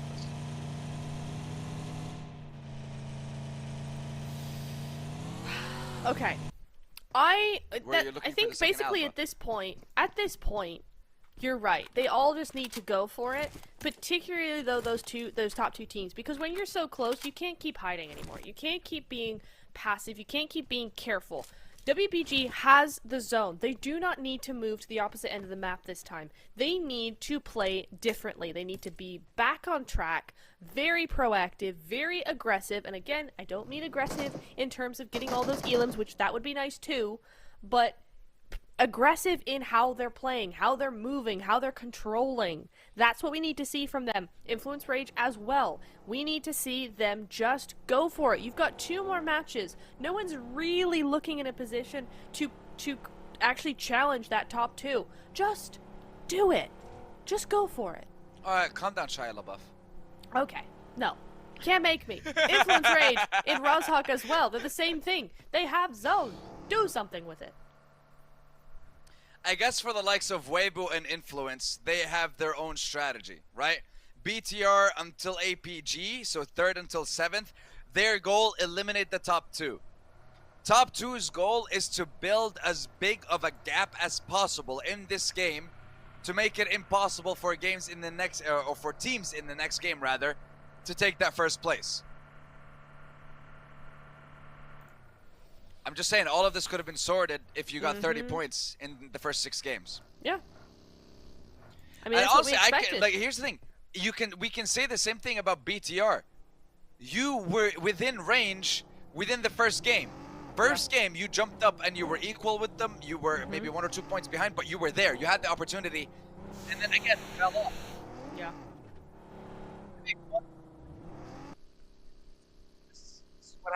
Battle Royale. It is one of the craziest esports out there, I would say. Yeah. It really is. I mean, I thought this day was going to go very, very differently. I thought, yeah, Wrong. we might have... I thought, we might have 9 games, sure, but I thought maybe that's because the top 6, we're all going to do really well. We're all going to get past 152. Brother, we are in game 8, and we haven't passed 152 for anybody. Crazy. Okay. Moving on to what we need to be seeing here. Team Spirit falling down on the job slightly here. Tianba able to just get that high ground. It might just mean Nomi and Effect leaving their compadres behind. Yep, that's going to be it. Done. Toasted. Dusted. 2 going out to Tianba, so no points going to the way of anybody important. Hang on, Nomi gets taken out as well. So that's going to be, Team Spirit just down to a solo. And Tianba gets those points. They're good points, but they're not going to somebody like A7, like Vampire, who are close to Team Spirit, so at least there's that. But Effect now just has to play a very, very different game now. That is rough. After such a good day 2, to come here and still be consistent enough to keep top 4, but I know they were really gunning for that top 1 spot, and it's just not going to happen today. Not gonna happen today. Spirit with them losing that, and Alpha 7, yes, this is the aggression I like. Chase them down. Go for the eliminations. Secure those points. Inch closer and closer to that top 3. Alpha 7. Look at that. Squash and Mafioso distracting Soez, waiting for their player, I believe, to go for the long play, the long flank, and then come from behind him, secure the bot. Soez peeks a little bit too much in front of Carrillo. And that's exactly what happened. The flank comes in, and GG for Soez.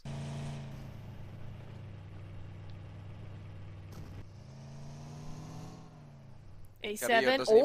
Carrillo coming in very, very strong. They're going to really take those points. Again, I know doesn't we want to, say it all over again. But A7 are playing the way that INF and WBG need to be playing. Oh God, guys, she's ruining it! I'm not! I'm not ruining anything. No, I said nothing. No caster curse here. However, look at the way that A7 are playing. The way that they took that knock, they flushed him out with the vehicle. They're just running around. They're like, get over with it. Get it over with. Let's go to the next place. That's what needs to be happening with the other 2 teams. Why we're not seeing that, I don't know. Oh, hang on. Look, it was a bit of, I would say, overexcitement from the player on the other side. He was like, okay, I got a knock onto one of the Alpha players. I might be able to do it again. But in that situation, they only managed to get 1 elimination. Now, yes, they might be playing in the same way that we've seen it before. But I still have a problem. They only managed to get 1 of those eliminations. Before it was squad wipe continue, squad wipe continue. The momentum was being built upon time and time again. This time, they're in a good position in the zone. They did get 1 elimination, but you're going to need a heck of a lot more than that. And Weibo, honestly, Weibo are just making me, I want to say sad, because they have a fantastic position. Like this game right now, phenomenal rotation for them, right? In a great position when it comes to the zone, but they're not above the threshold. That part is what's making me sad. Yeah. Is that they had the opportunity, it just wasn't made possible. It was denied by their opponents. They tried, they really did in that last game. WBG, though, they have a big split on the coast side of zone just above the Povka. That could be really interesting to watch play out. In Influence Rage as well have Yasnaya to themselves. I don't think they know that, but it is open. So again, they also have a really nice spot in zone to take control of. Depending on what they want to do. CD Alliance rolling into school, rolling into the apartment area. Are they going to find anybody? VPE is here. Meowla goes very low, but should be able to get away there. Nicely done. Regroups with a teammate. Do you really want to stay here? No, because the zone is coming in. So, CD Alliance really had nothing to gain there except just to chase them away. So they are really feeling confident in this second to last match here after that win, as they should, really. But nothing's going to come of it. Vampire's going to be in full squad still. They're going to rotate up to the south side, go their separate ways, and see where that next zone takes them. Where was this? This is no. I can't keep. I feel like I'm trying to get over it. For Weibo.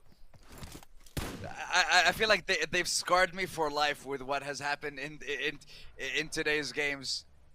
Like I'm not wrong, am I? 30 points in 6 games should have been possible, and not for them, for a lot of the teams, which is the circumstances did not allow it. And neither did the other teams, neither did the other players influence Rage. Now, let's continue and follow them and see what they are able to do. They have surprised everyone, especially myself, with what they have done in the tournament over the past couple of days. And honestly, oh, Weibo, listen, one. This whole game, you need 1. Sook's down again. Sook's gone. I swear. If you get 1 elimination. No, but look, A7. Okay, well there goes Sook. But A7 about to get sandwiched between Influence Rage and WBG. So what you're telling me is Alpha 7 is gonna wipe both. Yes. Lovely. Actually, I think it's LGD that's moving down onto Alpha 7. LGD. It's LGD. It's LGD. If it was Influence Rage, it would have been a bit mad to have both teams over there. But look at Alpha 7 though, fighting off a little bit more than they could chew in that situation. But Carrillo will be able to carry in that situation. Now Tian forced to wait until Afu is there at least. But where is Afu? Tian's holding the fort all on his own. Afu's finally here. Jump shot again from Carrillo. Takes one more down. Mafioso stands tall, and so does Alpha 7. 133. They are 19 points away. Switching over to Tony K. Just as they get wiped out by Thunder Talk Gaming. Oh. Yeah. And again, Influence Rage applying pressure. And I think they managed to secure another one onto 3 Zed and Weibo. Influence Rage, 1 more point, and they got it at the cost of 2nd. My lord. Oh my, the amount of interactions happening at the top of the leaderboard in this game is driving me crazy. How are you guys dealing with it in the chat? How are we feeling? Fuses fried? Nerves on fire? All good? Basically. Yeah. Yep. Basically, indeed, 1 point now. WBG down to a duo for some reason, somehow, unable to keep up or to cope with the teams that are just running through them left, right, and center, grabbing those points wherever they can. It's just... Team Spirit, we know that down to that solo. Influence Rage, little boy, gonna try and fend off our APG. Gonna do something here. They're trying to find a point wherever they can, right? That's the thing. If they can just get 1 more point, they've made the smash roll, which is unnecessary at this point, but we've been gunning for it all day that I just want somebody to hit it now. We just want to witness someone get it, like, with a proper winning moment. Yeah. Like chicken dinner to victory. It's the best way to wrap up the tournament. Question is, can they do it? Can they get the 1 point? Oh no, minimap says Influence Rage pushing towards Weibo. No! I will absolutely lose my marbles if Weibo do not get to 152 before match 9. I will actually lose it. It is insane that we went to 122 at the end of day 2, and now we're at 151 across the board. I'm not just talking about WBG. I'm talking across the board. Yeah. And that's simply because we had teams 8th to 11th just suddenly have huge games and dilute the points at the top of the leaderboard. So it's been a huge, huge game for everybody. This day has just turned everything on its head. the fact that with the difference between, I want to say, you know, that difference is irrelevant really. The only thing that matters is being able to pass 152 and then a chicken dinner in the last game. Tianba, 41 points in a total of 20 games. Still on that 2 points average per game. Not the best of performances from Tianba. A7 still here, still a full squad. Once again, 6 points on the board so far. As they look up against Influence Rage, Carrillo could go down. We see him get knocked several times before, actually. He's kind of stuck in that little dip going down there. And A7 trying to sweep around, trying to get any sort of gatekeeping points they can, going full send onto Influence Rage there with those vehicles. Is it going to be a point? Yes, it is. Squash goes down. Can they convert it? They might just be the first team to make it. That's a second. Can they get a third? No, Diego goes down. Revo might just go down. That's a third knock for Influence Rage. Carrillo. Just one. Just one more. They got it. They got it. They got the elim. They got it. The rest. That's it. The rest of the 152. game is irrelevant. Match point has been activated. Let's go. Influence Rage. The rest of the game doesn't matter. I mean, it does in the sense of if you don't get the chicken dinner in the last game, most points wins. So right now, get as many as you can, take out Alpha 7, and build the gap between you and Weibo. Weibo, for the love of God, get one more elimination and get yourselves into the match point. Also, hold on. I have some math I need to do. I gotta find something out. Give me a minute. I need to know how many points Influence Rage had coming into today. Yes, please find that out ASAP. Meanwhile, APG versus CD Alliance at the north side, trying to do something here. There we go. Cluck going on down to a nade from Duck. Get docked is what's happening right now. As Duck moves in.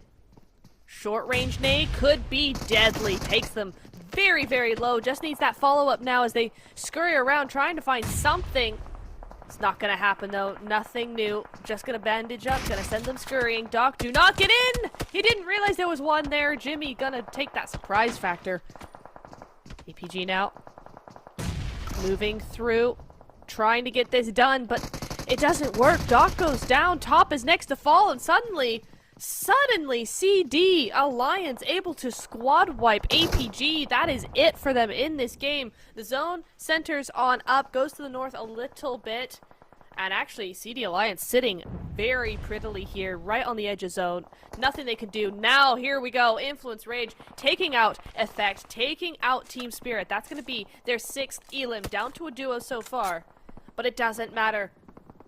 It does not matter. They have match point. Or they have they do. Smash point. Point threshold. There's the words. 156 on the board. Just trying to find anything else they can now. Yeah, just build that gap now is their goal. And I found the results. So, coming into today, Weibo was 122, Influence Rage was 90. Influence Rage was 32 points behind Weibo coming into today's games. And now they are ahead. And I want to say the worst one, the even worse one, in terms of like how much better their performance was. That's how it came out. Alpha 7 were 11th with 58 points. 58. They are now 4th with 134. Wow. By the way, I want to say day number 2, they only managed to get 18 points. Wow. Day number 2 was 18 points only. Day 1 was 40. That just goes to show the wide range that the players go through in terms of performance. And right now, let's see this fight between BTR and Thunder Talk. BTR, 13 points. 13 points for them. It is quite possible for them to reach it. And it starts now with the fight against Thunder Talk Gaming. They need to secure them. Ryan with the first one. He's on his own up against the entire lineup. He managed to take one down. Sitting, what can you do? Can you take one down? Molly to push him away. Force him to hide. Blue zone comes in. AJ with a blinking health bar as well. Federals trying to provide information. But look at King, AJ, and C Ting. They are waiting for Ryan. They know they can take him out. BTR are down. Down and out. Third place still, 139 points on the board, unable to reach that 140 no matter how hard they try. WBG now the highest scoring, or the, well, second place, the highest of the middle of the pack. TT next on the list, down in 8th place, 109 points going to them. But still, full up as a squad, 7 elims. They're looking very good for this game. Influence Rage might have something to say about it though, Jing. Under fire, so is King. But what can they do? They're going to throw some smokes out. They're going to get that going, get that smoke road going, so maybe they can regroup, do something here. Influence Rage, you said they don't need to do anything else. This game doesn't mean anything now that they've hit it, right?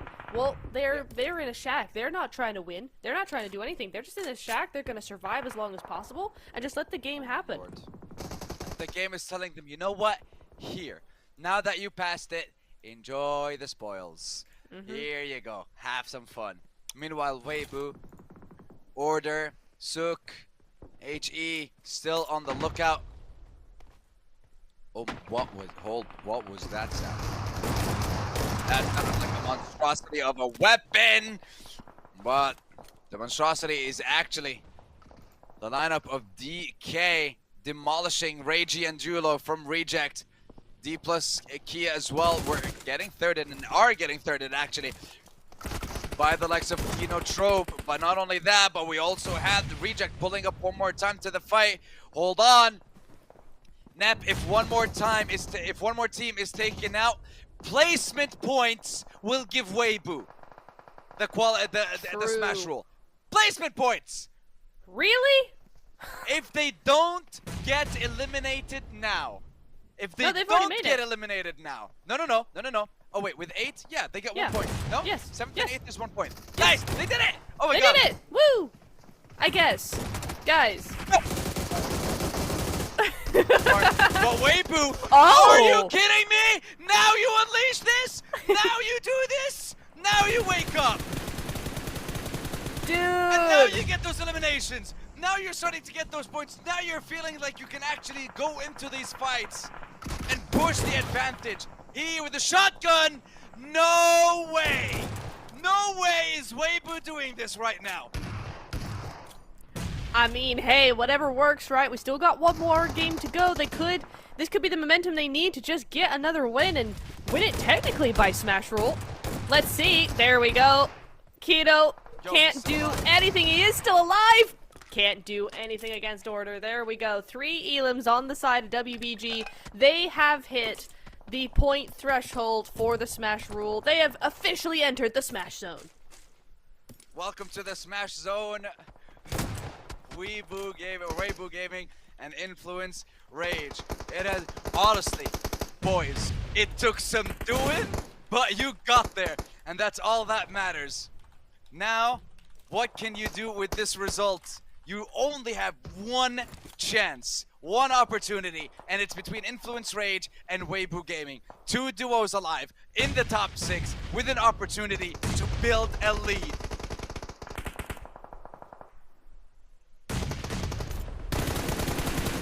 Undertalk, stepping it up bit by bit, getting closer and closer now to Influence Rage, but Jing and King taking damage, but it's AJ who actually falls to Iftar from I will also lose my marbles if CD Alliance come out with another chicken dinner. Because this would actually be, honestly, whoever wrote the script, well played. Well played on a beautiful script. Sensational. Absolute cinema, as like they say. Roller coaster of emotions. Multiple roller coasters of emotions, honestly. This isn't a film, this is a trilogy. That's what's been happening. Heck yeah, I'll agree to that. Bruh. Oh, wait, Really Bond with the Sorry, Bond with the the AWM, with the sniper? I love you. I'm just saying. Alright, oh, and you can hear it as well. Oh, music to my ears. Oh! Nice nade. Alright, really with nice Influence nade. out, that means Weibo now can try to claim their lead once again. Thunder Talk A lot of pressure being applied to them. Tianba is the only... No, Tianba and Thunder Talk are the full squad order. Somehow managing to snipe. Quick knock onto CDAL Alliance, I believe. But CDAL Alliance, they have 2 people outside the zone. Weibo are starting to crouch and crawl. Slowly but surely. Tianba with the full send onto DRX. They lose 1, they lose 2. They will lose the 3rd to Jimmy, who steals that one away. Now it's down to QZZ on his own against 2 from DRX. Will be able to get 1 more elimination, 1 more point. Hyunbin and QZZ. Where's the teamwork there? Nate comes in, no damage. Hyunbin has the pump shotgun. There's no need to take the 1v1. You have a teammate. And there we go. Perfectly played. QZZ will get knocked down, and we might still see a push from Thunder Talk Gaming, who have 10 points. Weibo as a duo are top 3, by the way. Now they're top 3. Now they're top 3. If they got the, just to show you, if they got the point last game, it could have ended here. But then again, I would clarify, it would have been completely different if the smash rule was activated. So the scenario could once again have been completely different. True. CDAL do go out. CD Alliance, they're taken out. Top 4. We knew that, but it's up on the screen right now. Thunder Talk, WBG, and DRX. I will say, DRX have a habit of doing this in the final games of the day, of coming in with the top 3 positionings here. Nice little off angle for Jing here. 8 elims, 8 eliminations in this game for Jing alone is crazy work for him. Holy moly, yeah, Thunder Talk. I guess this is the power, this is the powerhouse of the PEL. This is the team that took 1st place in the most recent PEL tournament. And now I guess that it answers the question of why and how they were able to do that. If a player is able to get numbers like that, like it's nothing for him, like it's just a regular Sunday and not a championship Sunday. DRX, with them being in the middle, with them being the meat in this sandwich, do they come out on top, or is it basically up to Thunder Talk because they have the full squad?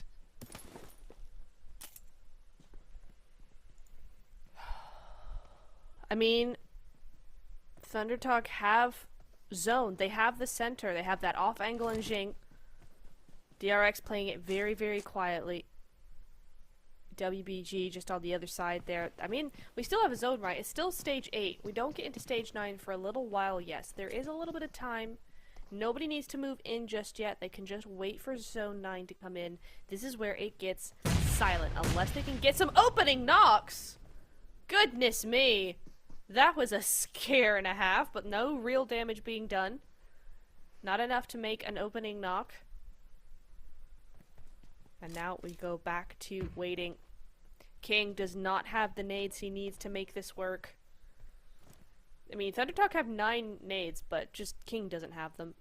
WBG has 1 nade, 0 mollies, so they're not looking very good in this sense. They really have to kind of wait for a third party to come through before they want to try and fight anything, because they have 1 nade.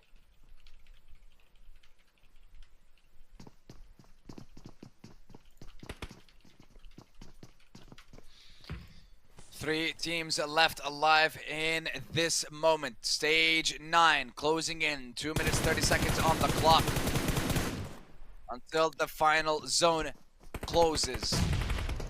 The last inch on the map. 1 team will stand tall. 1 team will be victorious in the final Erangel of the day and of this invitational. Hope you guys enjoyed the journey so far, because we still have 1 more juicer of a game waiting. Jing against QZ. But what matters is who's in the center. Smoke, Weibo Gaming, they're trying their hardest to just crawl into the zone. Ting trying to scan the whole area, and looks like DRX are done.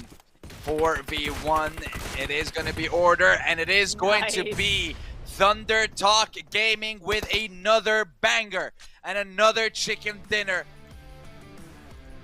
this Two team, wins. I mean, look, I thought, hey, this team, if they end up in the bottom 4, they might not make it to EWC. Yeah. They're trying to make it to top 4 right now with this performance. Yeah. They really are. 2 wins in one day. From seeing nothing from them to seeing them come in clutch twice now is huge. Big game coming in from them. The first game had 11 points. This one has more like 14, 15 elims on the side of it as well. So big wins coming in from them. That's going to get them well past where they really needed to be. Coming into this game, they had 102 points. They're looking very comfortable to be sat in between 5th and 6th place right now. This is a big comeback for ThunderTalk. Massive, and that seems to be the theme of the day. Comeback of the teams. Honestly, just everywhere. Middle of the pack, far back of the pack. If we want to talk about, for example, CD Alliance rising from the ashes, ThunderTalk as well. What a performance. You can never count this team out. And this is why, like, even though, yes, for example, if I was to compare the PEL teams, regardless of where they may be in the leaderboard, you can always expect them to pull out a game like the one we just saw. Whew. Well, this is it. One more game to go. And with everybody so close in that top 5 even, you know, playing for that prize pool, right? This is probably a great time to think about prize pool, because 5th, $15,000, 6th, $15,000, 7th, $8,000. So for a team like ThunderTalk, who were sitting in that, where were they? In their 9th position. So to go from 9th, which is $1,300, to be jumping probably in between 5th and 6th, which is $15,000, is insane. If you think about strictly from this tournament, prize pool wise, this is a huge jump for ThunderTalk. Can they continue that trajectory? Because you get to top 4, it doubles again. And that's why you gotta try your best until the very last moment. And that's what these teams are doing. If you can't make it towards the very top and win the tournament, you can at least try to get a big prize by the end of the day.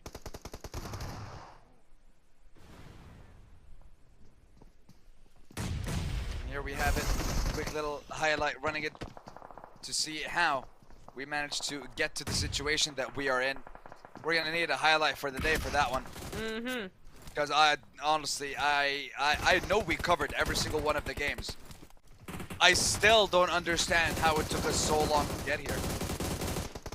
I don't understand it either. And the fact that Influence Rage got there first. LOL. The fact that Influence Rage needed 62 points. Yep. And they got there first before a team that needed 30. Goodness me.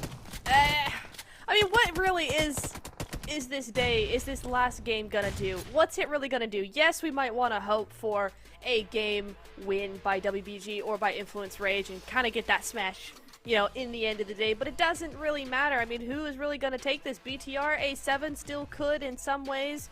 26 points though, going over to ThunderTalk. Again, our second highest win, total point win in the entire match, in the entire tournament, I think. Actually, 31 points went over to A7, so I think 26 is our second highest here.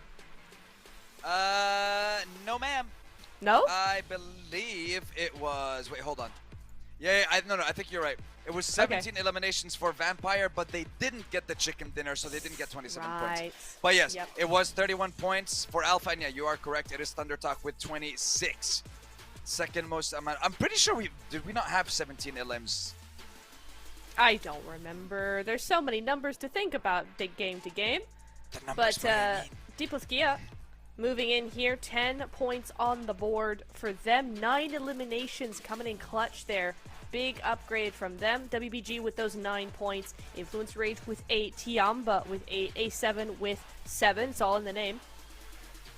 I mean, the gap is just so big. When you have 16 elims, there's a 16-point difference between ThunderTalk and D plus Kia there. and that's just in the match ranking points. How is that going to convert over to the overalls? We will see in just a moment. And here it is. Now 11 teams on 100 points. Wow. KN and LGD looking to maybe break that as well. Mm-hmm. Get into the 100-point threshold. But the one we really want, the one we really need, is this one. Ooh. Even though Influence broke it first, it is Weibo who is at the top. So, ladies and gentlemen, officially, it is now a 2-horse race. Yep.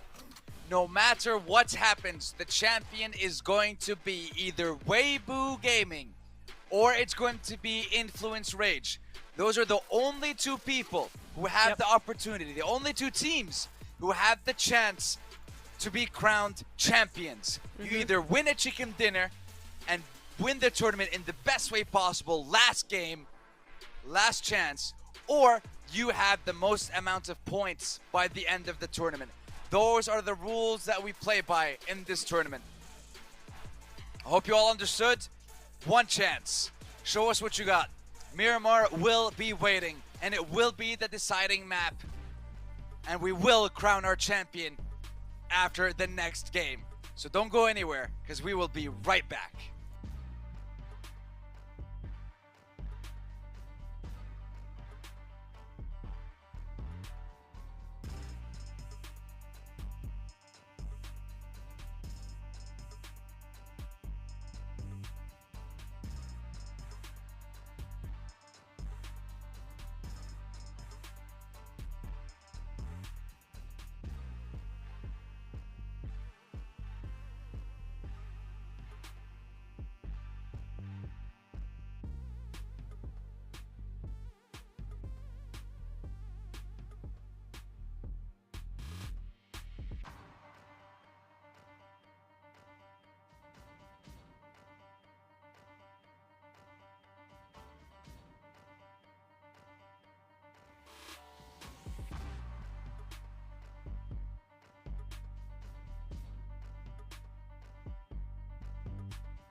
Ladies and gentlemen, the end of the tournament is nigh as we have our 21st and final game of the PUBG Mobile Hong Kong Invitational. 16 teams jump into the fray for one final time to prove themselves, and only one will be crowned the champion. Who will it be? Is it going to be the Brazilian powerhouse in Influence Rage? Or will Weibo finally shed all their past weak performances and show us what they are truly made of and prove themselves once and for all in this game? Miramar will be the decider. Miramar will crown our champion. And it's about time, for goodness sake. It really It's is about time. It's about time, yeah. Yep, it kind of is. WBG gonna be moving on to Monte Nuevo. Tianba and A7 once again gonna slightly hot drop over in El Pozo, but meanwhile, otherwise, there's not a whole lot gonna be going on that's any different here. Gonna see a lot of teams just move to their drop locations and have a nice time, but this is it. The final day, the final game of the zone gives us a very similar zone to what we saw in the previous Miramar. So, maybe a little bit easier, maybe a little bit harder, who knows? Only time will tell. Well, we're gonna find out. And as you can see there, 139 points. So at the moment, as it stands, BTR is 29 points behind Influence Rage and 31. 31? 21? 21. Is my math way off? Hold on. No, they're 19 points behind. Wow. 19 points behind Influence Rage, 21 points behind Weibo Gaming. So realistically and technically, even Alpha 7 has an opportunity. But Alpha 7 needs a repeat of that 21 elimination banger of a game. Yeah. BTR would also need the same. So you would need those points that I mentioned, 21 for BTR to reach Weibo, plus whatever points Weibo and Influence Rage gather in this game. That is where the problem is. So for BTR and Alpha 7, the longer Weibo and Influence Rage stay alive, the less likely it is for them to survive and win this tournament.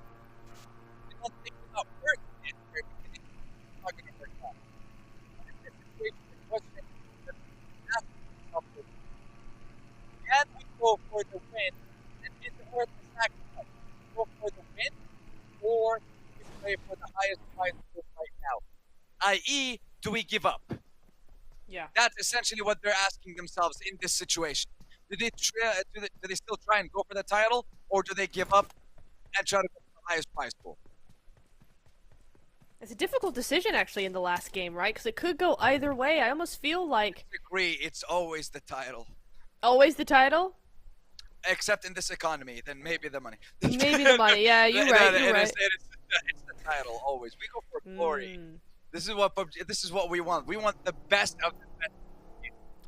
I mean, I feel like in some ways it depends on how this game goes, right? You know, you feel like you're $1 million and you're doing all the things right and everything goes well, but then you only go down to a duo in the first altercation. Then you're playing for placement. You're playing for that prize pool.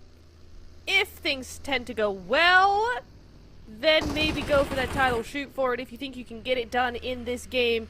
Team Spirit, rotational clash here with BTR. BTR, one of our teams that could still take it-ish. They'd need 21 points to beat WBG and to win the game, win the tournament. Team Spirit right behind them, actually. Oh my god, yeah, Team Spirit, they're on the hunt. I mean, look, Yeah. This is a team that now realizes we have nothing to lose.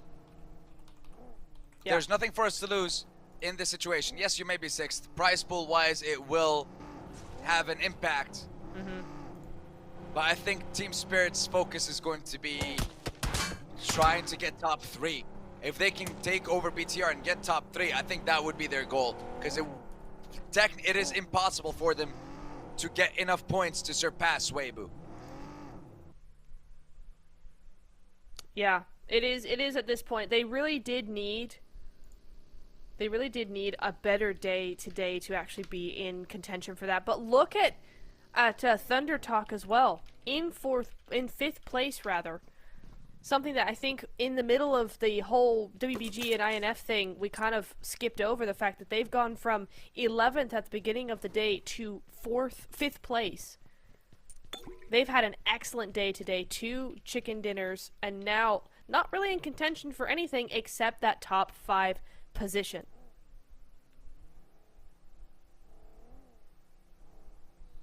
That top 5 position is what everyone is vying for, what everyone is fighting for.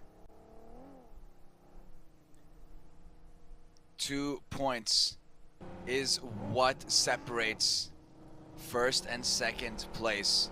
It is a Brazilian lineup up against the representatives of the PEL. One of the representatives of the PEL. There are 4 of them. In Brazil, 2 of the representatives are in the top 4. That just goes to show how strong of a region and how strong of a country Brazil is in PUBG Mobile.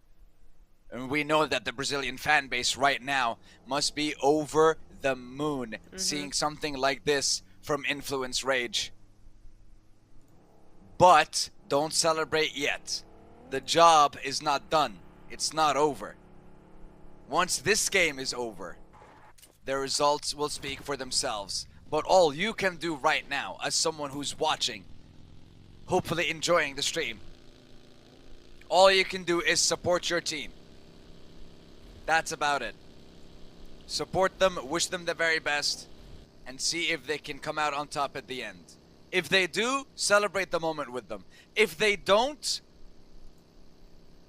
I would say don't kick them when they're down. No, a true fan will support their team regardless of a win or a lose. And this is what I want to see from the fans, regardless of what happens result-wise in today's games. Because specifically, looking at Influence Rage, amazing. Never thought that they would be able to be challenging Weibo right now in top 2. Not Weibo specifically, just challenging for a top 2.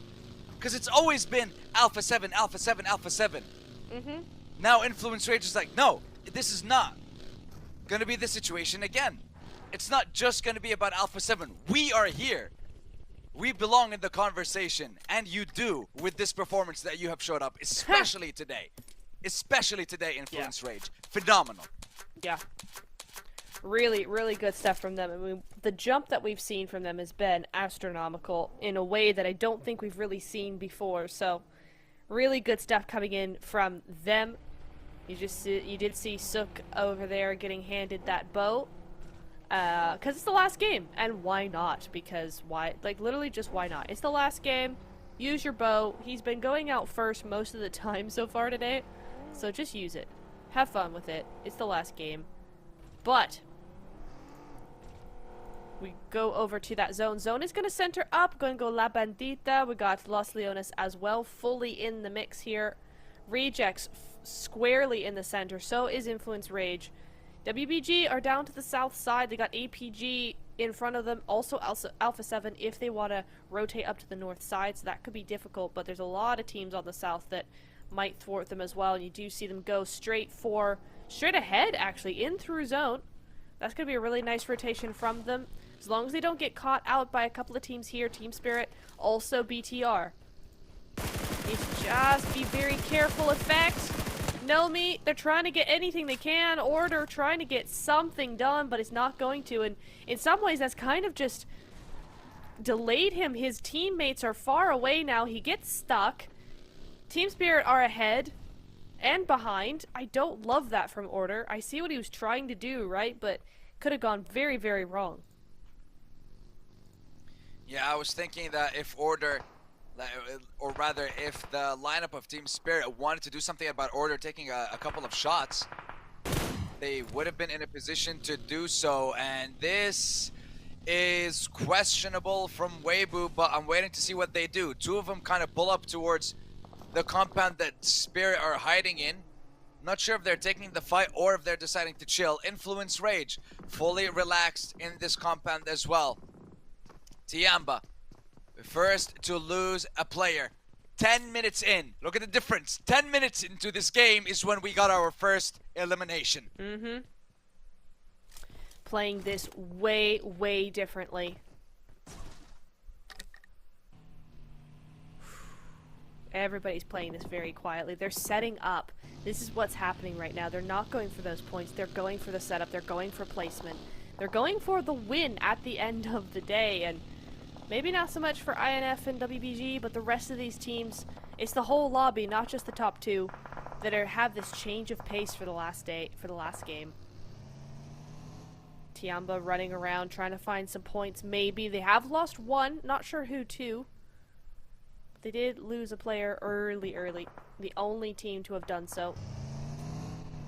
They're gonna just chill in this dip, it seems like. It seems so. Tianba, after losing their first member, does kind of change plans for them a little bit. But I mean, regardless of what happens, Tianba will end the tournament in 16th place. It's a 40-point gap between them and 15th. Didn't think I'd say that in a tournament like this. 40-point gap between last and 15th. Wow. Although, to be fair, CDAL Alliance didn't really make it fair on anyone because they just... True. Yeah, I mean, they pushed a lot, but it's not even them. It's DRX and DK.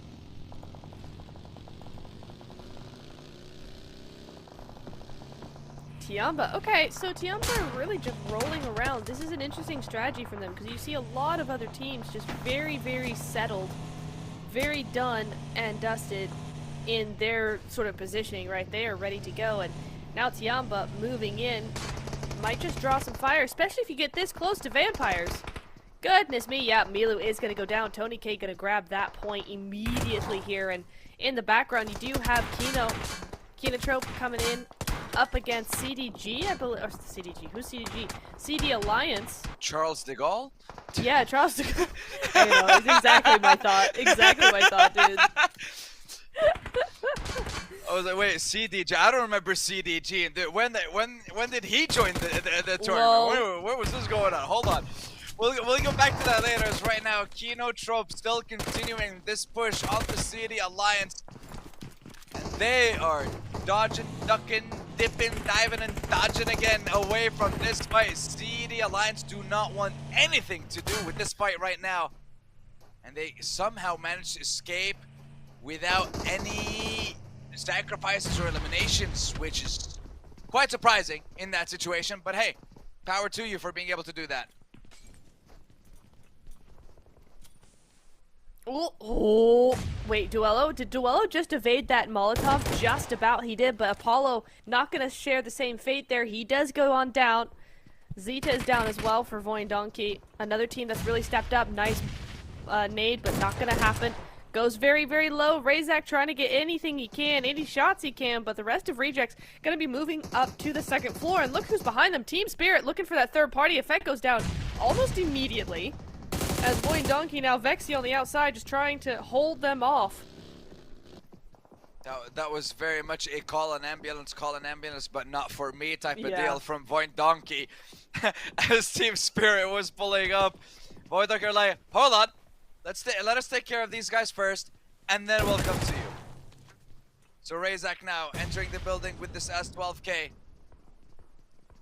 Along with Zeta and Potato, Vexy being the last person, he's just holding their flank, making sure that they don't get any more surprises, any more third parties.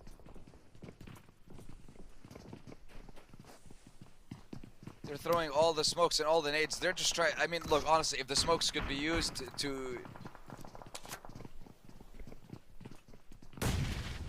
Wait. Oh, okay. This is shaping up to be a really, really interesting zone, because you do see APG there trying to kind of third-party Team Spirit here, who's trying to third-party Voin Donkey.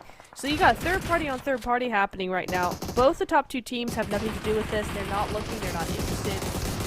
So this really is down to those kind of third to sixth place teams. Rejects do go out. We say goodbye to them. They're going to have to be satisfied with 9th place, but I feel like it might just even be down to 11th place for them if they're not careful. CD Alliance and Voin Donkey both right behind them, still in the match, still raring to go. APG, meanwhile, just surrounding Team Spirit. There's not a whole lot they can do right now.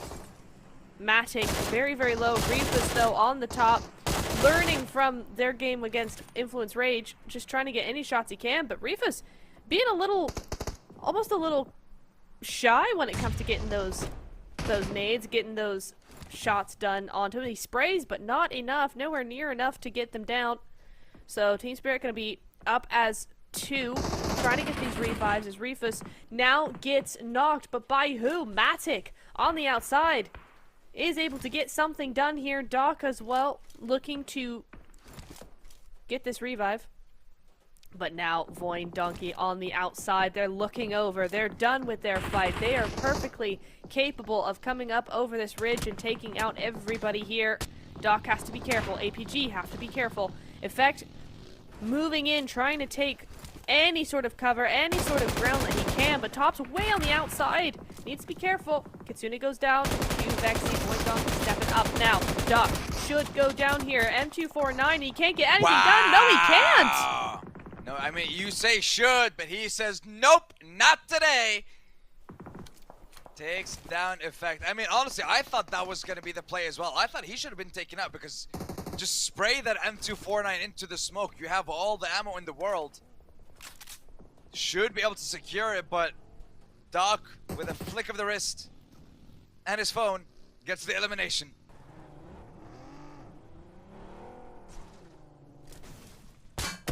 And meanwhile, Osal, the solo, just gonna sneak up on in here. Thunder Talk did see him, but now with LGD on top of the roof, they can't really do much about it now. So Osal just gonna try and hide out there, try and survive a little while longer. LGD trying to find a spot in zone, right? They have a really good high ground, but it is on the edge. They don't look too comfortable with that. They just wanted to scout it out. Maybe try and get a little bit more of those resources happening. But WBG onto the south side. They have a good spread. They're in control, but in control of what? The zone is unlikely to go to them. They have to really think about the next few steps very, very carefully. 160 points on the board. Can they get a smash? Or can they just win by points? Right now, if this tournament stops, they win. But we know it's not going to work like that. They either have to win or they have to get more points than Influence Rage. Influence Rage know that. They're playing this very carefully, very quietly. They cannot afford to lose a member of their team right now. Zone shifts once again. North side of Los Leones. Weibo and Alpha 7 might be going into a little bit of a skirmish between each other, and the same could be said about Influence Rage and Thunder Talk Gaming. We focus on these two fights. We focus on these two squads, as they are the ones with a tournament life. And DK, Osal, what are you doing? Wait, You're what? taking out 3! Influence Rage! Influence Rage lose 3!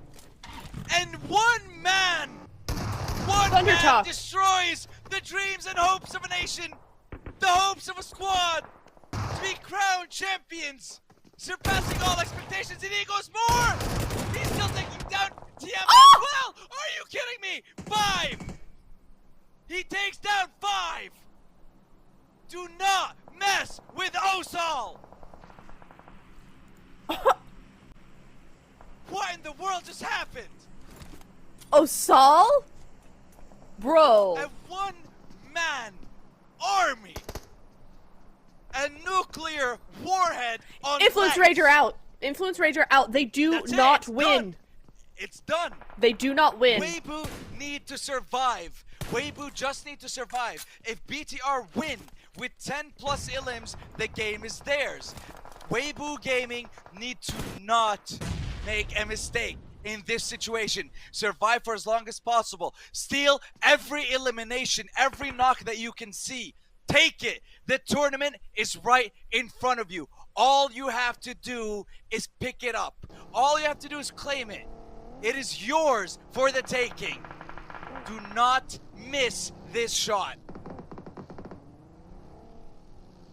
They are so close. BTR need 20 points, 21 points to beat them right now. They could still do it, but will they? That is the question. Thunder Talk just a little bit too far away. A7 still could do it. So BTR and A7 still thwarting or challenging Weibo Gaming's chances at a win here. Remember, Weibo Gaming down to a duo. If they go out now, they technically still could win without any points right now. But BTR also have to not get 20 points. A7 have to not get 24. This is where we're at right now. It comes down to the final game. Just because Influence Rage have gone out so early, they don't do it. They are 2 points shy. They will have to be satisfied with second place, maybe even third. Don't do that to them. Don't do that to them, Nep. It still stings. It still hurts. The fact that it was one man. The fact that it was one person from D plus Kia. Yeah. It's a world champion, no? Yeah. Yeah, I mean, that's literally it. That's literally it. That is. You aim for the king, you best not miss. Because he sure as hell didn't in that situation. I'm very confused actually as to why he only has 3 points. That was 5 elims right there. I don't really know, unless a few of them got stolen. So, a few of them were stolen, yes. But they all rushed in. They all rushed in. So, and I believe it was like 2 instant knocks in a row. Then again, I would love a replay of that if possible. I would love that. I'm sure we'll see it after the game. After the game is done. But surely WBG understand what's just happened. Surely they know what they need to do now. We will see. They're outside of zone just a little bit, but only 50 meters to go. 2.5 minutes. The zone's going to be closing quite He's still slowly. going! He's still going! Nah, and down he goes. Okay. DRX going to grab him in the end. It only took a legion. It only took a fleet. It only took an army of Space Rangers to eliminate this one man. That's what it felt like. I mean, I think he even murdered my voice at this point. Same. CD Alliance continuing to wreak havoc on everybody that is trying to do something here. A7, one of their players does go down. Federals is also down. Snape is down as well. BTR down to a duo. If they don't fix this quickly, they are in the best chance right now of actually winning. They just need to stay alive, and right now down to a duo is not looking good. A7 back up and running. Federals goes out. The big player on the squad of BTR goes on out. Huge loss for this squad as they get surrounded. So much happening on to the western side. Potato now going on down. Kitsune taking that point. A7 just staying in the dip. CD Alliance just trying to get anything they can at this point. They really have to. I mean, look, they climbed a lot of ranks from the bottom of the leaderboard, now getting themselves into 9th. They have a chance to get to 8th, maybe, but they're going to need to push just a little bit more. And now, the final moment of this zone are beginning to come to a close, as every single team is looking for any point that they can get, any extra prize that they can come out with, any other stat that they can do to boost their numbers. Squash and Alpha 7 with that S12K still hold their ground. Brazy with the Molotov trying to push them, but here comes Revo with the vehicle, goes all the way around to flank Ryan. Brazy actually will be able to get that knock, and now Ryan, last one left alive. Revo down, BTR continue, but BTR have one player left. One stands between Weibo Gaming and being crowned the champions. Survive is the name of the game for the PEL representative, waiting to be crowned. But a few moments, a few teams, a few zone shifts stand between him and that trophy, stand between them and that title.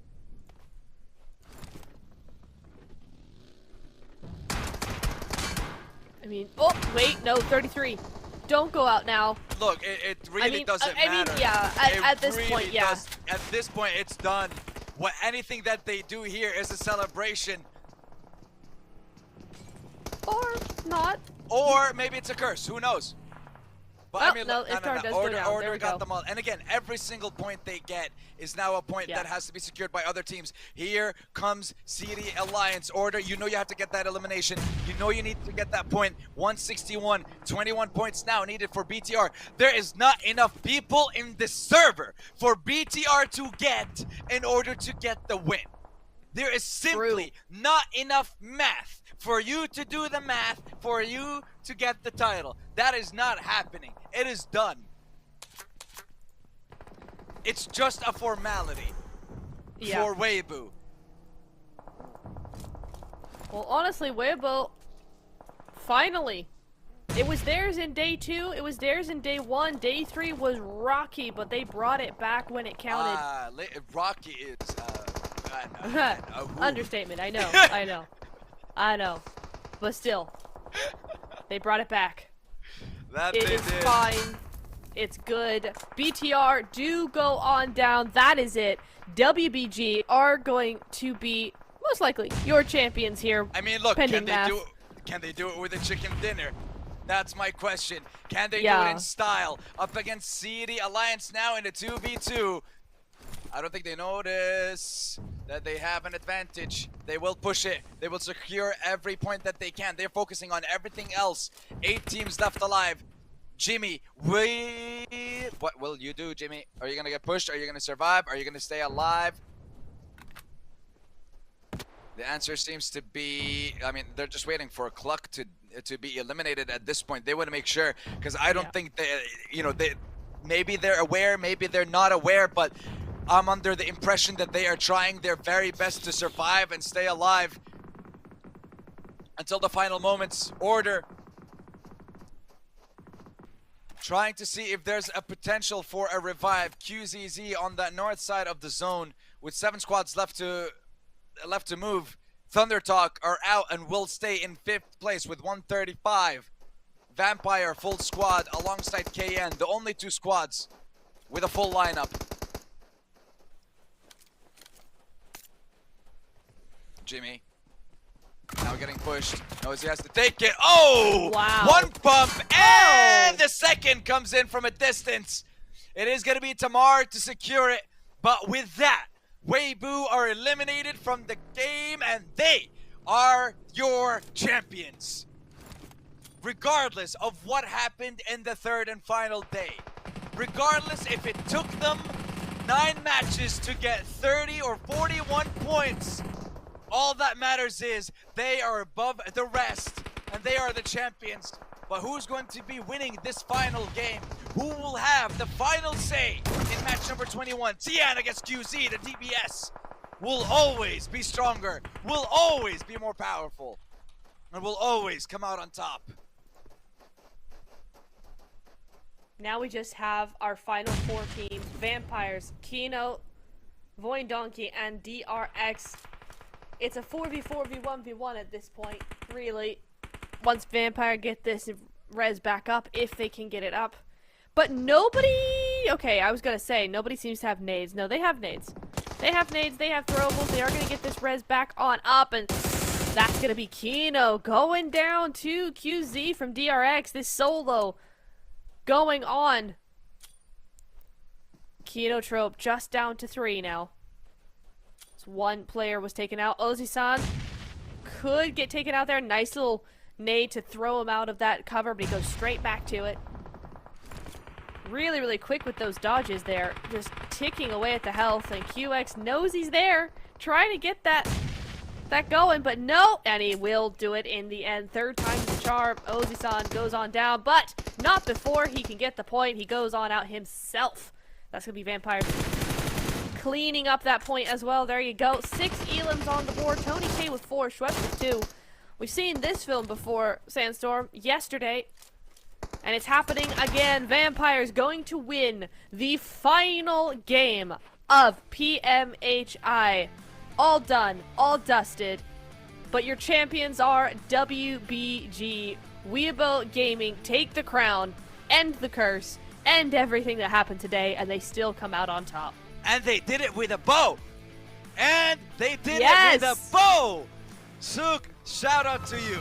Shout out to you for an incredible performance. But ladies and gentlemen, let's head on over right to the stage for the champions moment and the crowning ceremony for Weibo Gaming, the profile Hong Kong Invitational champion. WWCD. I love that they're still winning the analyzing the game. Look at 2025 Suk Hong just Kong trying to break down those Invitational. final plays. Congratulations. In the middle of winning, he's like, "No, see, we did this and that. We could have done this and that." It's like, bro, you won. Please come to the stage and lift the trophy that belongs to you.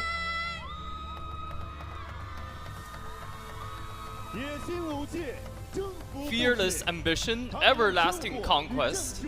They've shattered the old order with bullets and tactics, declaring to the world there are no eternal kings on the throne, only unquenchable ambition. No one is invincible. Let's congratulate them again for winning the 2025 Hong Kong Invitational.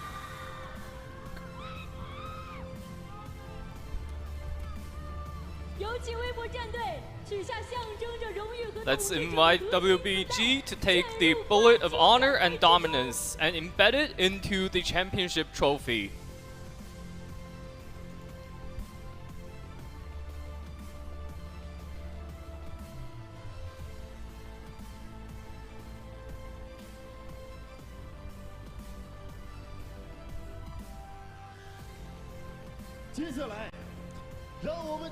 Now, let us begin the final time for the reckoning. 3, 2, 1, time now!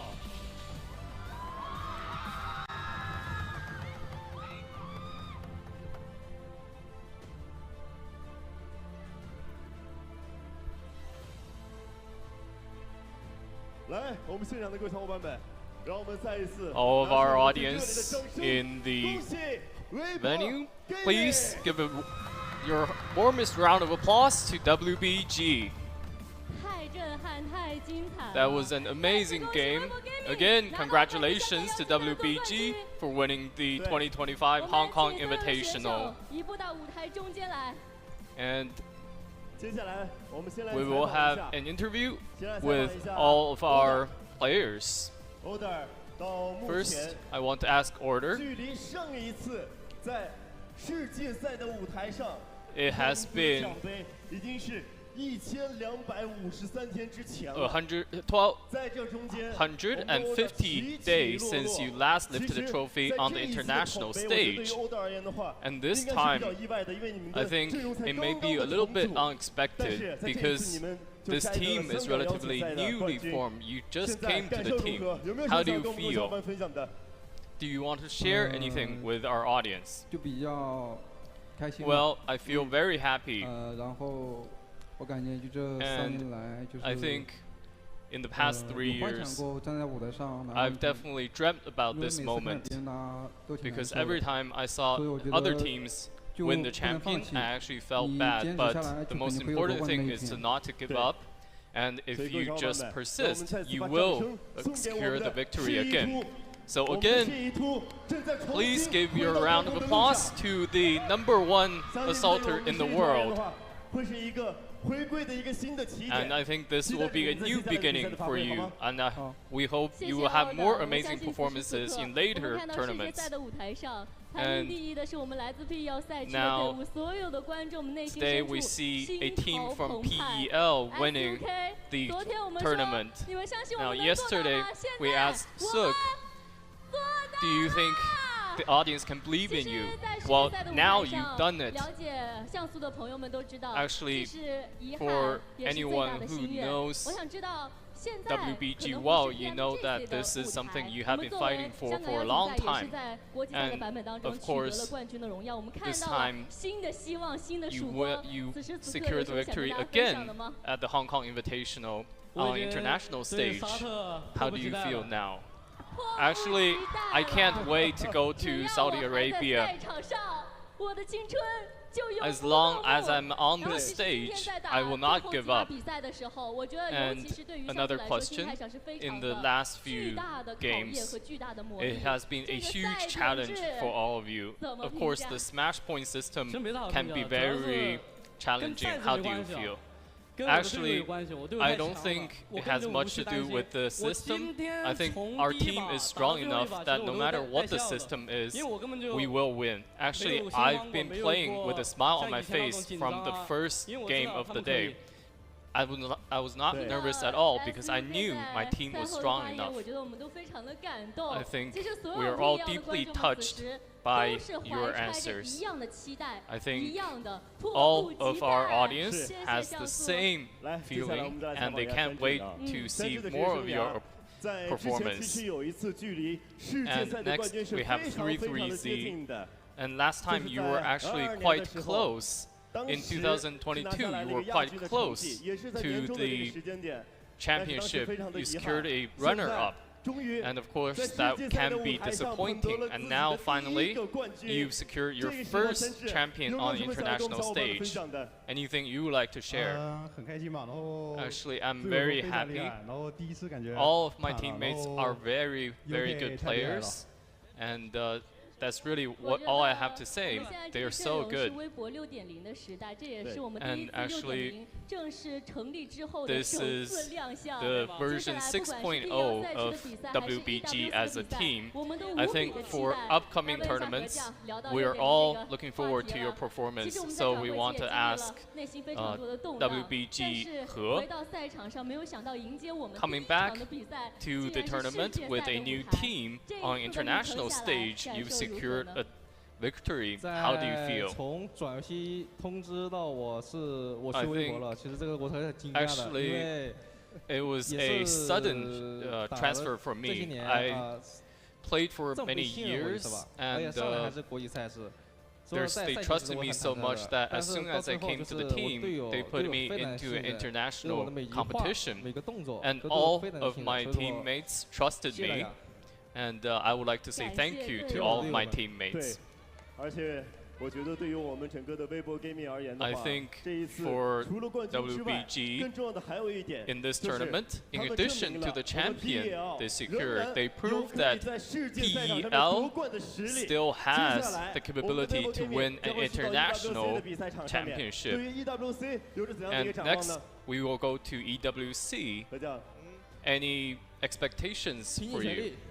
Well, we will do our best. I will trust in my teammates. Yes, do our best and trust our teammates. I think from the audience perspective, we feel that you are truly touched. We are truly touched by your performance. And next, we will go to the final ceremony. Let's welcome Mr. Liu Xun, OnePlus Director of IP and Game Marketing, to present the honors.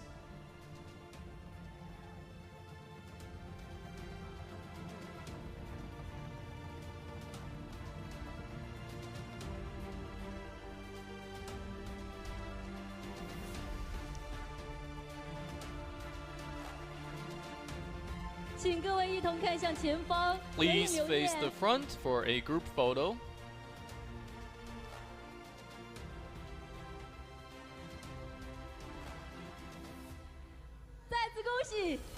Once again, congratulations to WBG. Thank you. Please return to your seat.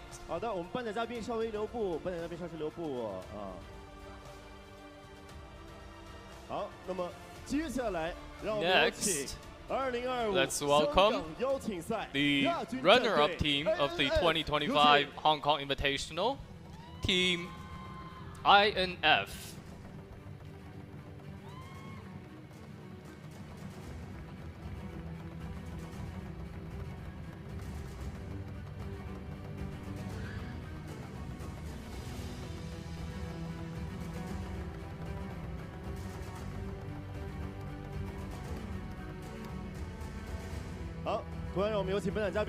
Again, let's invite Mr. Liu Xun to present the honors to our runner-up team.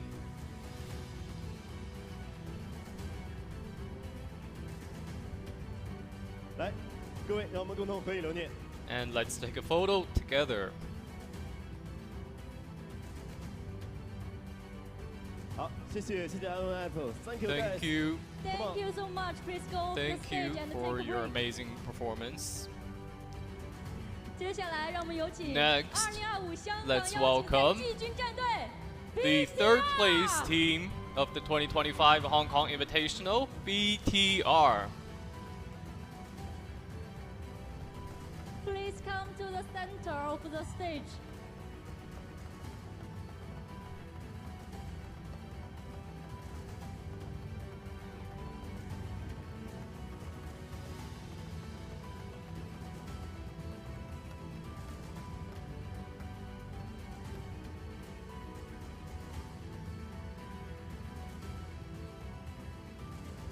同时也有请刘巡先生为我们的季军战队 And again, 颁发荣誉。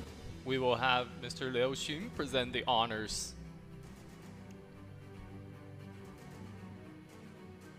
请一同看向前方，合影留 Please 念。 face the front for a group photo.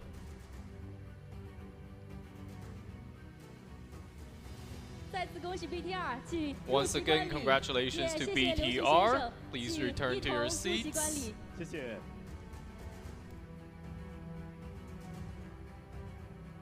好，各位小伙伴们，接下来 Next, 将要揭晓的是 we're about to 万众瞩 reveal 目的 the highly FMVP 的 anticipated 归属。 16支战 FMVP 队近百 among 名选手 16 teams 经 and 过 nearly 21 100 场的浴血 players. 奋战 After 究竟21 谁 grueling 会 matches, 成为2025 who will 香港 become 邀 the 请赛的 FMVP of the 请看2025 大 Hong 屏 Kong 幕 Invitational?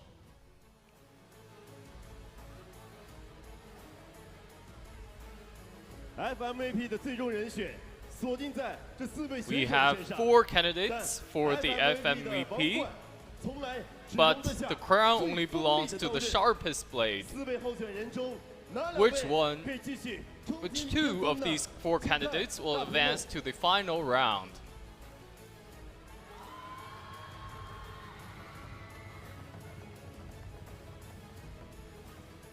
相信大家 I 对 think FMVP Everyone 都有一个 has 期 an 待的答案 answer in their mind. 究竟 Whose 谁 name 的 will 名字 reign 可以成 supreme 为 for the 今天 night? 的唯一？让我们一起来揭晓本次2025 Let's 香港 reveal 邀请赛 the 的 FMVP of the 2025 Hong Kong Invitational.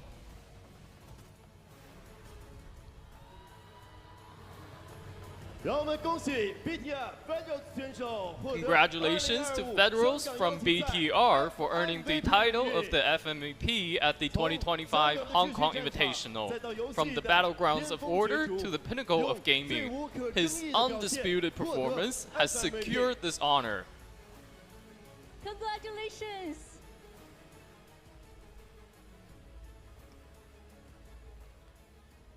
我觉得此时此刻对于 BTR 的选手来说， I 内 think 心深处应该是 for 五味杂陈，因 The 为 team members 我 of 们获得了 BTR, 本次比赛的 it's a FMVP complicated 但是 feeling 从 because 战队的层面来说 Federal 非常的可 won 惜 the 我们对胜 FMVP, 利 but 仅差一 they 步 were 之 one 遥 step 想 away 先 from 问 the 一下获得 championship. FMVP So I would like 此 to 时此刻的 ask, 心情如何呢？ how do you feel? Yeah, it's a shame that you got the FMVP, but you know our team didn't win the tournament. So I think what she's asking you is that how do you feel getting the FMVP but not winning it?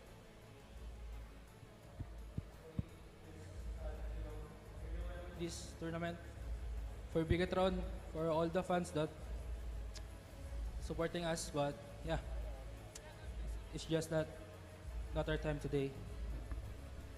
他就是失望，因为他想赢给 BTR 和 BTR 的 fans 全部人，可是他说就是失望，可是他就是要每一天进步，进步，一直进步。对，而且据我所知呢，Federals 其实来到 BTR 的时间也并不长，那么现在呢就取得了 FMVP 的荣誉，有没有什么话对于俱乐部说的呢？对于粉丝们说的呢？ It's hasn't been a long time since you've been to BTR. You just came recently, the last few months, and you've gotten this. Do you have any words you want to say? Just wanna thank my coaches, my teammate, for being there for me, teaching me, and helping me to grow as a player, as a person. And yeah, I just wanna thank you all guys to keep supporting me every day. 他就是说，他想感谢全部支持他的人，从他的 coaching staff、他的 players 全部的人和他们的 fans， 所以他一定会一直要建立的进步。对，所以说让我们也期待着 FMVP 在之后的电竞之路可以越走越顺，取得越来越多的好成绩。那接下来，让我们有请中国香港电竞总会主席周启康先生为 Next, let's welcome FMVP Ryan 颁奖。 Chow, Chairman of the Esports Association of Hong Kong, China, to present the FMVP honors.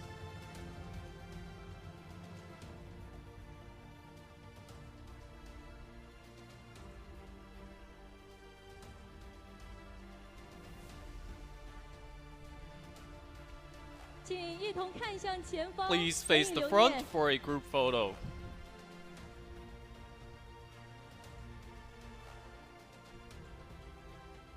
再次恭喜 Federal 选手 Once 获得 again, 2025 congratulations to 香港 Federals for FMVP winning the 感谢 2025 Hong Kong 周启康先生 Invitational 请周启康先 FMVP, 生入席 and 观 thank 礼 you to Mr. Ryan Chow. Wait a minute， 请周启康先生可以入席观礼，谢谢。 Thank you to Mr. Ryan Chow. 现场的所有特种兵们，让我们最后用 All of our audience 全部的 members, 掌声 again, 恭喜今 let's 日 give 所有 the 获奖的 warmest 选 round 手 of 们。 applause to all the award winners of the day. 同时，各位小伙伴，我们 And also, 2025香港邀请赛的旅程尚未 The 结束。 journey of the 2025 Hong Kong Invitation isn't over yet. Don't go away.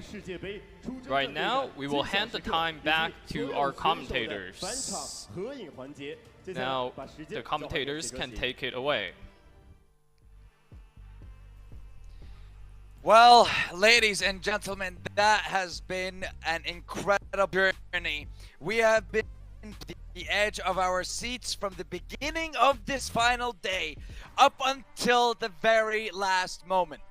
But the efforts that Weibo has put in, the work been shown in their performance is second to none, and they are your PUBG Mobile Invitational, finally breaking the curse, like you said yourself, Nep. A phenomenal performance from them, and also shout out to Influence Rage on an incredible run in day number 3. Points to 158 and holding on to second. You should be proud of yourselves. Yes, one wrong play cost them the chance for the tour, but getting that close is still also an achievement, and they should be proud of that, I think, Nep.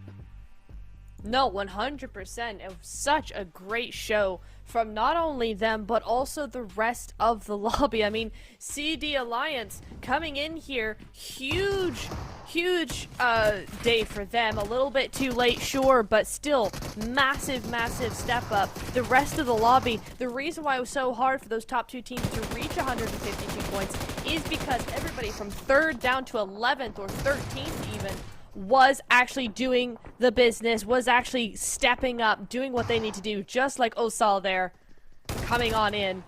What a performance from Osal, and I feel like just that just really brings home what everybody else was doing in this lobby. That's why it was so hard, but WBG are going to be able to pack it back up, bring it back to home, and secure that win. Massive GGs there. Massive GGs indeed. And honestly, very happy to have seen incredible performances from so many different throughout these past 3 days. Record-setting 31 points from Alpha 7 was an absolute joy to watch. Seeing how many times, I want to say, CDAL Alliance would surpass time and time again.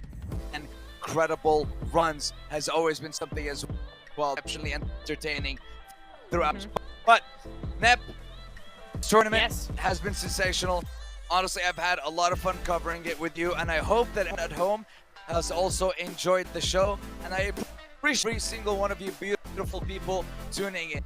And of course, to our Indonesian talents on the other streams working with us, because we have been together for the past 3 days at these early hours worldwide, but we got the job done, and it has been a lot of fun. And of course, thank you very much to our lovely production team for they have been doing over the past couple of making sure that we are here, given the 7 and 8 hour differences between us. Occasion of the event. I would say it's been tough, but I think we got it done. We did indeed. Love to see everybody coming up together to participate in this tournament. It's been a great bunch of fun. Thank you, Sandstorm, for being my co-caster here today.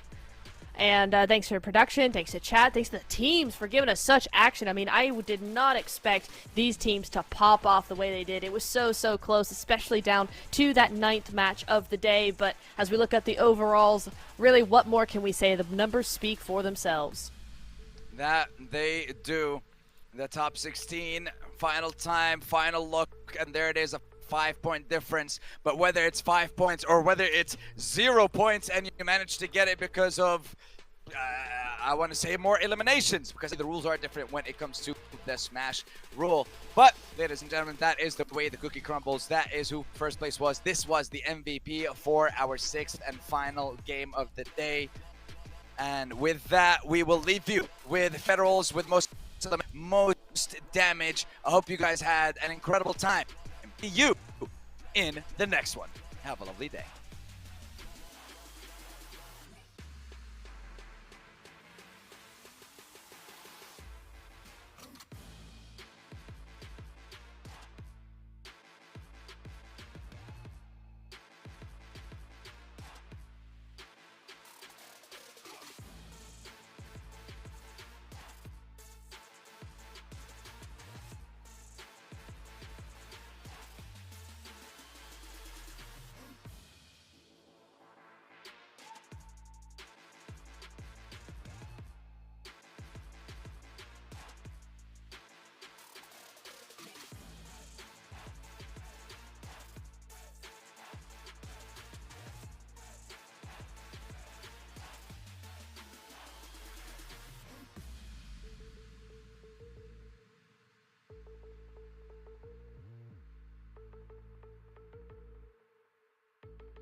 आप महीने का कितना पैसा कमाते हैं? एक महीने का हमने एक बारी $1 कमाया था। कैमरा मैन भी आराम। तो आज मैं जाने वाला हूँ कुछ फेमस फूड ब्लॉगर्स के घर, उनका आज तक का जोमेटो पे किया खर्चा चेक करने। 25,000 पाजी क्या मंगाया हुआ है? और अगर इनमें से किसी का भी जोमेटो का खर्चा इंडिया के बेस्ट फूड क्रिटिक को करेगा बीट, तो इनको मिलेगी 50,000 रुपए की ट्रीट। PS5 PS5 भी है भाई इसमें। वैसे ये PS5 जीतने का ऑफर आपके लिए भी है, वीडियो के एंड में बताता हूँ कैसे। लेकिन उससे पहले चलिए आपको बताता हूँ कि आज तक मैंने मतलब आयुष सफरा जो इंडिया का बेस्ट फूड क्रिटिक है, उसने जोमेटो पर कितना खर्च किया है। तो सबसे पहले मैं क्लिक करूंगा बाय हटके के एक्सटेंशन पर, जाऊंगा स्पेंड लेंस पे और एनालाइज कर दूंगा। लेट्स सी, हो गया 1295 ऑर्डर्स अभी तक मैंने जिंदगी भर से करे हैं और उनपे मैंने पैसा खर्च करा है पूरा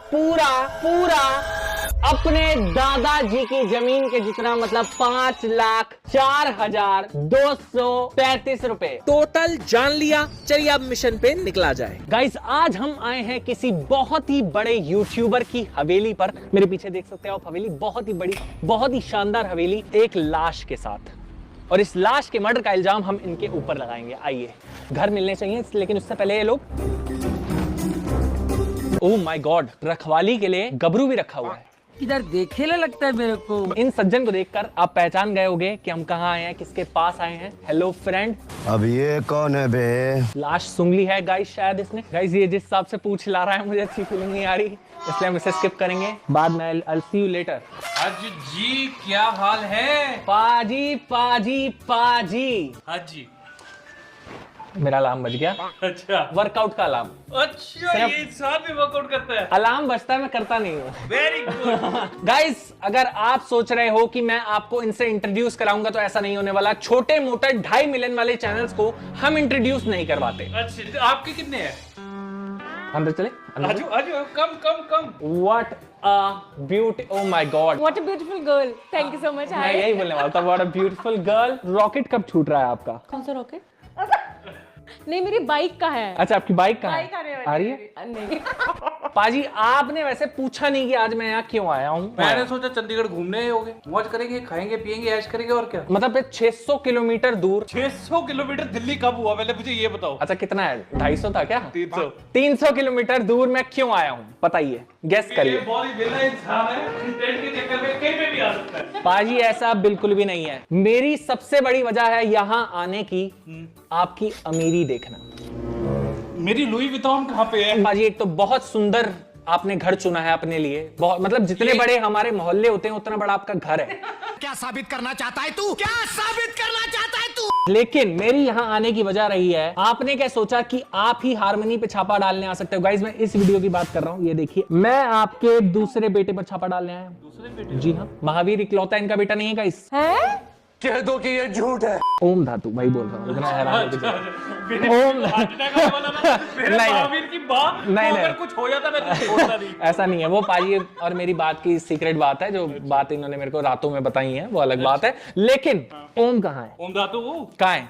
ओम धातु? चाय पीनी है उसकी? हाँ जी। ऑयल लगाना है? हाँ। क्या चाहिए बताओ? सारा कुछ मिलेगा। आप मुझे ऑयल पिलाइए और चाय लगाइए, मतलब उल्टा करिए। हम भी वही हलवाई है, वो सारा सामान घर पे रखते हैं। पर मैं एक चीज आपको बताना चाहता हूँ, आज की वीडियो उस बारे में भी नहीं है। अच्छा,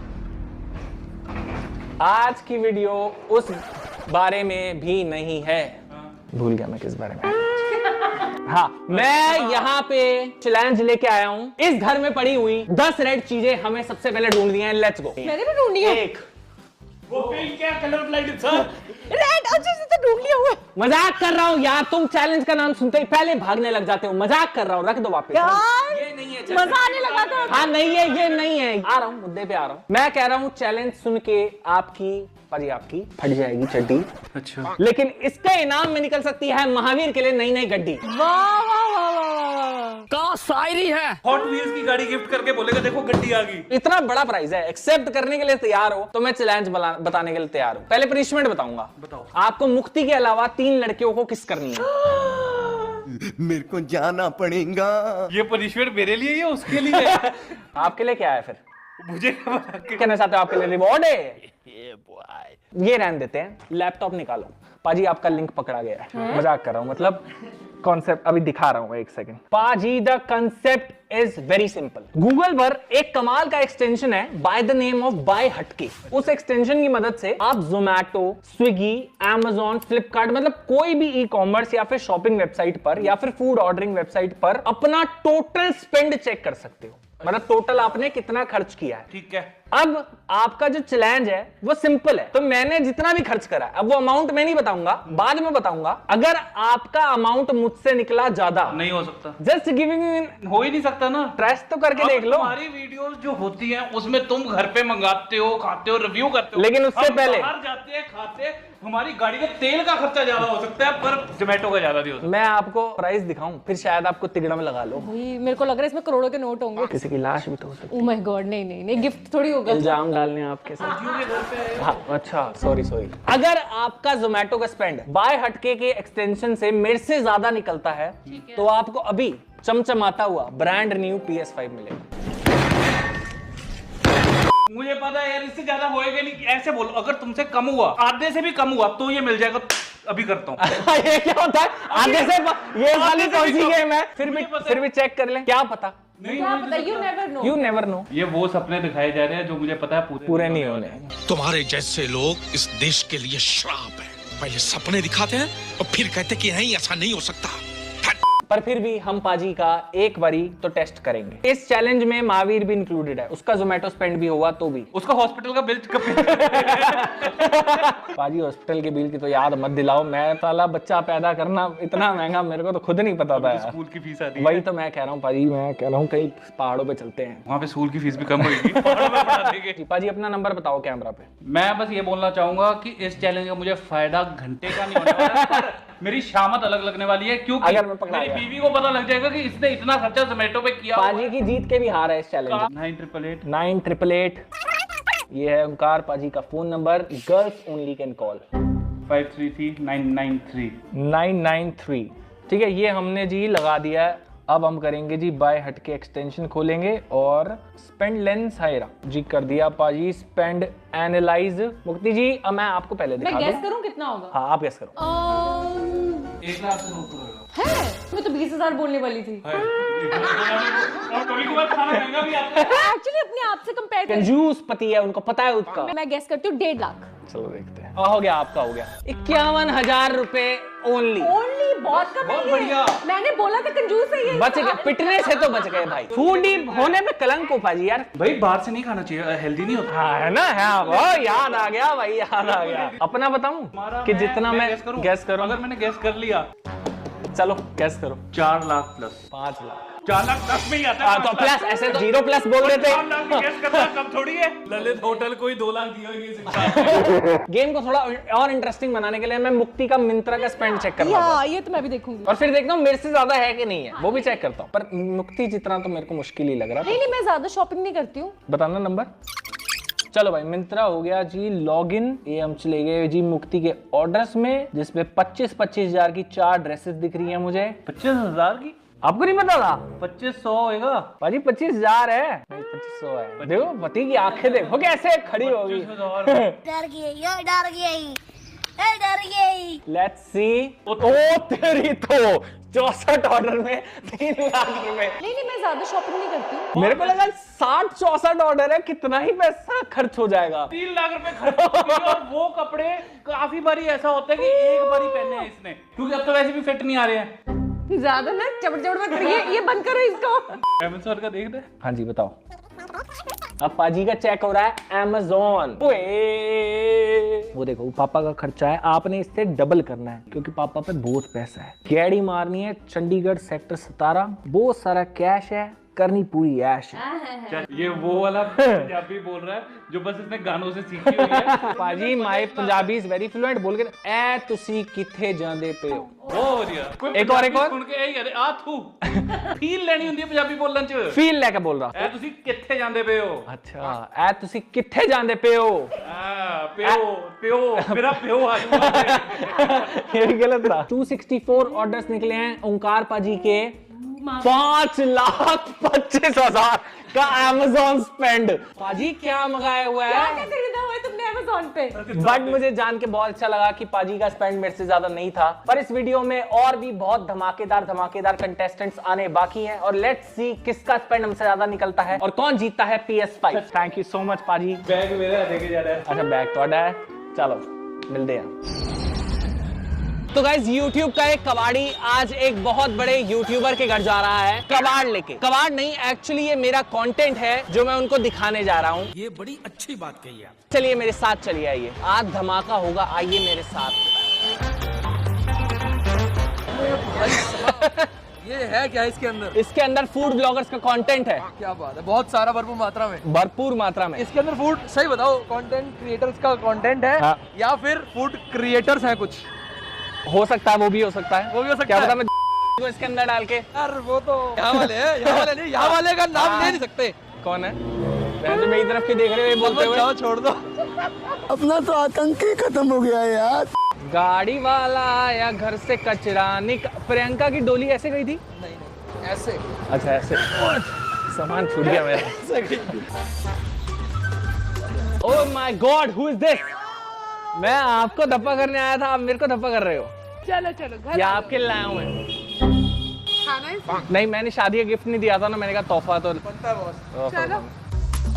मैंने सुना है ऋषभ की दूसरी शादी है, मतलब ऋषभ के घर पे शादी है। ऋषभ की दूसरी शादी भी मुझसे ही होगी। ऐसा आपको लगता है?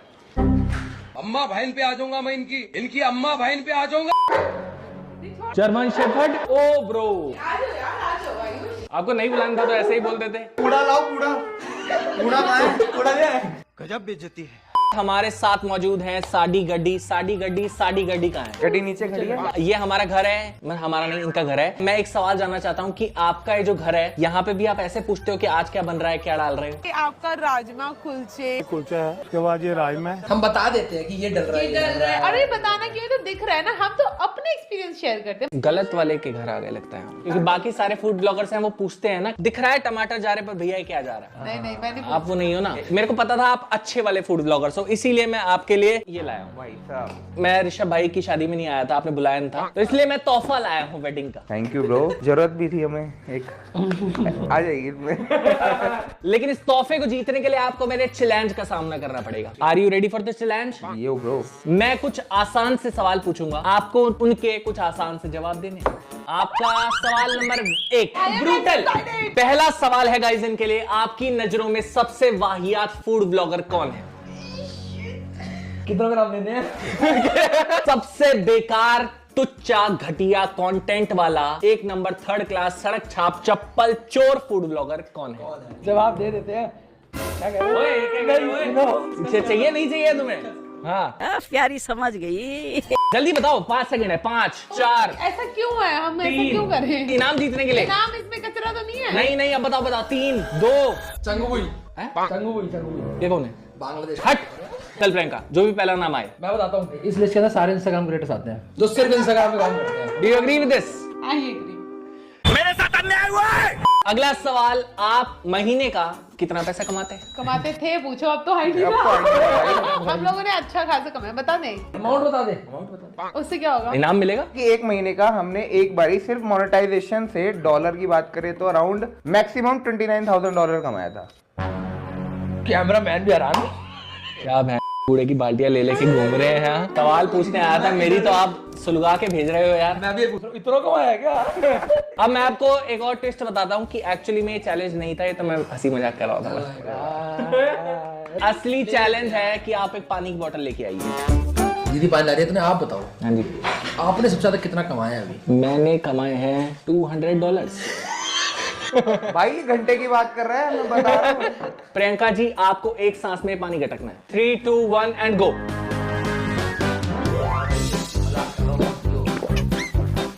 ओह माय गॉड, जोरदार तालियां। लेकिन मैं बताना चाहूंगा कि एक्चुअल चैलेंज ये नहीं था। मैं मार डालूंगा। अब एक्चुअल वाला, ठीक है। लेकिन उस चैलेंज की एक पनिशमेंट है, अगर आप लोग वो चैलेंज हार गए तो ऋषभ भाई को आपको मेरे साथ थाईलैंड भेजना है। ले जाए। टफ क्वेश्चन देना।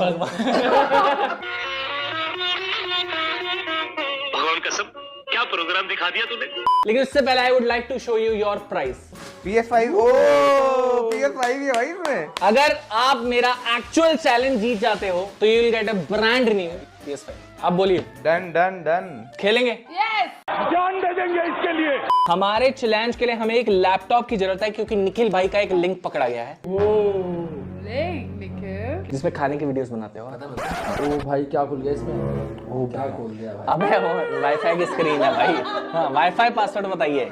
देखो मेरे को पता है कि पिछली बारी फूडी बैटल में जब मैंने इनको बुलाया था गाइस, तो ये लोग जीत गए थे, ये दोनों ही टॉप 2 में थे। तो इस बारी मेरे को थोड़ा डर लग रहा है आपसे चैलेंज करने का, और फिर भी मैं चैलेंज इंट्रोड्यूस कर देता हूँ। गूगल क्रोम पर एक एक्सटेंशन है बाय हटके के नाम से, वो आपको आपके जोमेटो, स्विगी, फ्लिपकार्ट वगैरह वगैरह के टोटल स्पेंडिंग बताता है। अगर आप तीनों का इंडिविजुअल टोटल स्पेंड मेरे को बीट कर देता है तो यू विल विन ना। देख लेते हैं, कोशिश कर सकते हैं। लाइफ टाइम का तो हमने भी बहुत ऑर्डर करे हैं। चलो ब्रो, लेट्स डू इट। तो पहले चांस कौन लेना चाहेगा? पहले आप करो ना। चल प्रियंका, अपना फोन नंबर बता। बहुत सारे लड़के पेन पेपर लेके रेडी हैं।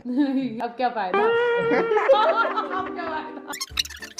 लेट्स सी, पहले तीनों का चेक करेंगे फिर मैं अपना टोटल बताऊंगा। हम तीनों का टोटल कर दिया। अच्छा प्राय, HDFC का कोड लिया है तुमने? क्या स्कैम चला रहे हो भाई? भाई पैसे निकल गए 1 लाख रुपए अकाउंट से। ये हमने एनालाइज कर दिया है प्रियंका जी का जोमेटो स्पेंड। 14 ऑर्डर। तुम तो फूडी बोलते हो खुद को। मैं जाके खाती हूँ यार। भाई स्विगी का नहीं है क्या? स्विगी करता हूँ मैं तो। स्विगी भी कर सकते हैं। प्रियंका जी का टोटल 4000 रुपए। ठीक है यार, ये ऑर्डर फॉर मी। आप बताना चाहेंगे? चलिए लेट्स चेक। ऋषभ भाई, देखो एक SBI से OTP आया होगा। आपका स्विगी देखना है ना? पहले दोनों देख लो ना। प्रियंका तेरे को क्या लगता है ऋषभ का कितना होगा? जोमेटो तो कम ही होगा, ये 1.5 लाख तो होगा मेरा। 69 ऑर्डर्स। वाओ, ऑर्डर्स भी 69 है आपके। बस भाई देख लो। कैसी अपमानजनक बातें कर रहा होता है। ऋषभ भाई का 18,000 जोमेटो स्पेंड। यार क्या हो रहा है? जोमेटो में करता ही नहीं, ये सब दोगलापन है। ये 1.5 लाख तो होगा मेरा। स्विगी का अभी बताऊंगा, बताइए। 844।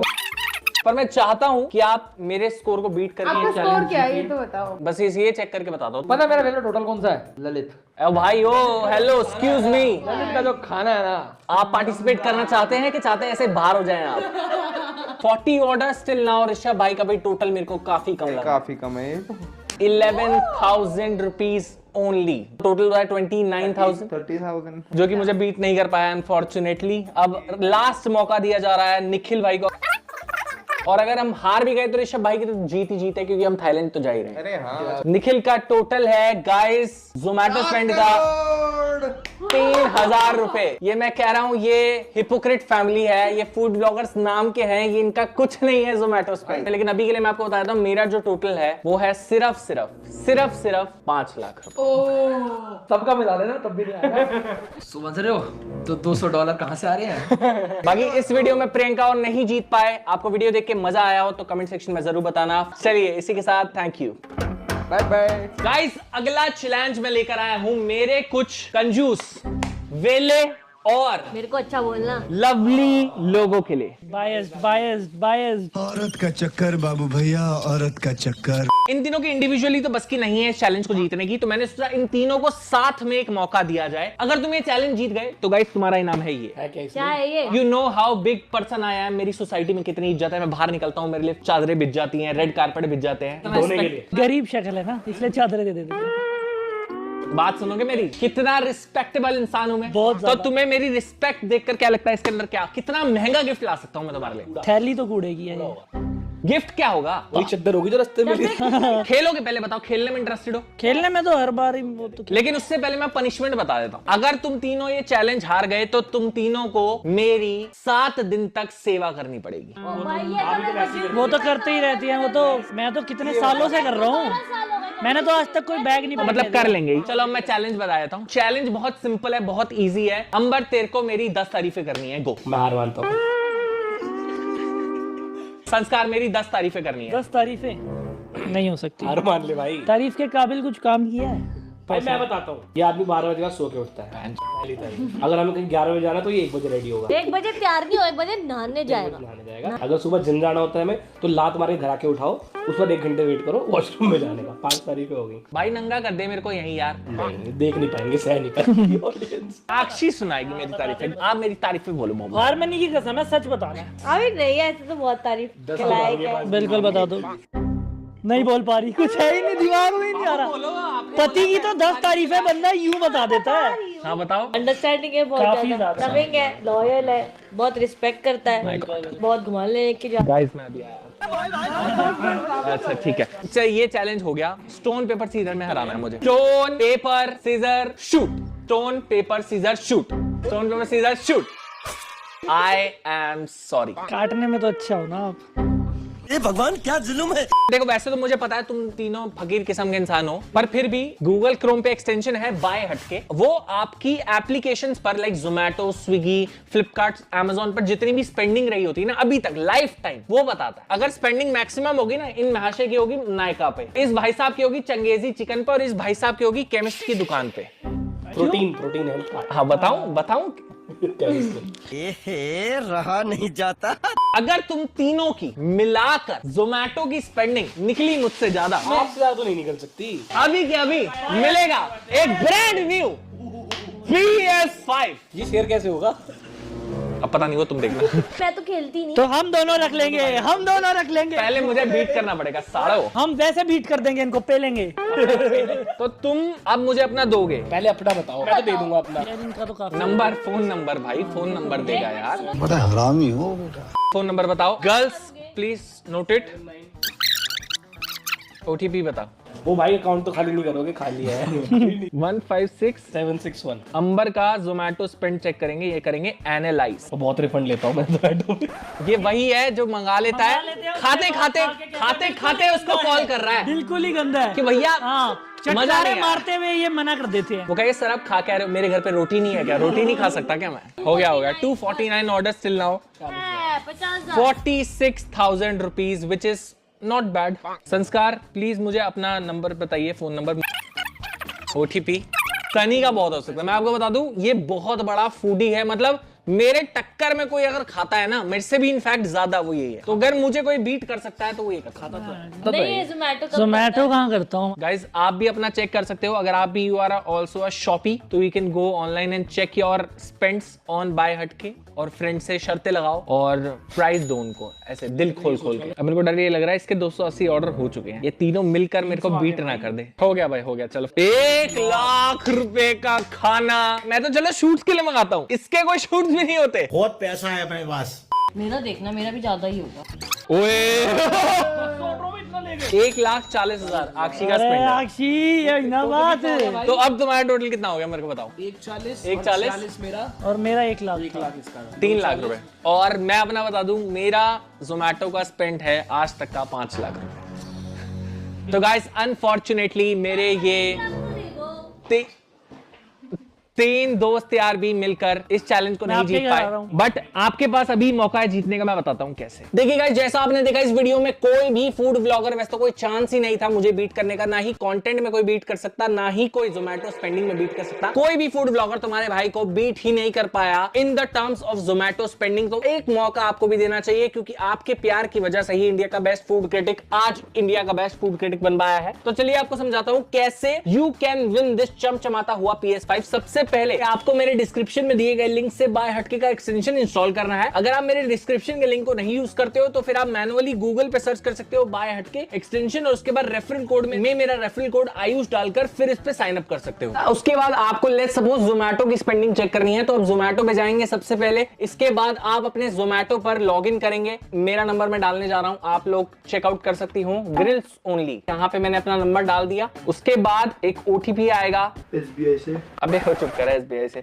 जोमेटो से ही है, SBI से OTP नहीं आएगा। उसके बाद आपकी स्क्रीन में राइट की तरफ स्पेंड लेंस दिखेगा, आप उस पे एनालाइज पे क्लिक करोगे और फिर इस वेबसाइट पे किया गया आपका लाइफ टाइम का जितना भी खर्चा है वो ऐसे शो करेगा। तो अब आते हैं पॉइंट पे। करना सिर्फ सिंपल है, आपको मेरे लिंक या फिर रेफरल कोड की मदद से बाय हटके का एक्सटेंशन इंस्टॉल करना है और उस पे साइन अप करना है। Check your Zomato, Flipkart, Amazon spendings, और उसके बाद वो स्पेंडिंग को आपको हमारे कमेंट सेक्शन में कमेंट करना है। Refer it to your friend. सिर्फ आप इतना करोगे तो हमारे सिस्टम में आपका नाम आ जाएगा और अगले 20 दिनों में एक रैंडम विनर को हम लोग ये ब्रांड न्यू PS5 गिफ्ट करने वाले हैं। मैं खुद आई पोस्ट द पिक्चर ताकि आपको ट्रस्ट हो जाए, क्योंकि फूड व्लॉगर्स तो नहीं, तुम्हारे भाई के सामने कोई नहीं जीत सकता गाइस, पर आप जीत सकते हो because you are my loved one.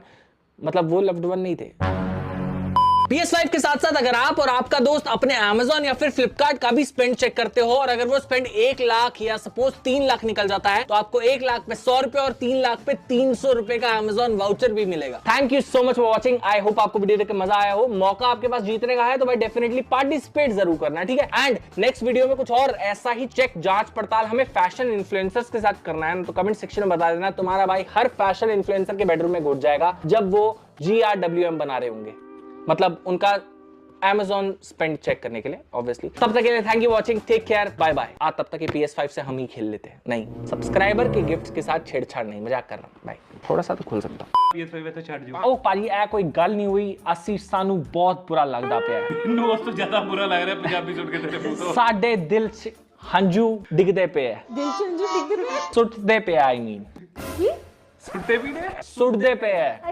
कोई भी पंजाबी ऑफेंड मत होना और इसको गालियां मत लिखना कमेंट सेक्शन में, बेचारा कोशिश पूरी कर रहा है। हम आ गया हंजू रिश्ते पे है।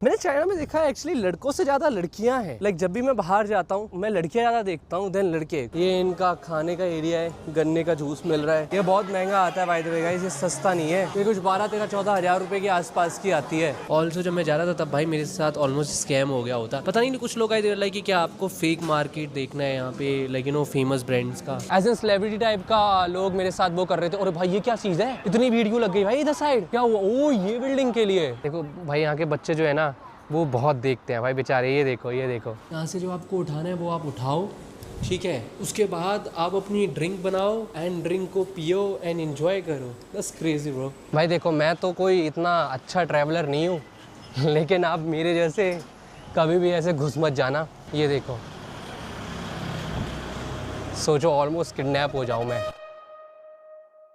हेलो गुड मॉर्निंग छोटे बच्चों, welcome back to Rachitroo stuck in China episode 6। आज के इस एपिसोड के अंदर हम लोग फाइनली आ चुके हैं शंघाई के अंदर। शंघाई के बारे में अगर आपको नहीं पता है तो मैं आपको समझाता हूँ। शंघाई चाइना का मोस्ट डेवलप्ड सिटी माना जाता है। ये सिटी में बहुत ही ज्यादा टूरिस्ट होते हैं एंड ये सिटी उन सिटीज में से आता है जहाँ पे पूरे दुनिया इस सिटी को विजिट करना चाहती है। जैसे कि तुम लोग को पता है कि लास्ट एपिसोड के अंदर मैंने अपने लाइफ की सबसे पहली business class bullet train experience करी। It was crazy. मैं 11 घंटे की बुलेट ट्रेन लेकर चोंगकिंग शहर से शंघाई आया हूँ एंड आज के दिन हम लोग शंघाई को एक्सप्लोर करने वाले हैं, क्योंकि बहुत सारे लोग बोलते हैं कि शंघाई एक्चुअली में चाइना जैसा नहीं है, बहुत डिफरेंट है। ऑल्सो हम लोग चेक करने वाले हैं कि क्या यहाँ पर रेसिज्म है कि नहीं है एंड आज के दिन मैं तुम लोग के कुछ आंसर्स भी करने वाला हूँ, जैसे कि what Chinese people really think about Indians. And तुम बिलीव नहीं करोगे आज के एपिसोड में क्या क्या हुआ।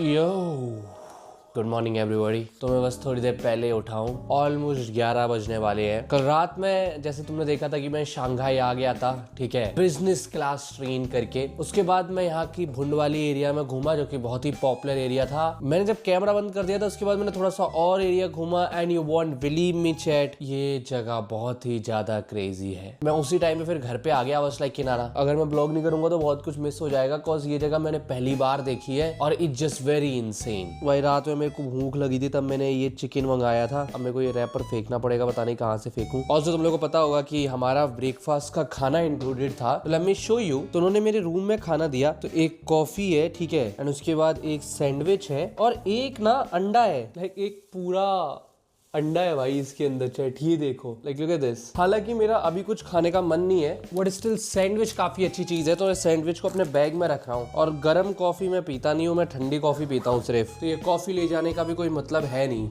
ऑलराइट, मैंने सब कुछ ले लिया है, लेट्स फकिंग गो। सो आज का प्लान इज दैट आज के दिन हम लोग इस सिटी को घूमेंगे। मोस्ट प्रॉब्ली तुम लोगों को पता नहीं होगा कि आखिर शंघाई है क्या। गॉड डैम गाइस उसकी कैब आगे निकल गई एक्चुअली लड़की की, और वो चिल्ला रही है कि वेट।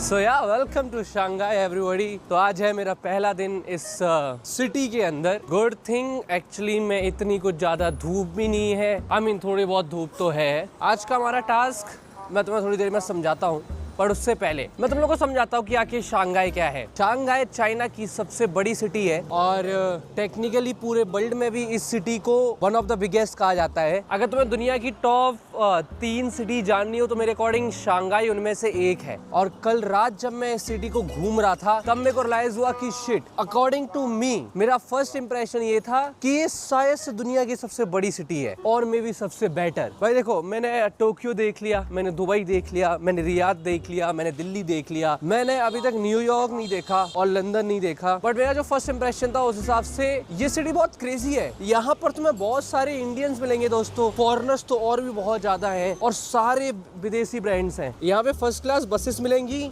और एक नॉर्मल इस तरीके के ये भी मिलेंगे rickshaws. If I am being very honest, ये एरिया बहुत ही ज्यादा क्रेजी है। चोंकिंग ऑब्वियसली एक नई सिटी है तो कुछ कुछ उसके एरिया जो है ना थोड़ा सा गांव जैसे लगते हैं, बट इसका हर एक एरिया एक्चुअली में एक सिटी जैसा ही है। सो अभी मैं जा रहा हूँ इनके सबसे पहले मोस्ट पॉपुलर एरिया में जिसका नाम है बुंड। एंड वो एरिया इसलिए पॉपुलर है कॉज वो इनका साइट वाला एरिया है और वहाँ पे जो एक इनकी स्ट्रीट है ना, ठीक है, वहाँ पर बहुत ज्यादा भीड़ लगती है। तो सबसे पहले मैं तुम्हें वो दिखाऊंगा। उसके बाद शंघाई में बहुत अजीब अजीब चीजें हैं, जैसे कि एक मार्केट है जहाँ से आप शादी करने के लिए बहू ले सकते हो और बीवी ले सकते हो। वहाँ पे बुड्ढे लोग ना अपनी बेटी की और बेटा की फोटोज लेके आते हैं शादी कराने के लिए। दोस्तों, शंघाई के मोमोज ये देखो। और बाय द वे यहाँ पर दुनिया का सबसे ज्यादा यूनिक रेस्टोरेंट भी है, वो रिसेंटली ही खुला था यहाँ पे। उसको दुनिया का सबसे वियर्ड और सबसे यूनिक रेस्टोरेंट कहा जाता है। एक खाने वाली जगह सबसे यूनिक कैसे हो सकती है, मेरे को इसमें बहुत इंटरेस्ट है। हर सिटी की तरह इस सिटी का भी एक छोटा सा प्रॉब्लम है एंड वो है यहाँ की बदबू। मुझे एग्जैक्टली नहीं पता कि ये बदबू गाइस किस तरीके की है और कहाँ से आ रही है, बट एक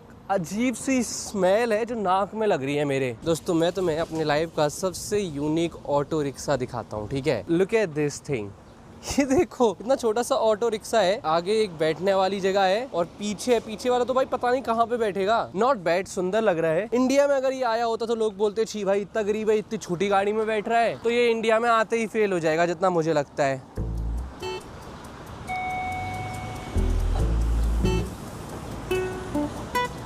मैंने अभी जस्ट एक लेडी को देखा दोस्तों, जो कि एक मशीन पे बैठी थी और वो पूरा रोड साफ कर रही थी। वो चीज मैंने एयरपोर्ट्स पे देखी है बट यहाँ पे पहली बार देखा। वैसे ये इनकी बस जा रही है, सॉरी, इनकी बस एक्चुअली में हमारे पूरे दिल्ली जैसी है। दिल्ली में भी सेम ऐसी ही बस है हमारी। एक तो गाइस मैंने जो है ना भाई ये पहन रखी है कॉज मेरे पास और कोई कपड़े नहीं है और आज के दिन तगड़ी गर्मी हो रही है। भाई देखो ये एक्चुअली में कितनी छोटी है भाई, ये देखो मेरी हाइट से भी छोटी है यार। ऊंची तो है थोड़ी बहुत बट छोटी है। ओके गाइस, मेरी गाड़ी आ गई है, ये रही। चेक कर लेता हूँ, यही तो है।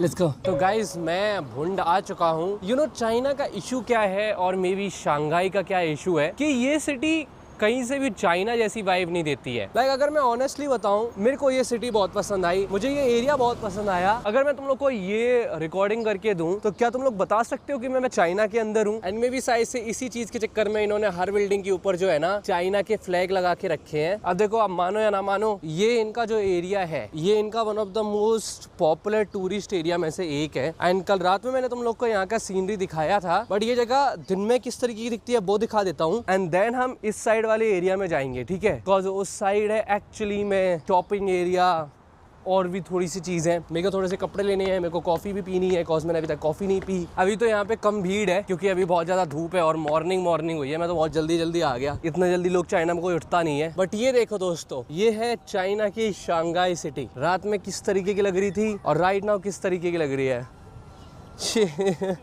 यहाँ से ये देखो भाई, कुछ बोट्स वगैरह जा रही हैं। उधर वैसी वाली बोट्स भी है जहाँ पे बैठ सकते हैं और ये तो पूरी कार्गो जैसी लग रही है। एक चीज नोटिस करिए, रात में और दिन में यहाँ पे कितना ज्यादा डिफरेंस हो जाता है भाई। एक्चुअली में बहुत ही ज्यादा अंतर फील हो रहा है भाई, लग नहीं रही है सेम जगह थी रात वाली। और जैसे मैंने बोला, इस सिटी में ना चाइनीज फ्लैग्स बहुत ज्यादा है। लाइक वो देखो उधर साइड कितने सारे फ्लैग है। यहाँ पे फोटोशूट बहुत चलता है दोस्तों। देखो मुझे अभी मैं जो बोलने वाला हूँ, मुझे उस चीज में गलत मत लेना, बस मैं तुम समझ गए मेरे कहने मतलब। मैंने चाइना में देखा है एक्चुअली लड़कों से ज्यादा लड़कियां हैं। लाइक जब भी मैं बाहर जाता हूँ मैं लड़कियां ज्यादा देखता हूँ देन लड़के, बिकॉज लड़कियां यहाँ पे ज्यादा घूम रही होती हैं। एज ए सेड, ये शंघाई है तो यहाँ पे फॉरेनर्स और भी ज्यादा है। तो यहाँ पे इंडियंस भी हैं बाय द वे, मैंने कल इंडियंस भी देखे थे। बट मैंने उनको एक अच्छी सिचुएशन में नहीं देखा यहाँ पे, तो मैं शेयर नहीं करना चाहूंगा। अभी तो मैं थोड़ी देर पहले मैंने बताया था चाइना की बसेस के बारे में, एक चीज मैं बताना भूल गया था। चाइना में डबल डेकर बसेस बहुत ज्यादा हैं, मतलब चोंकिंग के अंदर इतनी ज्यादा नहीं थी, लेकिन शंघाई के अंदर बहुत ज्यादा है। कल तो मैंने एक देखी थी, उस पर ड्यूरेक्स का एड था। दोस्तों अच्छे टाइम पे मैं आ गया, इधर साइड रास्ता खुल रहा था। By the way problem is that कि एक्चुअली में इतनी सारी चीजें हैं घूमने के लिए कि मुझे समझ में नहीं आ रहा है कि मैं क्या करूँ। तो उधर साइड था वो वाला एरिया, ठीक है, एंड उसी के एरिया साइड ये है इनकी वॉकिंग लेन। ये वॉकिंग लेन तो नहीं है, इसको समझाना थोड़ा सा हार्ड है, बट ये समझ लो जितना अंधेरा होता चला जाएगा ना, उतना यहाँ पे लोग की लाइक क्वांटिटी बढ़ती चली जाएगी। और यहाँ पे स्ट्रीमर्स भी बहुत सारे हैं जो कि अपने मोबाइल में स्ट्रीम करते हैं। ये होटल फॉर सम रीजन बहुत पॉपुलर है, बिकॉज यहाँ पे हर कोई अपनी फोटो क्लिक करा रहा है। और यहीं पर जो है ना एक्चुअली में बहुत सारे शॉपिंग ब्रांड्स भी हैं। यहाँ पर दुनिया का one of the biggest Apple store भी है। लाइक लुक एट दिस भीड़, कितनी ज़्यादा भीड़ है। उई ओ गाइस, मेरे को देखो क्या मिला है। ये लेडी को देखो भाई, ये पीस रही है भाई सबके सामने सिलबटना। But the thing is that ये रियल लेडी नहीं है, ये फेक लेडी है, ये एक रोबोट है। एंड ये एक मिठाई की दुकान थी। ये इनका खाने का एरिया है, गन्ने का जूस मिल रहा है। ये स्वीट्स की दुकानें यहाँ पर बहुत ज्यादा हैं। बट उसी से मेरे को याद आया, मैं तुम्हें ये बताने वाला था, मैंने ये सुना है कि लोग बोलते हैं कि चाइना के अंदर जो है ना लाइक लोगों को इतना फ्रीडम वगैरह नहीं है, वो बहुत सारी चीजें बोल नहीं सकते, सोशल मीडिया पे चीजें कर नहीं सकते, बाहर भी चीजें नहीं कर सकते, बहुत रिस्ट्रिक्शन में रहते हैं। बट एक्चुअली में मुझे ये तो नहीं पता वो चीज कितनी सच है कितनी नहीं। बट यहाँ पे पीडीए बहुत अलाउड है। पीडीए का मतलब होता है कि खुलेआम किस करना, खुलेआम चीजें करना। भाई वो चीज यहाँ पे बहुत ही ज्यादा कॉमन है। अब ये देखो गाइस, अगर यहाँ पे ये इंग्लिश लिख दी जाए यहाँ पे, ठीक है, तो दोस्तों ये कहाँ से चाइना लग रहा है। और इनके पास स्कूटी बहुत ज्यादा है भाई, यहाँ पे बहुत स्कूटी चलती है दोस्तों। अब लोग कहते हैं स्पीड्स कॉफी, एंड ये 1996 से यहाँ पर है। ये एरिया हैवी यूरोप वाइब्स देता है भाई। वेल एक चीज की तो हमें भी जरूरत है, जो कि है एक चश्मा, एक नया बैग, कुछ कपड़े, एंड मोस्ट इम्पोर्टेंटली कॉफी। मुझे कॉफी की बहुत ही ज्यादा नीड है दोस्तों। वो रही Starbucks coffee. I am sorry guys, मैं विदाउट कॉफी वर्क नहीं कर सकता हूँ, इतनी गर्मी में तो स्पेशली नहीं। बाय द वे, अगर आपको ना पता हो, इस सीरीज के कुछ एपिसोड जो हैं सिर्फ टेलीग्राम पे अपलोड होने वाले हैं, बिकॉज कुछ पार्ट्स हम यूट्यूब पे नहीं डाल सकते। तो मेरे टेलीग्राम का लिंक डिस्क्रिप्शन में होगा, जाके आप उसको ज्वाइन करो। And thank you so much OneWin for sponsoring this video and helping me out इस सीरीज के लिए। जाके लाइक नो गाइस कर दो भाई, बाकी एंजॉय द वीडियो। तो बॉयज अभी मैं जो है ना हुआई के एक स्टोर में आया हूँ। तो ये लोग मोबाइल बेचते हैं, आपको पता होगा, टैबलेट्स बेचते हैं, लैपटॉप बेचते हैं, बट मोस्ट इम्पोर्टेंटली ये लोग गाड़ियाँ बेचने लगे हैं। और if I am being very honest, ये गाड़ियों की क्वालिटी बहुत क्रेजी। जैसे ये वाली गाड़ी तो भाई बहुत बड़ी है, M9 जो ये गाड़ी है ना, लोग कहते हैं कितनी बड़ी है ये। इनके पास हर तरीके का मॉडल है, और मतलब ऐसा नहीं है कि ये मजाक में बेच रहे हैं, नहीं, ये एक्चुअली गाड़ियों के ऊपर बहुत ज्यादा फोकस कर रहे हैं। और ये सारी गाड़ियाँ बहुत ही लग्जरी वाइब देती हैं भाई। जैसे ये गाड़ी देखो, अंदर से देखो भाई, अंदर से अच्छी लग रही है ना। एंड सेम गोज विद इनके मोबाइल फोन्स। इनके मोबाइल फोन्स भी बहुत ही क्रेजी हैं भाई। दोस्तों यहाँ पे देख सकते हो पॉप मार्ट। दोस्तों तुम लोगों ने ट्रेंड में ना ये डॉल्स देखी होंगी बहुत ज्यादा, तो मैं ये पॉप मार्ट के अंदर आया हूँ, जिसके अंदर इसी तरीके की डॉल्स होती हैं। और भाई इतनी ज्यादा भीड़ है, ये क्या बना रखा है इसको, ये देखो, ये बहुत महंगा आता है बाय द वे गाइस, ये सस्ता नहीं है। ये कुछ 12-13-14 हज़ार रुपए के आसपास की आती है। हाँ, भाई इनके ना खुद के कुछ ब्रांड्स हैं, ठीक है, fashion brands, and these are kind of cool. ये लोगो है इनका, ये ब्रांड बहुत सुंदर है दोस्तों, like very unique to be honest. मेरे को एक बैग चाहिए काइंड ऐसे स्टाइल का, ठीक है, बट ये लड़कियों वाला है, मेरे को चाहिए लड़कों वाला। पर भाई इनकी टी शर्ट वगैरह भी काफ़ी सुंदर है भाई। मैं साइज से यहाँ से कुछ लेने वाला हूँ, ठीक है, मैं बताता हूँ। दोस्तों शॉपिंग हो गई है भाई, थोड़ी सी तगड़ी वाली भाई। ये मैंने मनु के लिए भी बहुत सारी चीज़ें ले ली, और अपने लिए भी बहुत सारी चीज़ें ले ली। आई डोंट नो ये टोटल कितने का आएगा। ओके चेक कर रहे हैं, पता नहीं क्या। तुम्हें दिखाऊंगा एक्चुअली ये सारे कपड़े एक्चुअली में बहुत कूल लग रहे थे। और दिस फैशन ब्रांड, लाइक तुमने इसके कपड़े देखे होंगे एग्जांपल में, इनका रिसेंटली ये बहुत वायरल हुआ था, जिसको लोगों ने कॉपी कर लिया, ठीक है। एंड थैंक यू, दिखा रहे हैं, दिस इज़ द ब्रांड, ठीक है, लाइक ये लोगो है इसका। आई मीन थोड़ा सा एक्सपेंसिव है, जैसे कि एडिडास होता है, नाइकी होता है, काइंडा उसी रेंज में आता है, बट प्रिटी कूल। इनको मैं पहनूंगा बिकॉज मेरे पास कपड़े भी नहीं थे। हाय, तो एज इन सेंस भाई अगर मैं सही बताऊं, शॉपिंग करने का प्लान तो था। अब मेरे को एक और चीज़ चाहिए, जो कि है एक टोट बैग, क्योंकि ये जो मैंने बैग टांग रखा है ये थोड़ा सा ज़्यादा भारी है। ठीक है। तो मेरे को एक फैशनेबल बैग और चाहिए, बट घर के लिए कुछ चीज़ें भी लेनी थी। अभी मैंने ये शर्ट पहन रखी है, इसकोस ये बहुत हल्की है, मैं चाहूँ तो बहुत अच्छा फैशन कर सकता हूँ अभी, बिकॉज मैंने सही कपड़े लिए हैं, बट अभी मैंने कर नहीं रखी बिकॉज मेरे को थोड़ा सा ठंडा पहनना है। बट इधर एक H&M है, ये भी मैं देखता हूँ कि कैसा है। ऑलराइट गाइस, तो मैं अभी बैठा हूँ स्टारबक्स में। इस कॉज एक्चुअली बहुत ज़्यादा धूप है अभी, लाइक यहाँ पर अभी 12:30 बज रहे हैं, तो अभी मैं कहीं पे जा भी नहीं सकता हूँ बिकॉज इतनी ज़्यादा धूप है। एंड मेरे को फाइल्स ट्रांसफ़र करनी थी। अब मैं पहली बार खाना खा रहा हूँ, सुबह से कुछ खाना नहीं खाया था मैंने, तो यहाँ पे वाईफाई तेज़ आ रहा था, होटल में वाईफाई तेज़ नहीं था, तो मैं यहाँ पर ही फाइल्स ट्रांसफ़र कर सकता हूँ, अदरवाइज सब खराब हो जाएगा। तो यस, कुछ देर के लिए हम लोग यहाँ पर बैठेंगे, थोड़ा सा शाम होगी तब हम लोग बाहर जाएंगे। एक तो ना भाई यहाँ पर हद से ज़्यादा स्टारबक्स है भाई, कोई एक स्टारबक्स नहीं है, यहाँ पे बहुत सारे स्टारबक्स हैं। ऑल्सो जब मैं जा रहा था तब भाई मेरे साथ ऑलमोस्ट स्कैम हो गया होता, पता नहीं कुछ लोग आए थे लाइक कि क्या आपको फेक मार्केट देखना है यहाँ पे, like you know famous brands का, तो तब मैंने उनसे मना कर दिया। बट मे बी शाम को मैं जाऊँगा लाइक टू चेक यहाँ का फेक मार्केट कैसा है and to check the more places यहाँ के।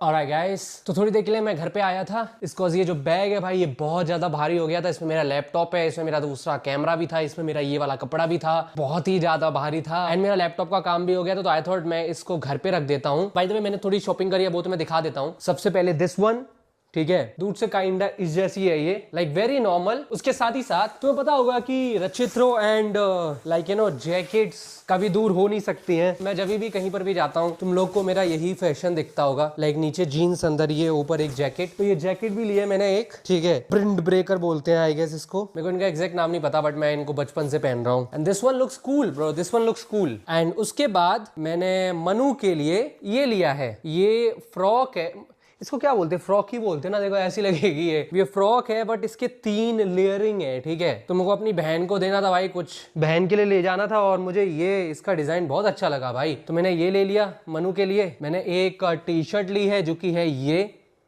लुक एट दिस, ये भी लेयरिंग वाली है। देन मैंने एक शर्ट ली है जो कि है ये, जो मैं अभी पहनी था, तुमने देखी होगी, वेरी कम्फी, वेरी हल्की, मुझे ये भी पसंद आई। एंड इन द लास्ट मैंने ये लिया है, ये देखो, ये बैग है, इसको मैं छोटा बड़ा भी कर सकता हूँ। लाइक अभी मैं बाहर जाऊंगा तो कैमरा वगैरह तो मैं लेके ही जाऊंगा, तो ये बहुत हल्का बैग है, इसको मैं पीछे ऐसे टांग सकता हूँ, ठीक है, और ले जा सकता हूँ। और इसी कलर का जो है ना मेरा ये जैकेट भी है, तो लाइक मैच कर जाएगा ये, you know, it's not that bad. अब ये सब कुछ मिलाकर मेरे को आया है 9,500 रुपए का। अब तुम कैलकुलेट कर सकते हो कितने का है। I mean it's not cheap but the quality is good, तो I am kind of satisfied.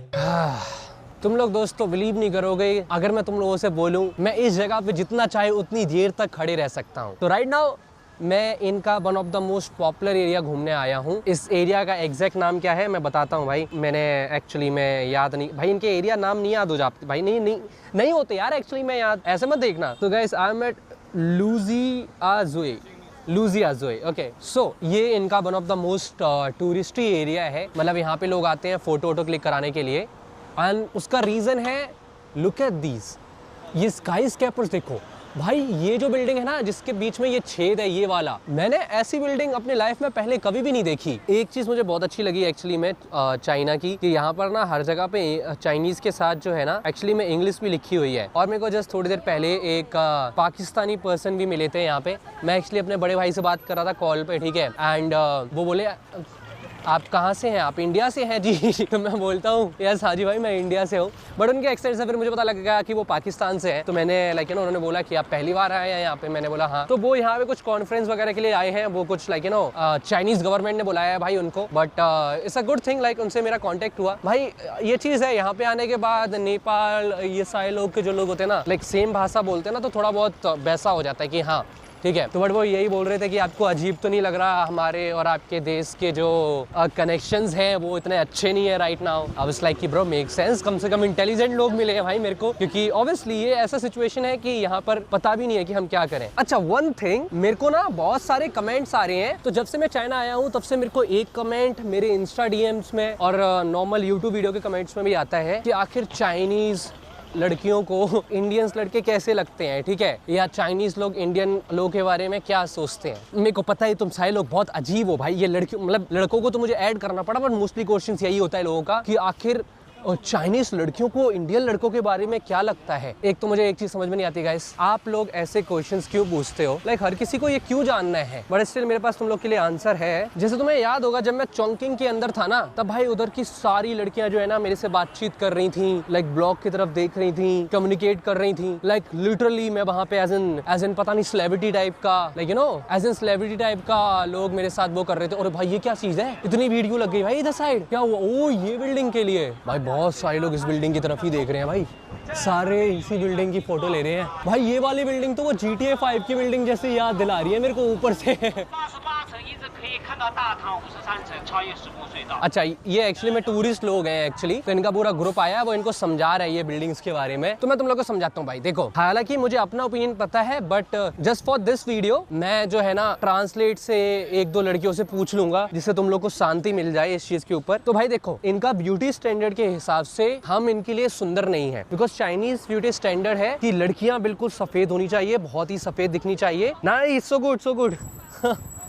तो यहाँ पे ना लड़कियां बिल्कुल सुंदर होनी चाहिए, बिल्कुल सफेद होनी चाहिए, and this goes same vice versa like boys के लिए। बट यहाँ की लड़कियां आपसे बातचीत करेंगी, बिकॉज लोग नॉर्मली बातचीत करते हैं, बट इसका मतलब ये नहीं है कि भाई आप सुंदर लगते हो। भाई ये बिल्डिंग सबसे मेन है यार, सब लोग इसी बिल्डिंग की तरफ फोटोज क्लिक कर रहे हैं। और भाई मेरे को ना चाइना का ये बहुत अच्छा लगा दोस्तों, ये इनका पुलिस स्टेशन है और ये जगह टू जगह मूव होता है। अभी यहाँ पर है, रात में कोई दूसरी जगह मूव हो जाएगा। Like it's fucking crazy bro. तो या इन सिंपल वर्ड्स, अगर आपकी दाढ़ी है तो आप इनको चोर लगोगे, रॉबर लगोगे। तो यहाँ पे भाई सिंपल सा चीज है भाई, एज अ मैन हो आप तो भाई आपको अपनी दाढ़ी क्लीन रखनी पड़ेगी। दाढ़ी क्लीन का मतलब होता है कि you are being very hygienic. Area तो भाई यार दोस्तों अच्छा है, ये क्लीन वगैरह एरिया है भाई, ये बिल्कुल सही बताऊं तो। बाय द वे आज रात में जो है ना मैं इनके थोड़ा सा वो जेंजी वाला जो एरिया होता है इनका, इनकी जो नाइट लाइफ होती है वो भी देखने जाऊंगा। एंड देन जो नेक्स्ट डे है यानी जो कल का दिन है, वहां पर मैं जाने वाला हूँ। एक्चुअली मैं इनका एक